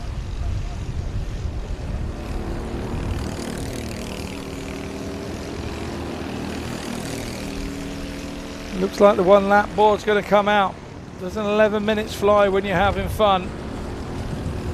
Our leader goes over to take the last lap flag. Max Skilton. Cruz Jenkins will come over in second.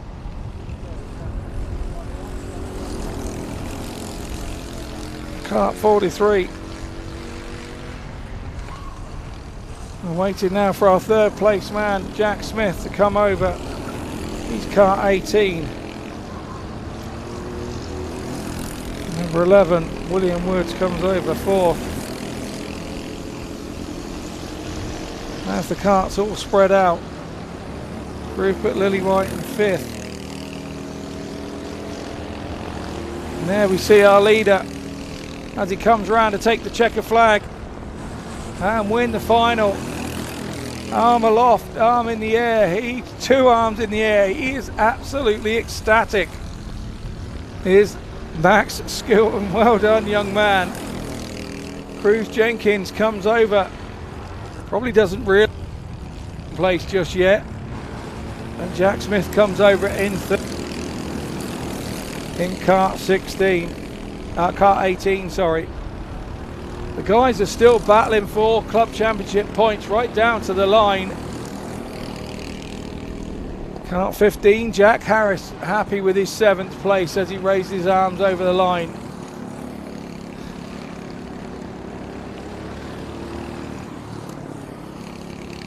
Louis James Tucker comes over in 10th. That young man provided some entertainment and had a good weekend himself. And there's Harry Grant, the luckless Harry Grant, finishing last and at the back because of that bumper hanging off. Here we'll see all the action in the replays. And that's where we lost 2 drivers straight away on the first turn. Went grass tracking around the outside.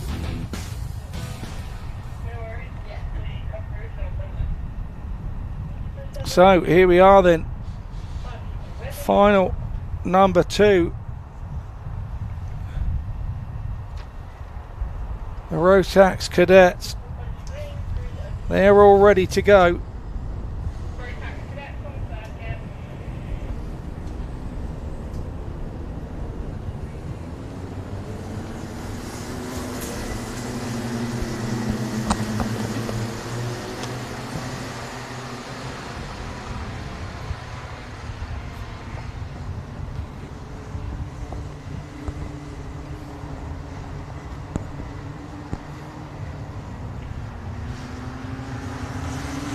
Nice belt round to get like a half lap to get their engines nice and warm. These little engines don't take much to seize them. If you start thrashing them, they will heat seize on you if you haven't warmed them up properly. So a little run round to get everything going now. The guys to look out here for here in the final. Rio Pocock has gone one. His current race card reads 1-1-2 for the first 3 heats. So keep an eye out for him. Jackson Haynes has been 5-2-5, not been very consistent. Johnny Butterfield, he's been going well as well, kart 25. We are underway, we are away. 11 minutes has started, so our start marshal more than happy with the lineup. It's Rio Pocock out front. Johnny Butterfield has been all action today. We've seen him go straight through the bus stop. We've had all sorts of going on with Johnny Butterfield. He is entertainment personified, that young fella. Jackson Haynes, he's in third.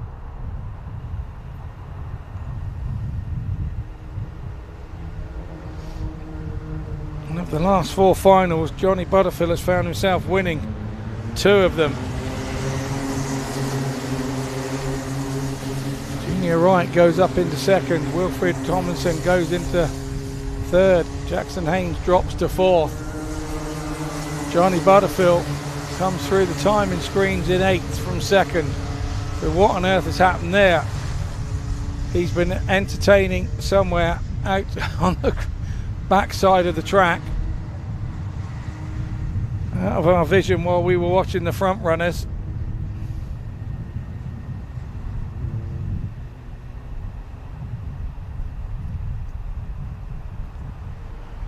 As our front 2 head into Tollies. It's Rio Pocock leading, Junior Wright in third, Wilfred Tomlinson, Jackson Haynes following in 4th.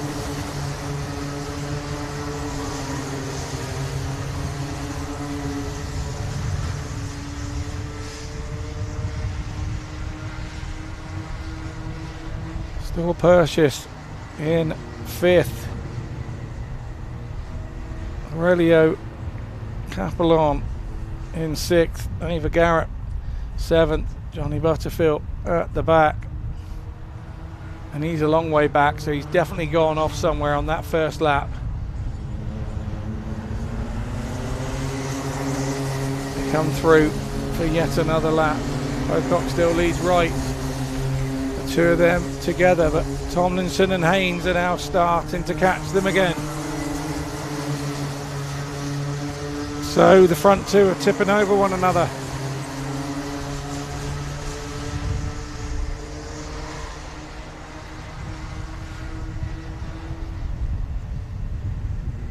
Into the bus stop, got to get it right. It's on the uphill, otherwise the exit is slow and you make yourself vulnerable into midgets. Not this time for Rio Pocock.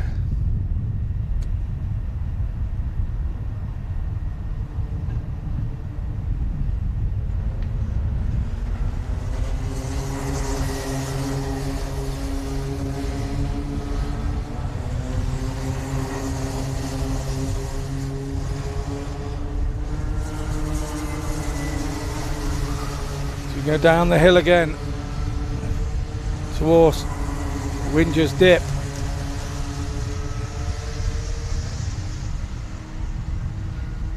Nice little lean forward to try and get behind the slipstream of the steering wheel from Junior Wright.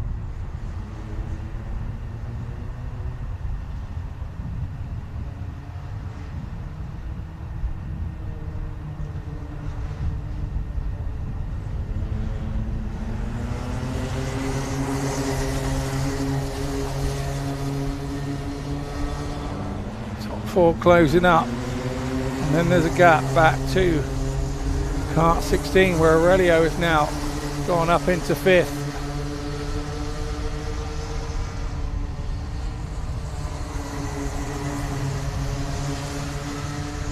he's passed or purchased. Oh, a little bit wide there from Pocock coming out of the bus stop. As he goes up the hill, Junior Wright just a touch closer, but can he do anything about it? As he comes into climate. Now round Tollies. Over the start-finish line.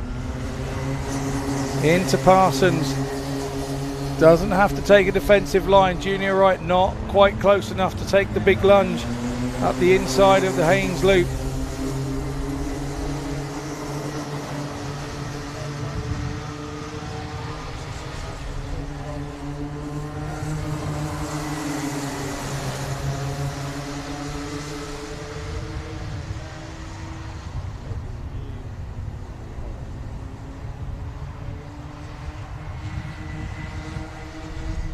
Nice little tussle going on here.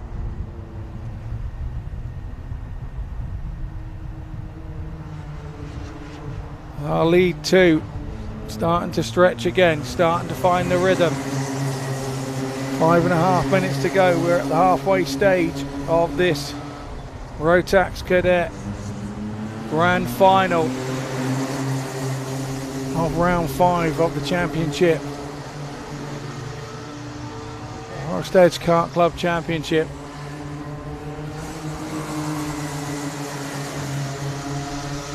What do we have here?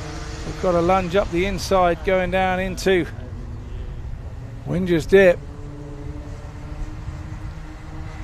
And kept the place, working hard.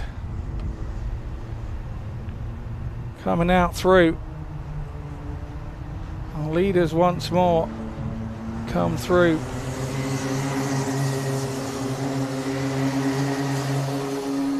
Pocock managing to hold on. Junior Wright, you would have thought have passed him by now. He's been within the width of a matchbox the whole race. He's starting to drop back a little bit. 0.3 of a second now. As Pocock started to turn the screw on what's going on. Johnny Butterfield back up into 5th from 8th. He's making hard work of today's racing, but learning an awful lot with all the passing that he's making. Really good stuff from him. Probably feels if only he was doing it at the front. Problem for him, he's 8 seconds behind the driver. Jackson Haynes in 4th place is Butterfield, so you feel he's probably got as far as his race can go. That won't be for the lack of trying. He will try to continue to thrash that kart around this place as fast as he can thrash it. He will drive it like he's just stolen it.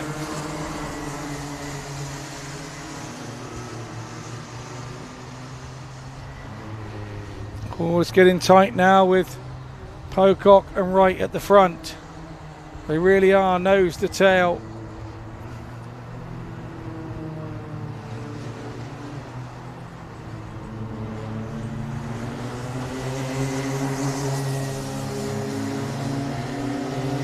Not quite close enough to take the dive up the inside. Junior Wright.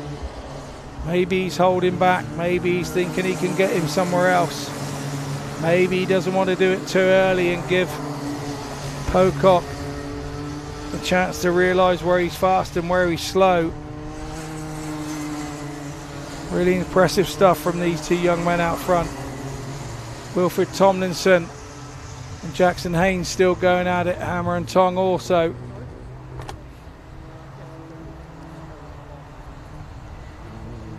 They're about 3 to 4 seconds back now, looking at it from here.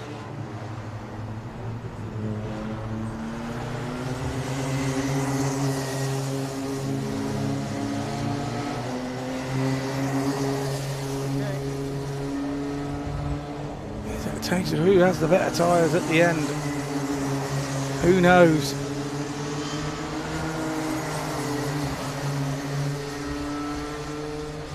Jackson Haynes takes a dive up the inside, gets his nose cut off by Wilfred Tomlinson in car 23. A really good close of the door from him. I don't think there's such rules as moving under braking here in karting. I think it's just moving under moving whenever you want to move here. Expect the unexpected. That's the kart racing motto. Minute and a half to go then as our leaders come through. Third and fourth have now come through also. They're about 5 seconds behind. 5.5 seconds behind or so than the leader.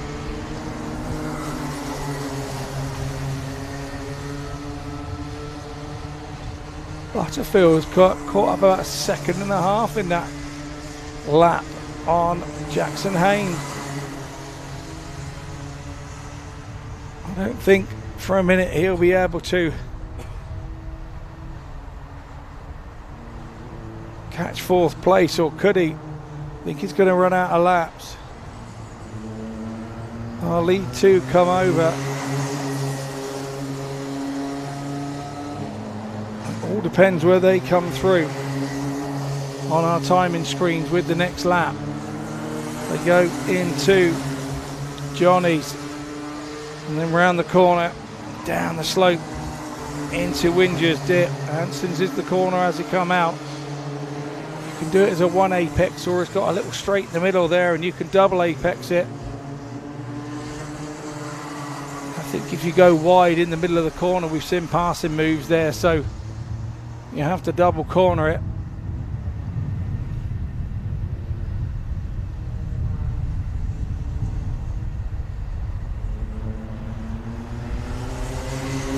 Pocock still hangs on then. No, he doesn't make the timing screen.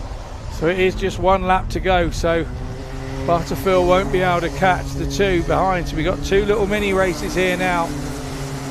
Wilfred Tomlinson hanging on to Jackson Haynes is all over him. And we've got Rio Pocock with Junior Wright out front. Probably the more important duo out there. Pocock gets down behind his steering wheel trying to get the slipstream up the hill into the bus stop. They now negotiate midgets for the last time going into climate, and it looks like Pocock has done enough for me. Junior Wright has stayed there the whole time from the start of the race, and it looks like Pocock takes the checker flag from Junior Wright. Still got a battle going on for third here. Who's going to take it? It's going to be Wilfred Tomlinson by half a car from Jackson Haynes in fourth. Johnny Butterfield, well, he didn't have a lonely drive. He had to come all the way from the back to come through. The rest of our carts come through to a finish. So it was a win for kart number 66, Rio Pocock. Second, Junior Wright in kart number 11. And in third, Wilfred Tomlinson in kart 23. What an entertaining little race that was from the Rotax Cadet. And here we are. Here's our replay of the moments and in the action. And we had a spinner out front there.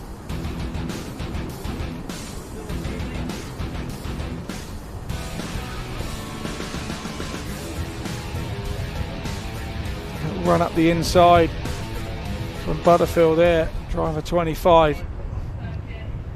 But here we go then. We are in our third final of the day. This one, the Inter Rotax A final.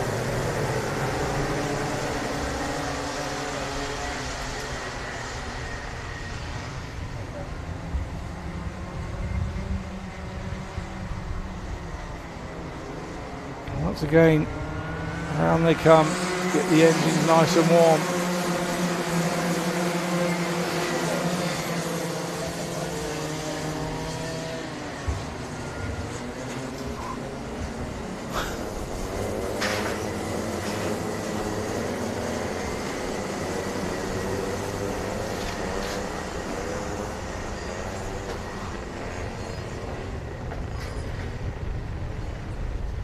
So the driver's been slowed right down.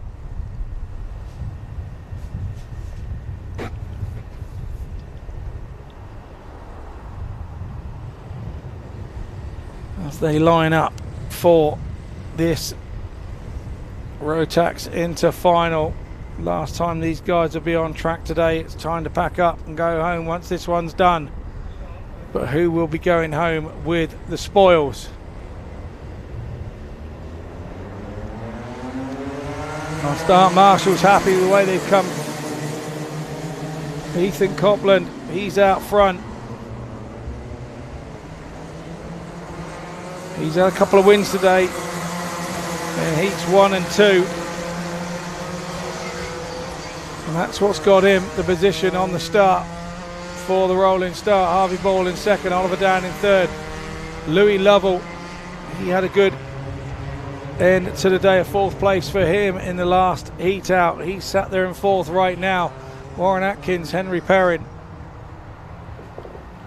Lenny Dorrington, Arthur Kaiser, Jensen King, Alfie Garrett, Charlie Dickinson, Jack Hudson and Michael Waller bringing up 13th spot. A valuable time for that young fella.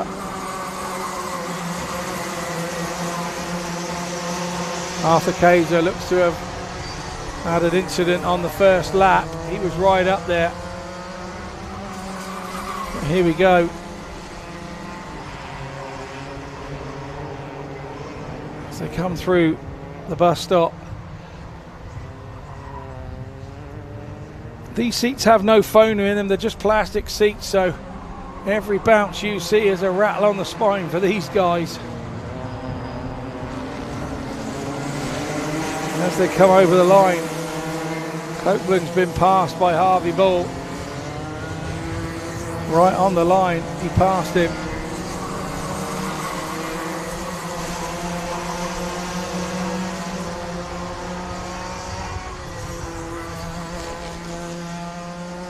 So as we come up into the bus stop, Harvey Ball leads.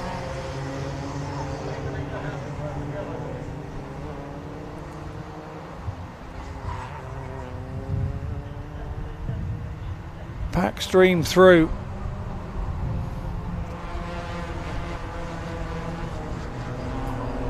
Oliver Dan now in second, Copeland's in third. Actually, Copeland's disappeared. Well, we've lost him somewhere. We've got some yellow flags on track.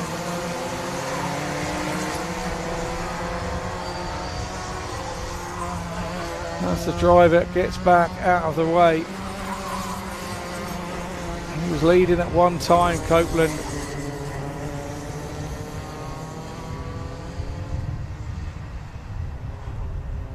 His day is done. Harvey Ball out front.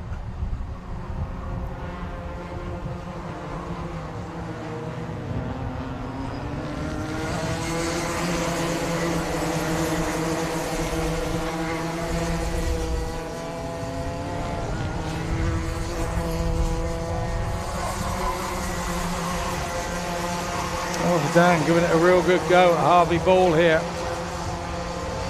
Real good go. Louis Lovell in third.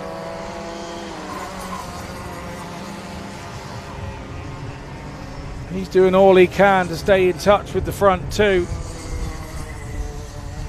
A real good day for Louis if he can stay there. But he does have Alfie Garrett all over him at the minute. These young karters learn how to deal with the pressure of being chased at such close quarters.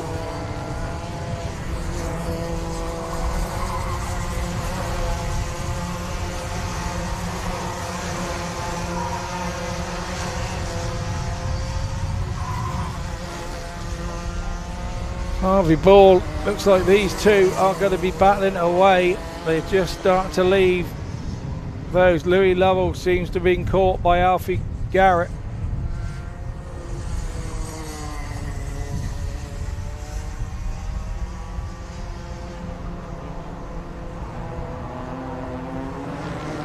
First two come round. Louis Lovell having a real staying on the tail of Alfie Garrett. He'll be looking to get back past him, maybe going down into Winger's Dip if he's close enough. Here we go, the front two starting to gap the rest of the field. Third and fourth, getting away from the others too. Louis Lovell.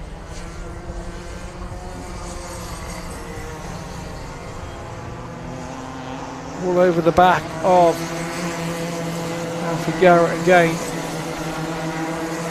Alfie Garrett is dragging those two back to the front two. 1.5 seconds behind Oliver Dan.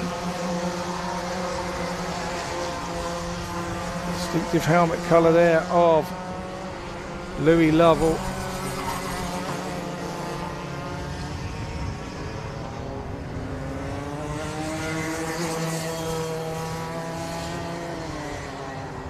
Kart stream through at the back.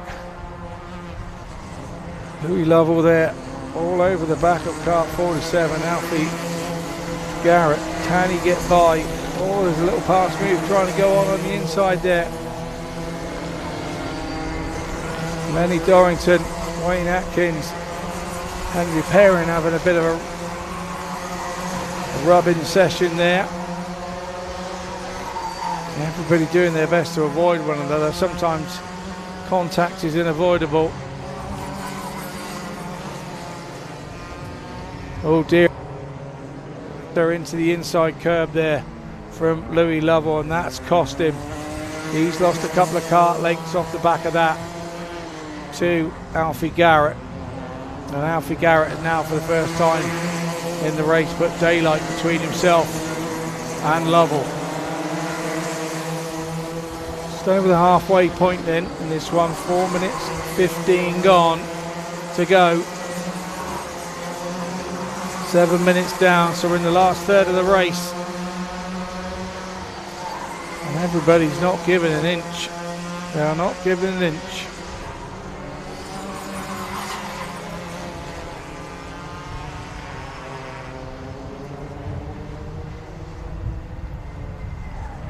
Every spot in the championship, with the championship points on the line here in finals, every spot is vital come the end of the season. It could all be down to 1 point where you just hung in there at some point during the season. That could be today. Your best 7 scores count from the 9 rounds. We are in round number 5 here now, so we're 4 rounds have gone, 4 rounds to go, so we are exactly at the halfway point of the club championship here at Forest Edge Kart Club. Things now starting to take shape at this end of the season. So who's going to walk away with the club championships? Who's going to take the titles? Harvey Moore then goes through. Still being chased by Oliver Dan.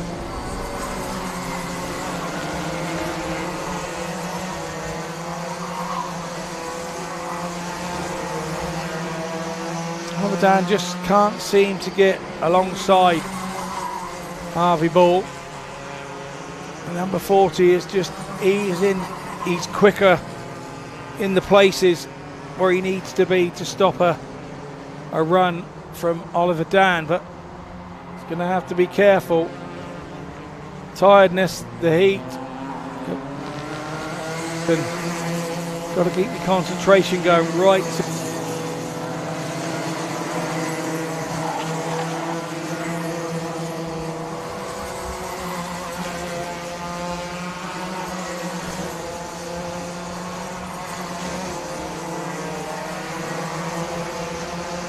I bet Oliver Dan is behind thinking, I'm giving it everything. I can't find any speed anywhere. I can't find that little gap of 0.26 of a second to get myself in a position to go up alongside him.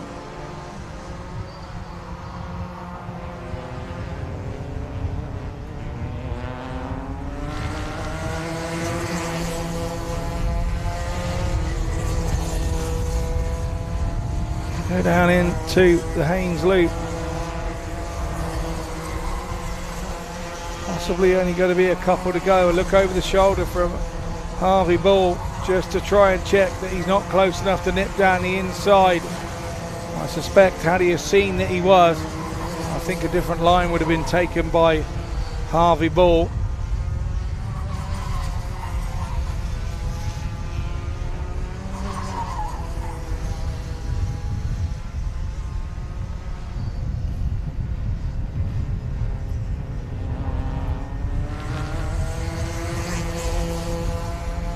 There's going to be 2 to go then. The timing screen as they came through said 38 seconds.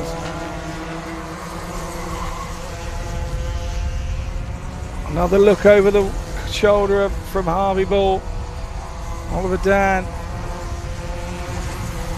maybe taking a bit of heart from that.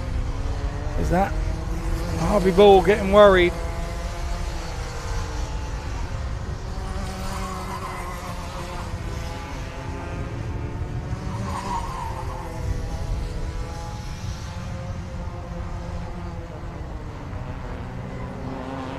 Yeah, the last lap ball comes out, so it is 1 to go. So it's now or never for Oliver Dan. Otherwise, second spot on the podium is where he's headed.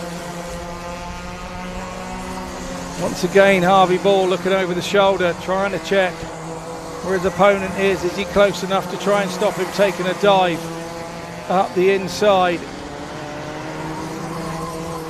We go through the bus stop for the last time, down into midgets for the last time.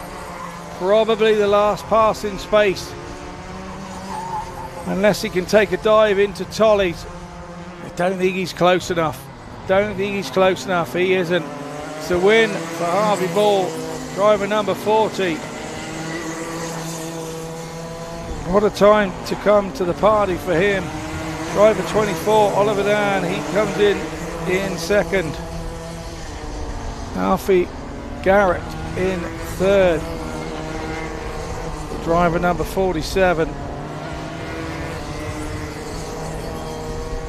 And in fourth place, Louis Lovell, driver number 23, just missing out on the podium.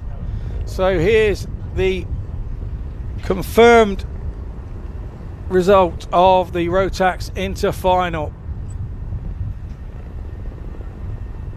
Ethan Copeland there at the back, been racing so well all day, comes to the final, just didn't go his way. Here's the replay of all the action. He lost a couple at the start there going into the Haynes loop.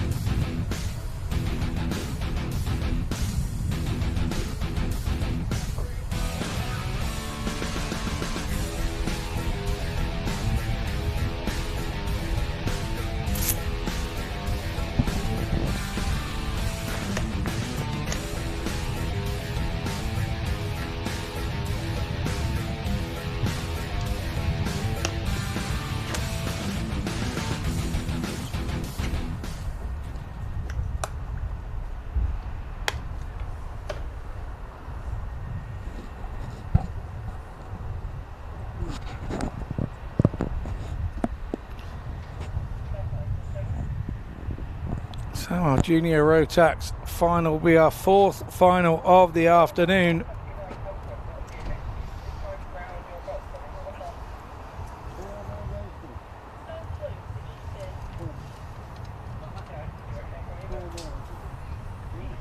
See people up there in the little grandstand we have here waiting to see what's going on. We do have a short wait while we recover one or two drivers from the track.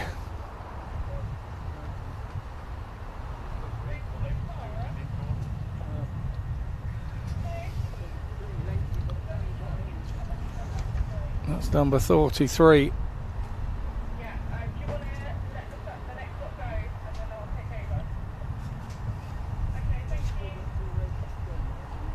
That was Ethan Copeland. Underneath that helmet, he will not be a happy bunny. Right in the mix at the start. Just didn't end well for him.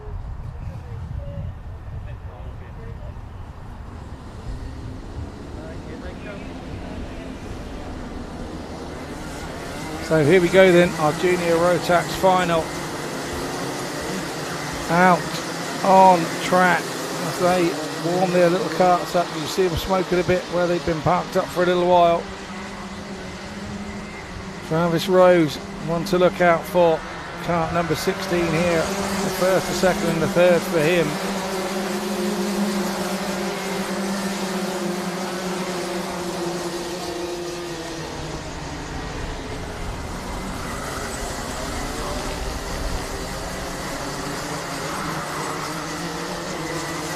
Level car 97 has been pretty consistent today. He's out front, 97 in the lineup, so he's at the front with Travis Rose, who I mentioned earlier. Barton Stacey's had a second. Ethan Critchley's had a win. 10. Not happy with the start there, not happy with the start.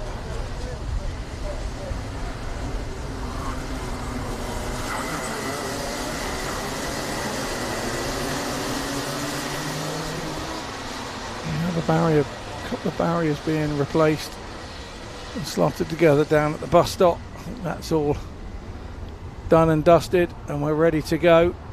Like I say, nothing will happen here till the safety measures are all in place. Yes, motorsport is dangerous, but we do our utmost to make sure that every possible available option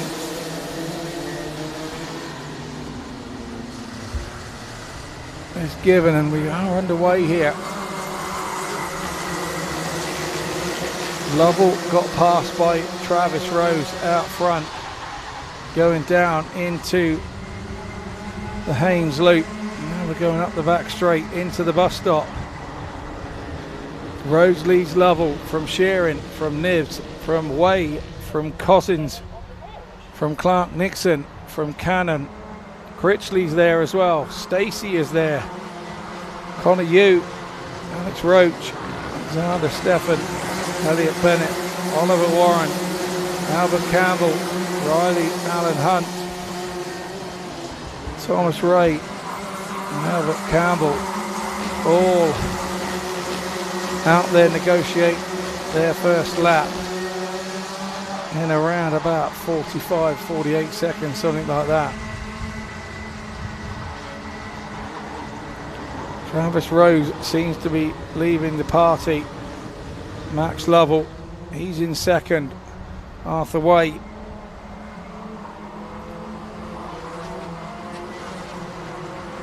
He's another race winner from race 1, car 47. Arthur Way now passes Lovell. He's up into second.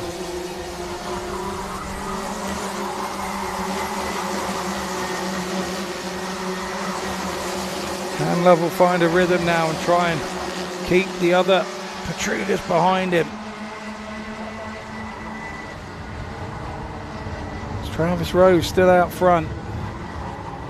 Arthur Way in second, Lovell third. Scraps going on further down the field. Now starting to eke out a lead is Rose. Rose is gone at the front. 47, Arthur Way is taking chase, followed by Lovell. Shearing, Clark Nixon, Nibs, Cousins, Critchley, Stacey, and Cannon rounds out the top 10. Now seeing some action there, we see Max Lovell in shot in third place. Can he hold on to that third place?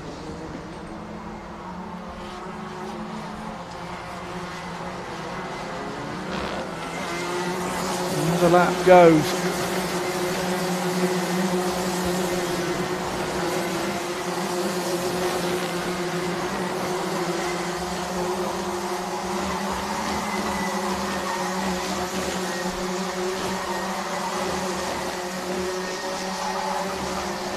Amazing pieces of action going through the field.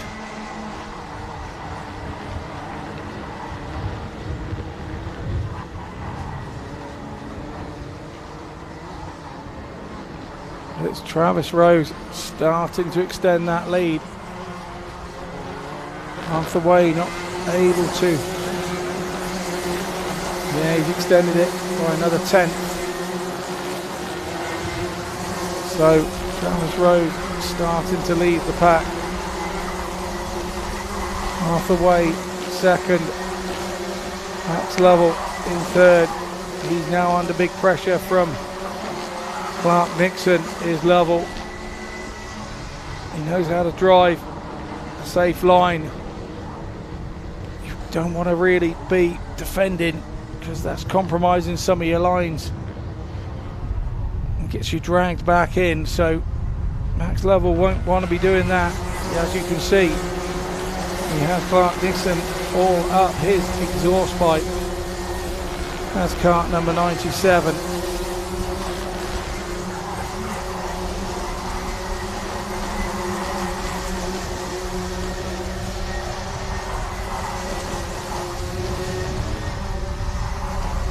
Back up the hill they come. Lovell really is. Got Clark Nixon right up his exhaust pipe. He's doing enough to stay in front for the time being. Can't afford a mistake.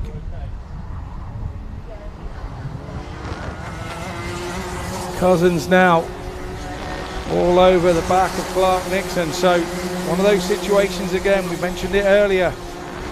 If you're not careful, you won't lose one place, you'll lose two.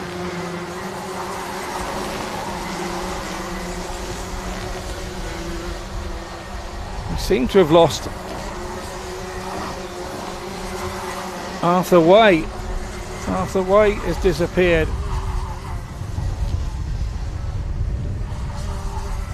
from our timing screens, and that means Lovell is now in second. Yeah, Arthur Way has disappeared from our timing screens. I don't know what happened there, where he's gone. Lovell is now 4 seconds behind, and now exactly what I said would happen. Drifts wide into the Haynes loop, and Lovell goes from second to fourth. He lost not just the one place, he lost two. Wasn't defensive enough going into the Haynes, and the two guys that got by him, he got forced out. Oh, it's going on again now down in midgets. Is he going to be able to, Max Lovell, is he going to be able to get back? He doesn't. He doesn't indeed. It looks like Cousins now is up into second. He is. Clark Nixon third. Lovell fourth. Shearing fifth. Stacey sixth. Critchley seventh. Somebody's on the knobbly bits on the grass. Nibbs is in 8th, Cannon is in 9th, and Roach rounds out your top 10.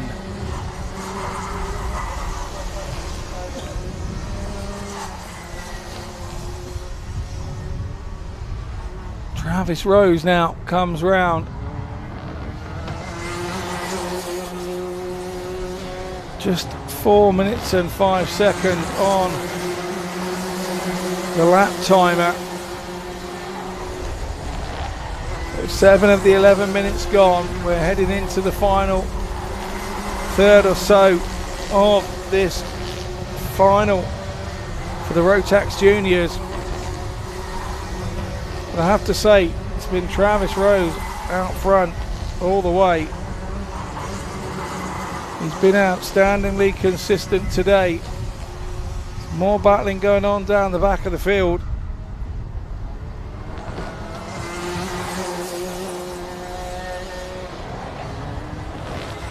Driver 17, Ethan Cousins has worked his way.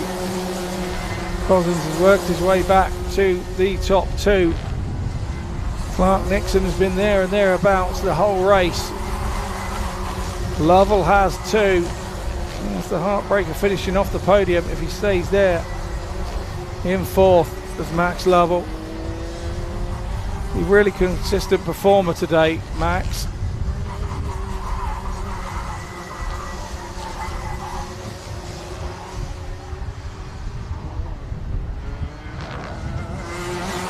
Cousins now has broken away from the pack behind him. think we've lost. Oh no, Lovell's still there. Lovell was still there in 4th. Thought we'd lost him then. Sorry to the Lovell family. No, he's still there.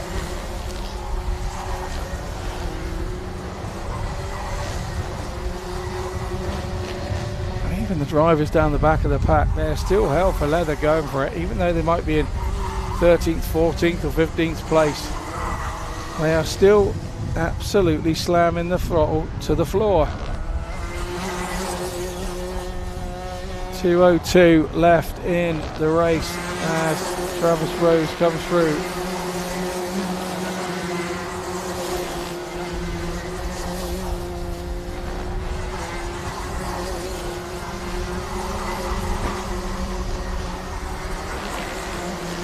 Another battle down the field. 83.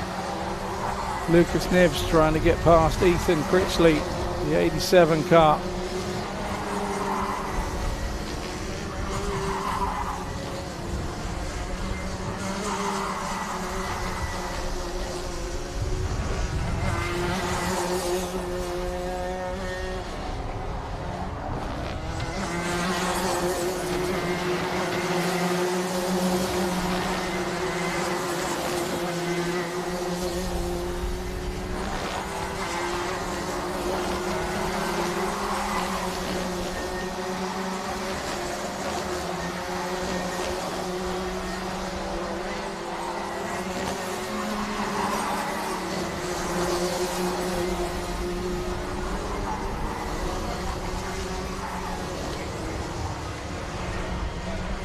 Here comes our leader. It's Travis Rose. 45 seconds on the board. They get round. There'll be only one lap to go from here. We'll have to see on the timer board. Ethan Cousins in 2nd.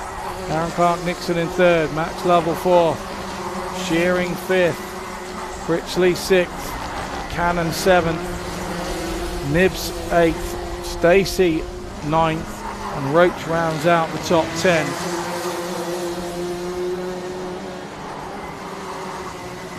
Now we've got our leader coming round. He's getting the last lap board. Didn't quite make it, so he was just out of time. First to have 2 more laps. Made a bit of a mess going down into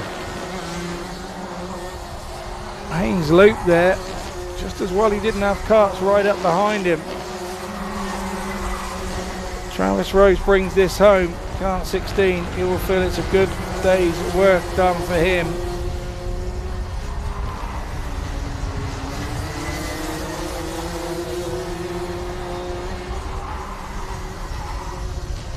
As we watch him come round. Checker flag for then Travis Rose. He wins the Junior Rotax Max Final. 2nd, Kart 17, Cousins. 3rd, Clark Nixon, Kart 34. 4th, Lovell, misses the podium, Kart 97. The rest of your runners and riders come through, as you can see from the timing screen. So here we go then. This is the confirmation of the result of the Junior Rotax Max Final. A win for Rose. Cousins was 2nd. Clark Nixon was 3rd. And Max Lovell was 4th. And here's the slow-mo replay of the start. And the highlights of what happened where.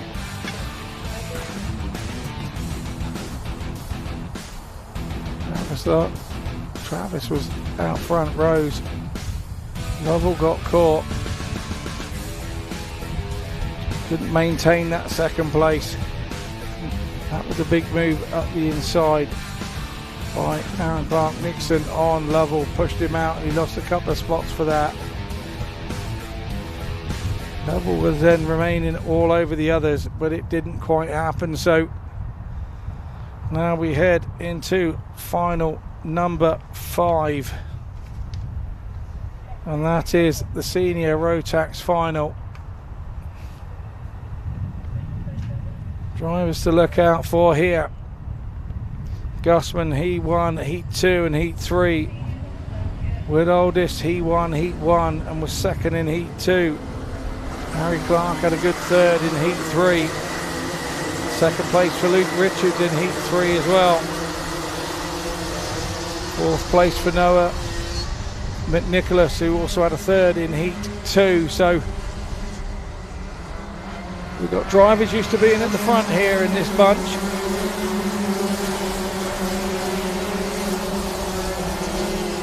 How quick are these guys? How quick are they?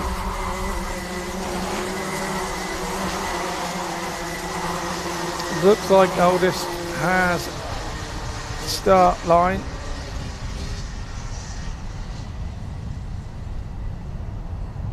Januszkas, he starts in P2 in the 65 kart. Hicks 84 in P3. McNicholas in the kart 18 kart in Heat 4. Lucas Howell in kart 19 in place 5. We're bringing them round now up the hill through the bus stop. Are they all in line to have a good start? Yes, they are. They all hit the accelerator at the same time. There's a bit of bumping going down on. Oh, this driver's left on the track. We've got two off the side down there, facing backwards. We've got drivers trying to get themselves running again. Getting them onto the... They've managed to get themselves running. All but one has managed to get themselves running of the incident down in turn 1.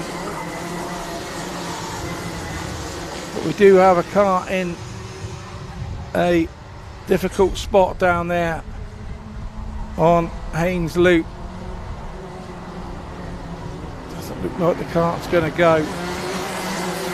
So under yellows, everybody's under yellows, so they'll have to stay where they are. No passing.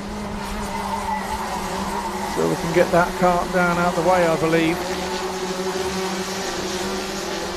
Not in that particular section of the track.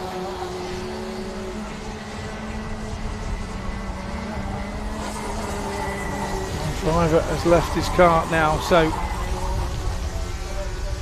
it was either one of the front runners, Gusman and McNicholas.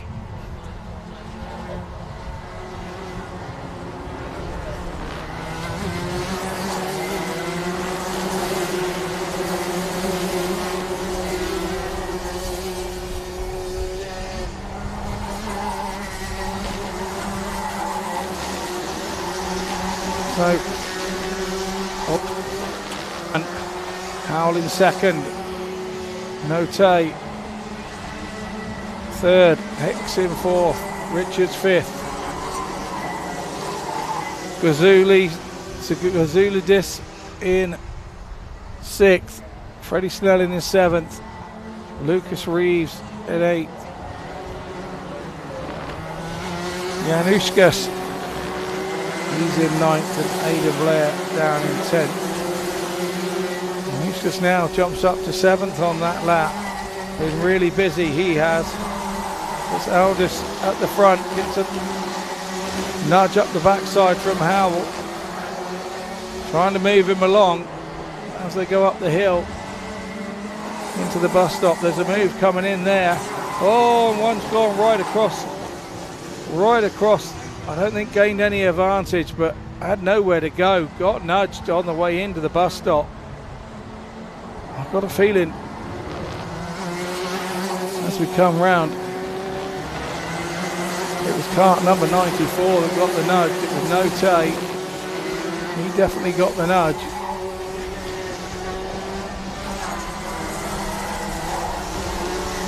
Another nudge once again.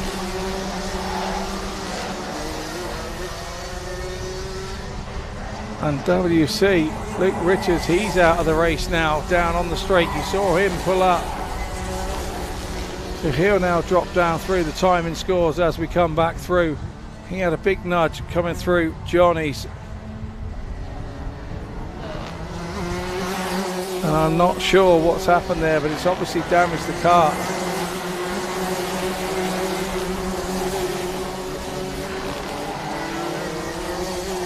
of Luke Richards, and he's had to pull out. Ronaldis still out front, followed by Harold, followed by Note, followed by Hicks, followed by Januszkas. Snelling's still there, Reeves still there, Blair still there.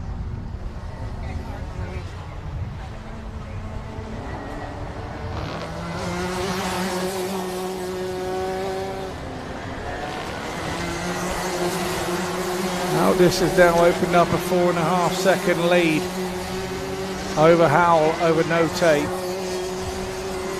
There is a bunch racing it out now. And there we got confirmation of Richards. He's out. Lucas Reeves is out too.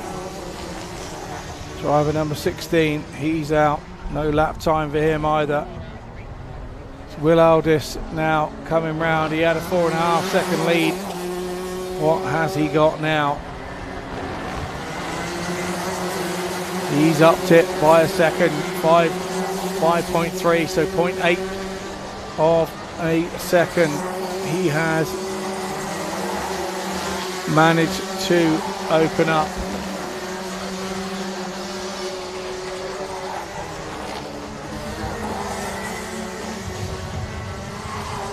Just coming up to the halfway point of this senior Rotax final.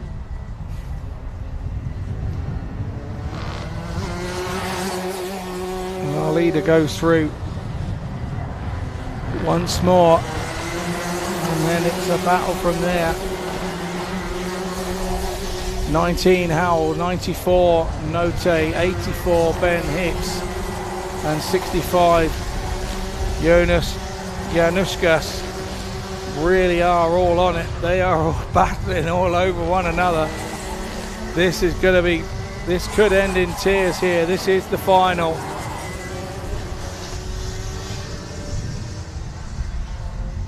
Oh, there's a nudge up the inside there of Howell, and that's allowed. There's 4 going into the corner here on side by side. Brilliant stuff. Round climate into Tollies. Something had to give, somebody had to take their foot off the throttle. Januszkas, he goes up a place. Really battling hard here for his 4th place. He's now going to have a look at Note in front of him in kart 94. As they go into the bus stop. Car 65 to keep your eye on. He looks to be on the move to me. Car 30, our leader goes through 4 minutes 15 on the timing board. Howell still holding on to second. Note still holding on to third. Januszkas holding on to 4th. Snelling in 5th.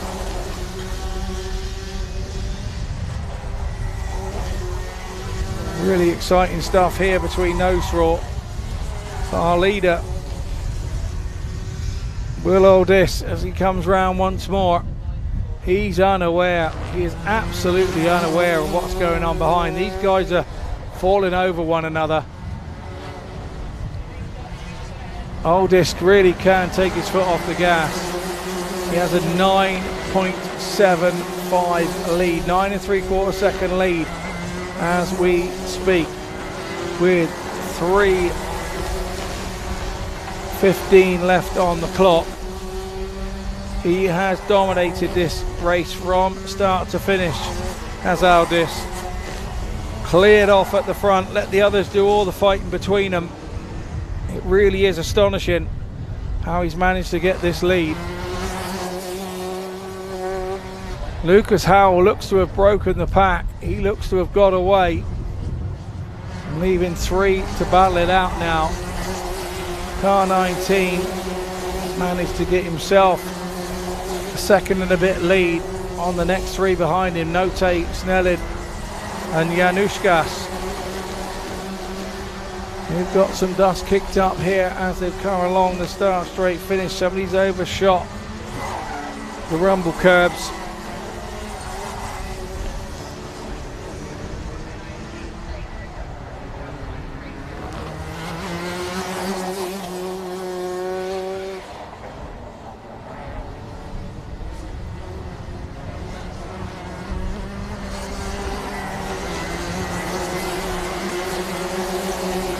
Nearly 11-second lead now for our leader, Aldis. Lucas Howell is fending off the others. He's now got himself just under a second lead, so Note took a little bit out. We have a kart pulling off there. Another one we're leaving the race. I think that might have been Lucas Reeves. And the leader comes through again, 1:30 on the clock. We are getting to the tail end of this senior Rotax final here at the Forest Edge Kart Club. We are on round 5 of the Forest Edge Kart Club Championship. We're at the halfway stage. 4 have gone before us this year, 4 to come at the end of the year. For these drivers, their best 7 scores from 9 rounds, they count towards the club championship. So you can have an off day and still be in with a shout. You can actually have 2 off days and be in with a shout, but you don't want to be doing that. You want to be racing hard and racing fair right to the end of these finals, because those odd points could make a difference come the end of the year. Now this gone through then. Once again, Howell in second. Januszkas has managed to get himself up from 5th to 3rd. Good driving from the kart driver number 65. Hicks there, still there, kart 84. Hasn't been dropped yet, car 66. But here we come. Our leader goes through, so it'll be 2 laps from here. 2 laps from here. Goes through the timing beam at 07. 2 laps to go. Howell managed to get a little lead on Januszkas. Januszkas looks a tidy driver as well. He's been in the mix all day. All day. Second in his first race. Battled away in his other 2. If he can hold on to that 3rd place here, he will be feeling it's a good job done at the Forest Edge Kart Raceway today.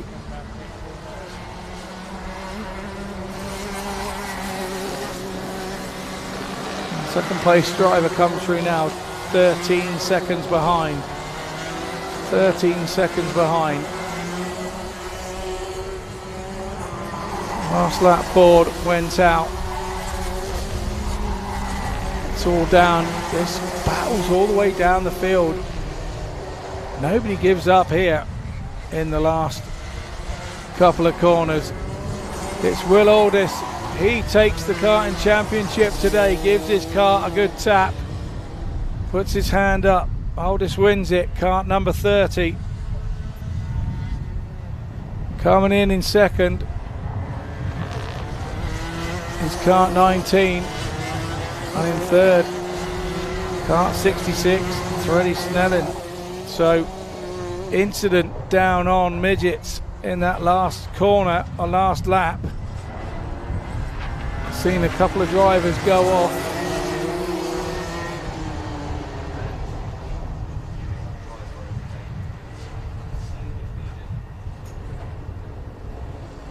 And here's our senior Rotax final. As I look across to that bend, it was a nasty, nasty accident. Don't know whether we caught it on camera, but there we go. That's the confirmation of the result of your senior Rotax final.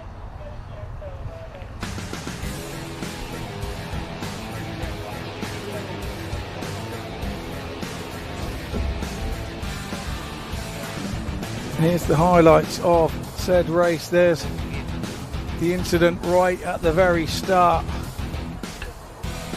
And they've got their karts back going. No damage to their karts.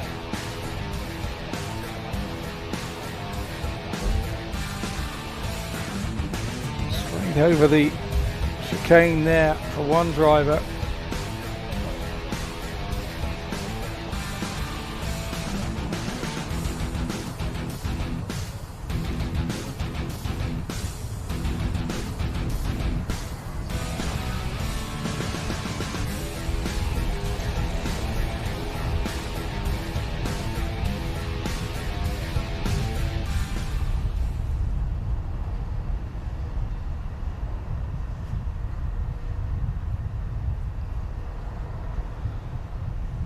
Next final will be the 177 Rotax and 177 Masters, and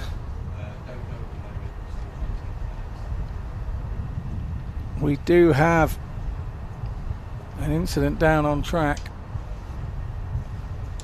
We have a couple of drivers out there as well with some second-hand machinery need to be collected, so drivers are being collected.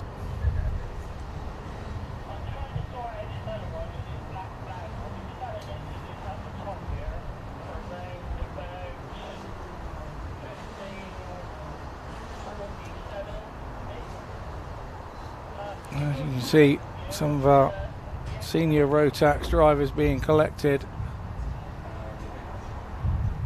We have the ambulance out on track. There was a big coming together down at Midgets on the last lap. I believe Januszkas was involved. Ben Hicks was involved, I believe, down there. I think it's Hicks has left.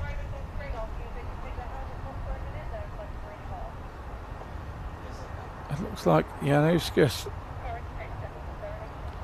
is heading to the medical centre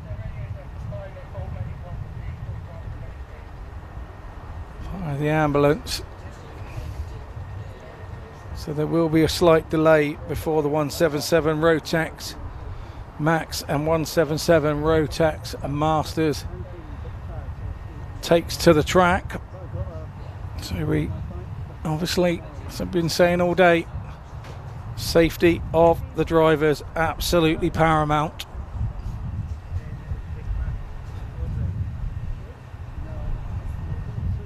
So as we wait for this delay, we'll cut into a short break, give ourselves a breather, and stay tuned for further updates.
So here we are back live. Through the brilliance of our track staff, they've managed to sort out the bits of carnage that we had going on down in midgets on that last senior Rotax race.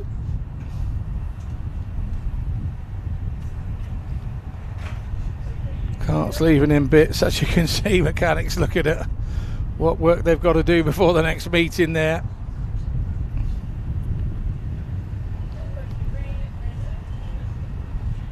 That's Lucas Reeves, he must have been involved in all that.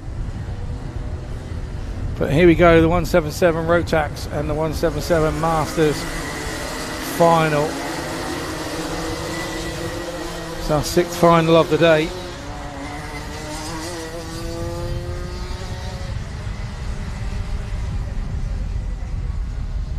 Drivers to look out for here: Daniel Hammett, and the other 1-2 in heats 2 and 3. Sophie Jeffries won heat 1 and 3. So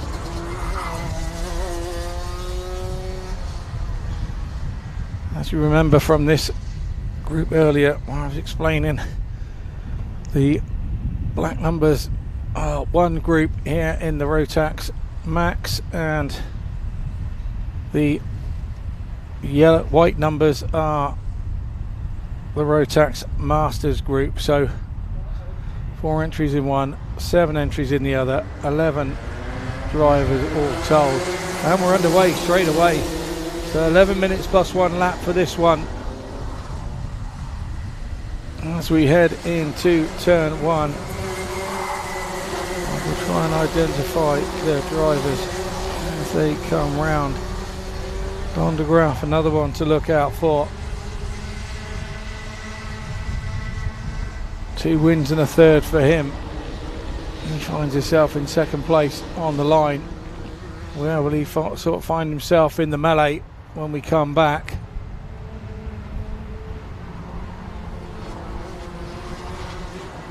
So as we come over the line,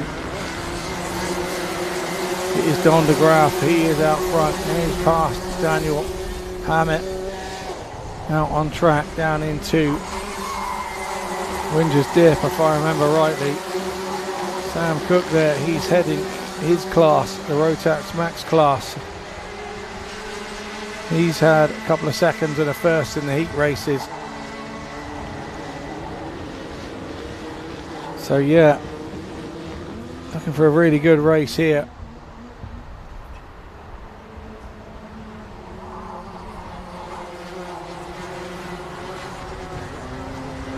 These karts absolutely fly. No change in the top 3. Jones goes up into 4th. Sophie Jeffrey drops 1. Helen drops 1 as well. And we've got a puncture here at the back. And that will be his race run. No time to change that and get back into the race.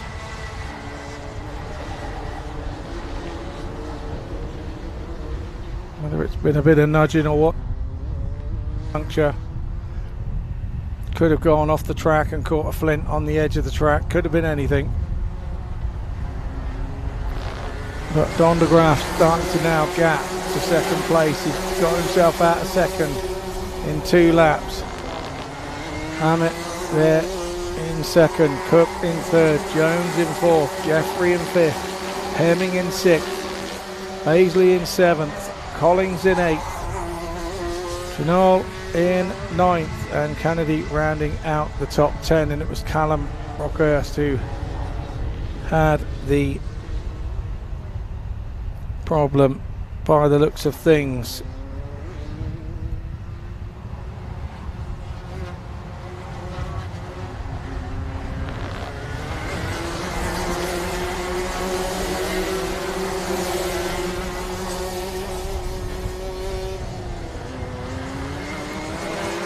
So we now have our leader stretched out the lead. Cook and Matt Jones and Tyler sort of embroiled in 2nd and 3rd. And now it looks like Cook has got Jones down into Winger's Dip. Gone out of Anson's and up the hill. Sam Cook went in there in second, third, come out in second. So, oh no, he's been passed again up the hill. So, Matt Jones is now past Sam Cook, even though Cook passed Hammett. He then in turn got passed by Matt Jones, so Matt Jones is now second. Cook third, Hammett fourth, Hemming fifth, Paisley sixth, Jeffrey seventh, Collins eighth, Shadell ninth, and Kennedy rounds out the top 10. We only have 10, our 11th finisher's already gone. Kennedy looks to have gone as well after 3 laps, not sure what's going on there.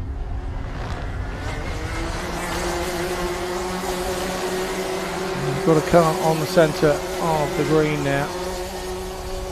And Kennedy is in a safe place behind the marshal position, so we've lost 2 drivers, only 9 left in this Rotax Max and Rotax Masters final. 2 drivers out already, so I'll have to wait for recovery before the last final of the day.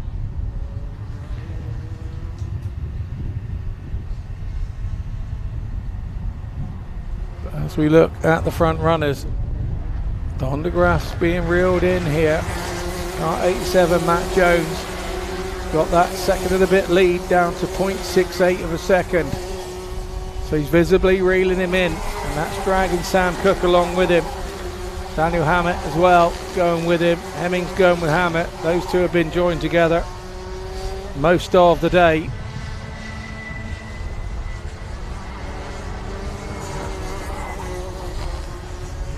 Now sliding out of the bus stop chicane.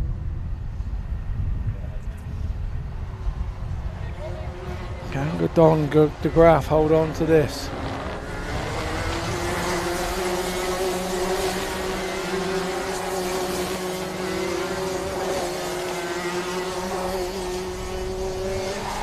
Hammett is having second wind here. We are halfway through your final. He just came over the line about 5 minutes 30, so halfway distance we have made.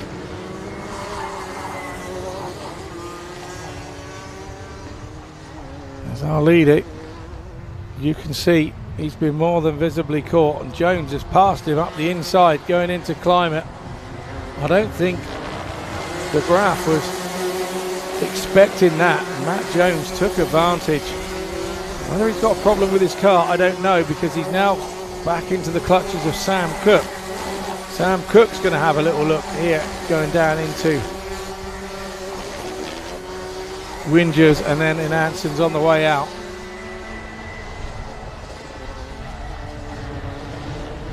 It looks like De Graaf has recovered slightly, but he does still have Sam Cook breathing down his exhaust pipe.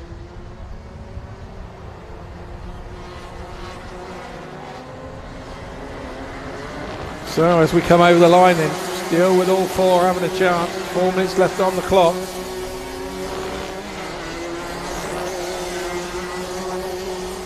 Seven minutes of this race gone. So the usual, they'd been over by now if this was a heat race. 7 minutes plus 1, they'd be doing their extra lap. But a couple of laps makes all the difference on the fatigue of the drivers, the heat out there today.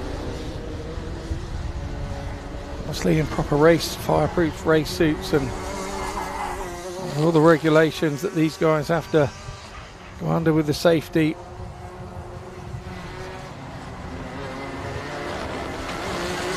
It really is a warm one out there. Matt Jones now starting to make a gap of his own, and that's only because the 3 behind are squabbling. Sam Cook sneaked down the inside into the Haynes loop. He's now in second place. Don DeGraaf goes down to third, and now it's Daniel Hammett having another look at Don DeGraaf as well. I don't know whether he's got a problem.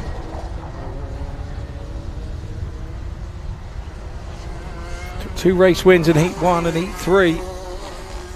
Was leading this comfortably, almost a second and a half, and now he's just got sucked back in to the pack.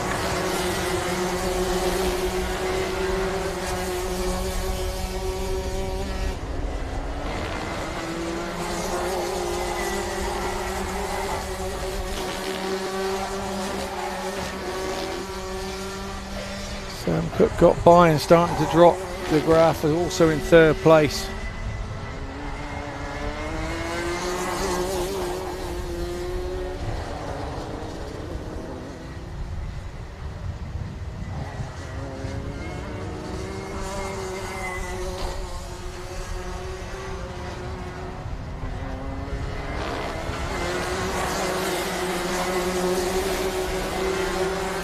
Two minutes to go. 2 minutes to go.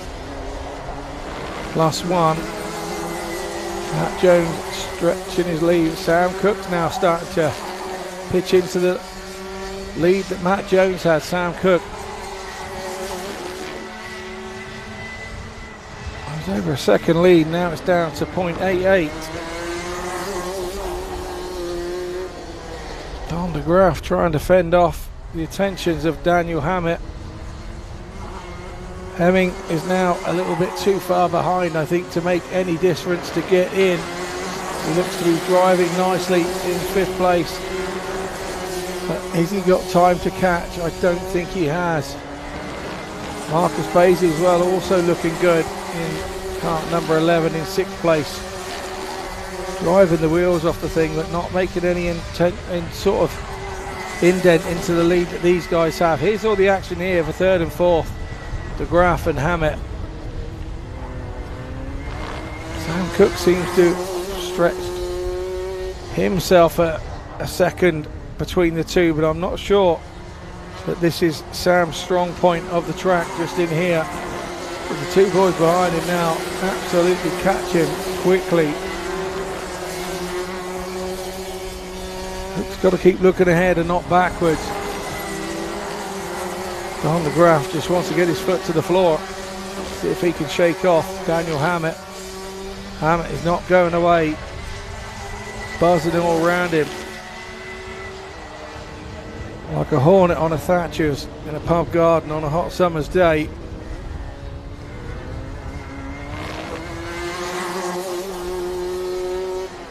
Cook is being reeled back in. De Graaf is having second wind here, or is it now Cook who has a problem?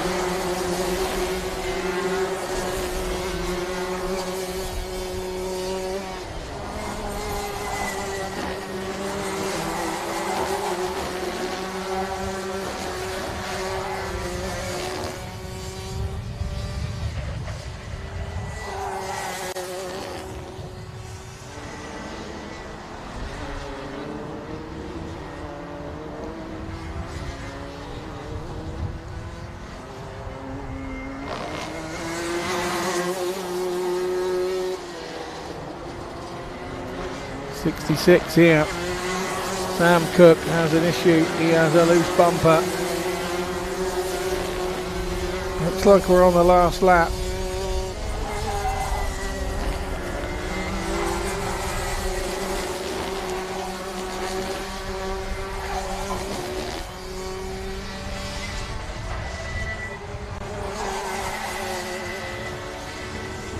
Sam Cook has continued with his broken bumper. Be interested to see what happens post-race here. But Matt Jones, he's out front. He knows nothing about what's going on. He's won it. He takes a checker flag. And the checker flag goes out. And race result, it's a win for Matt Jones in kart 87. Second is Sam Cook. Third, Daniel Hammett.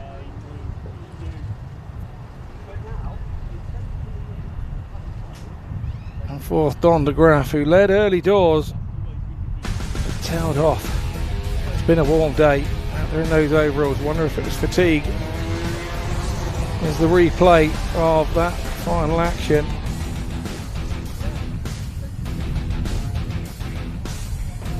Rotax 177 Max and 177 Rotax Masters. You can see the highlights here in the replay.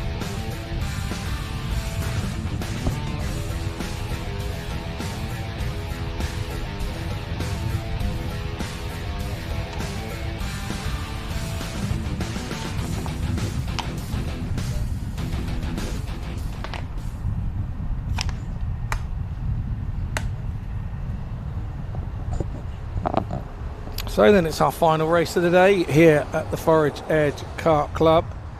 We've got a bit of debris to pick up. We've got a dead car out on the grass. Our recovery vehicle is off out to collect said car and driver.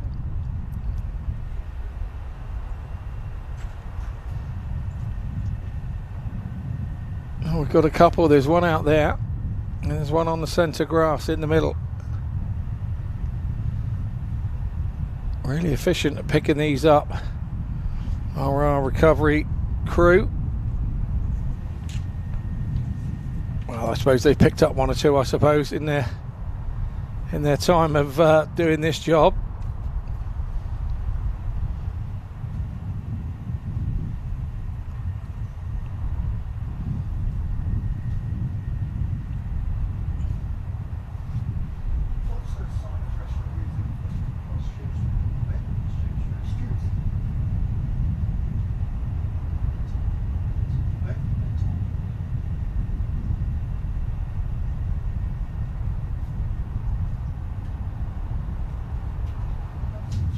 As customary, the driver has to sit in the car.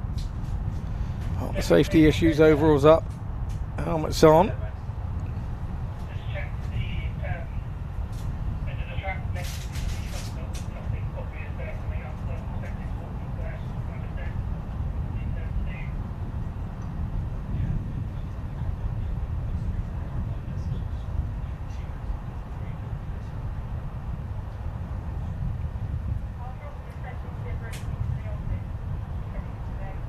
Second car is going to be picked up now across the back side of the track. It's up on the grass between midgets and climate, and once that is done, we get those returned back to Parc Fermé. We will open up on the final, our seventh final and last race of the day, the K2s, the KZ, sorry.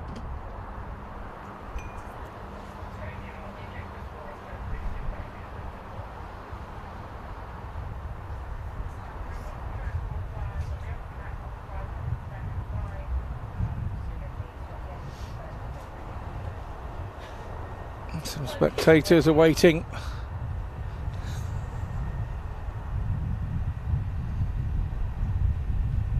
The last race to start.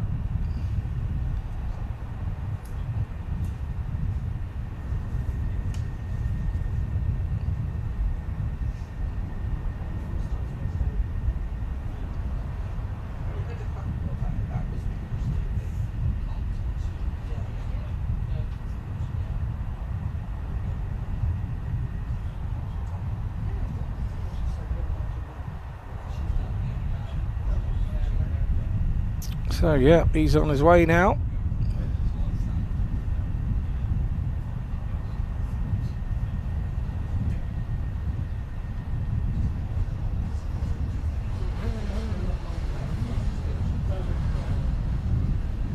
So these 177 Rotax drivers will make it across the finish line, even if it is on the back of the recovery car.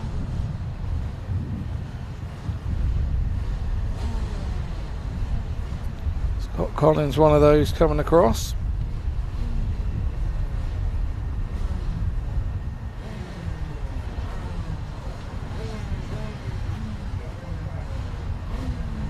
So there we go, all back safely recovered. Just waiting for the nod from the marshal for Parc Fermé to be reopened. All marshals back in their positions.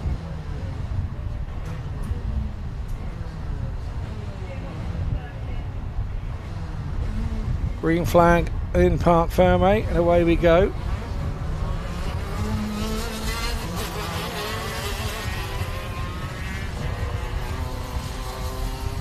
Oh dear. Driver 19, Lucas Howell, seems to be out already. He's just popped out on track and had some sort of failure with the kart.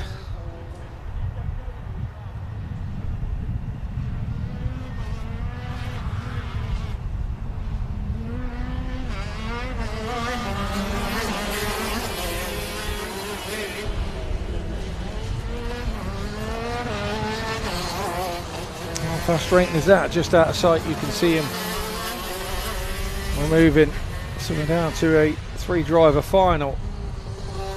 Lucas Howard, who's picked up a couple of third places, will not even make it to the start line of our final.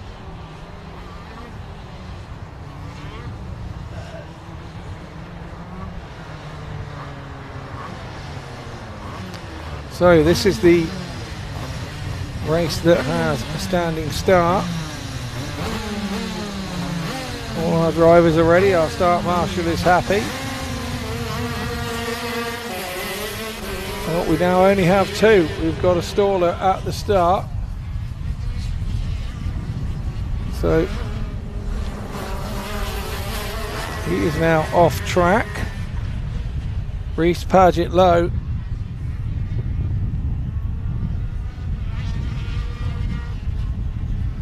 We're on yellows all around the track. I think the kart is in a safe place. We're now down to a 2-kart race.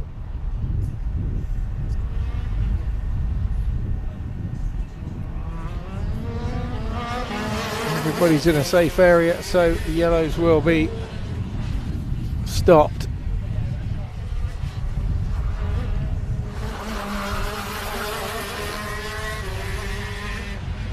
So Paley Regarsford out front and Jack Price, well, these two have been stuck together all day.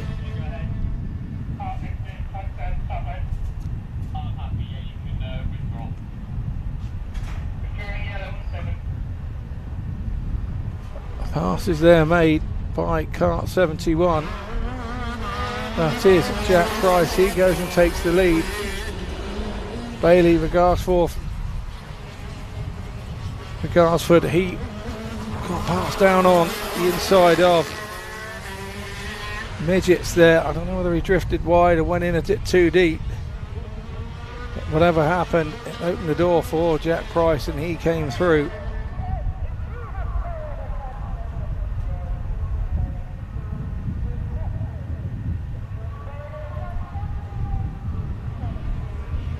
These are the two in this group that have both been most evenly matched. Bailey winning heats 1 and 3. Jack Price winning heat 2. And runner up in heat 1 and 3. So these two have been glued together pretty much the whole of the time here on this Sunday Forest Edge Kart Club racetrack here at Barton Stacey.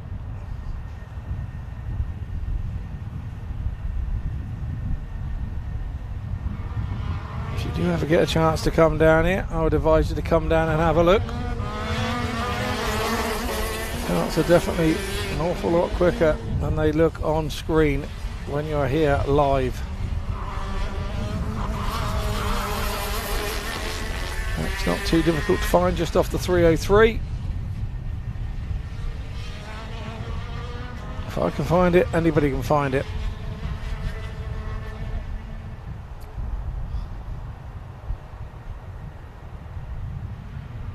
Regarsford looks quick coming up the hill, and he gets it close and then comes through the infield and stays really nice and close to Jack Price. Jack Price takes a bit of a defensive line going into Hayes Loop, taking a narrower line in. That compromises your exit, means your exit a bit wider. Regarsford wasn't able to take advantage of that. It really is, again, as you can see, just brakes later or whatever it is. There's something about going up that hill. He gets really tight, overslid there in climate. lost a bit of forward momentum because he was going sideways.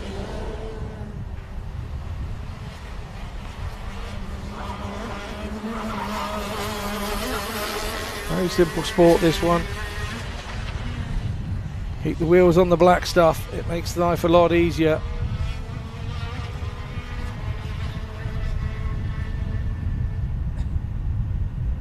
You can see that it's a long drag up that hill for these karts.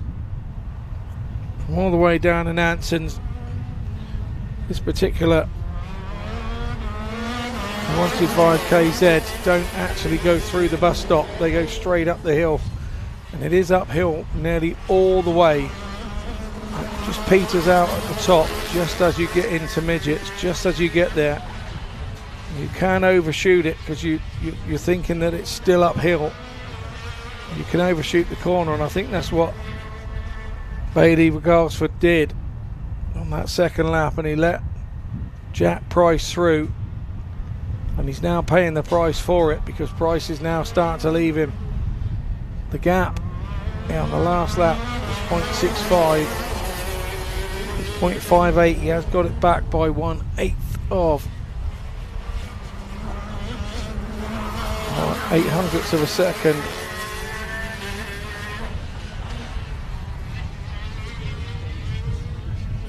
About halfway point now, coming to 5:30. On the timing charts, so we're halfway through the race.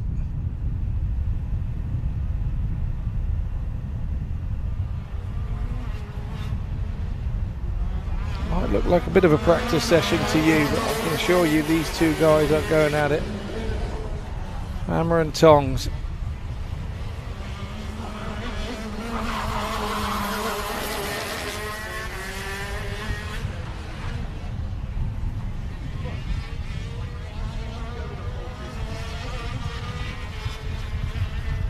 Again, you can see Bailey catches up coming up the hill, and he's got closer now. He's a lot closer on the infield now. Is he going to be able to take a dive down into Tolly's, or is he going to be able to take a dive down in... Oh, he's messed up Tolly's as a corner, and then the gap opened up again. He was right up his exhaust pipe, but now drops off. Definitely a mistake there at Tolly's from him, and that's allowed Jack Price to get away again. About half a second behind him. Going up the hill, but he's not going to get as close as he was the last lap before he can get there. I think these guys are both so evenly paced that I think whoever's in front knows exactly where to sit on the track to avoid the other from passing. It's been Regalsford. Regalsford has had all the advantage during the heat races. Made another mistake there going down into Winger's Dip, up out of Anson's. What he's got to do now is concentrate, put a couple of perfect laps together, get himself on the back onto the back door of Jack Price so that he can get himself in a position on one of the more popular passing for the kart drivers. There are popular passing points, easier ones, but he's got to get himself close enough to do anything about it. And at the moment he's not close enough. Price has opened up another 0.4 of a second on him, so that would instigate there had been another mistake elsewhere. And you can see now that Price is leaving Bailey behind. He's running out of time. We come under the timing banner.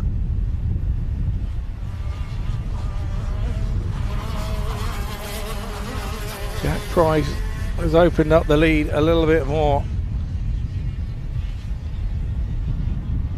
Regalsford has got to calm down, get his head out of the shed and string a couple of really nice laps together, because that's all he's going to have. He's going to only have 2 or 3 laps left. That's all that can be left He needs to just get it all together.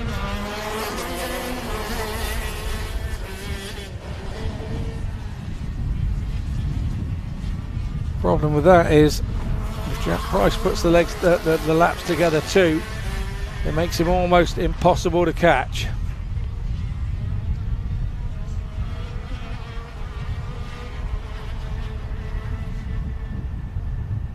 You can see he's visibly quicker up the hill. There's no two ways about it. But then flies into the corner, goes sideways, scrubs his corner speed off, and then drops off another couple of tenths. It'll be interesting to see what's going on here. And there we go, it's another couple of tenths. 4 tenths again has disappeared. Trying to overdrive to catch is what I think Ford is doing. Jack Price is out front, driving exactly where he needs to drive, and he's able to maintain that gap. He hasn't got to do anything. He hasn't got to do anything difficult. He's just got to stay there, continue to drive his line, his speed, hit his marks, hit his braking marks, hit his tight throttle marks, gear change marks, because gear changes with these. He's got a little look across there and he can see that he's gapped him even more, so it's 1.5 seconds now. When we next come round, will he be here in time? I think he will. I think we're going to have 2 more laps from here.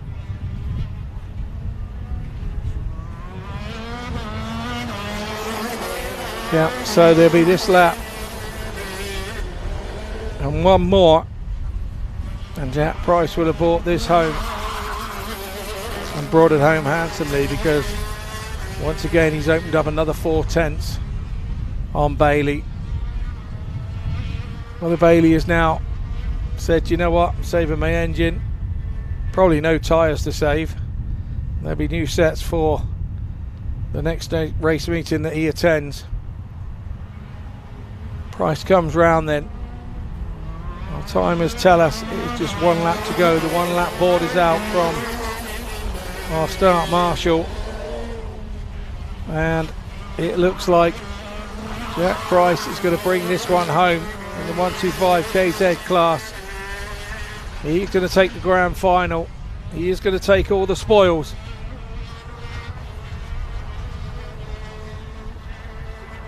There's nothing better than taking home the big trophies. You don't want to take the little ones home, and Jack Price is going to be doing just that. Superb drive from him. He's now coming round the last corner of Tolly to take the checkered flag. Hand in the air. He is over the moon with that. He takes the final in round 5 of the Forest Edge Kart Club Championship for the 125 KZs. And if he came here this morning wishing for that, he's gone home a happy man. So that concludes our Forest Edge live stream for today. Thanks to our cameraman Paul Haig on the roaming, Rob Hayward on the static, some presenter guy Scott Mitchell, and our boss, our director Andy Haig down in the dungeon helping us all out. Thanks for joining us. I hope we see you in a month's time. You come back to the live stream.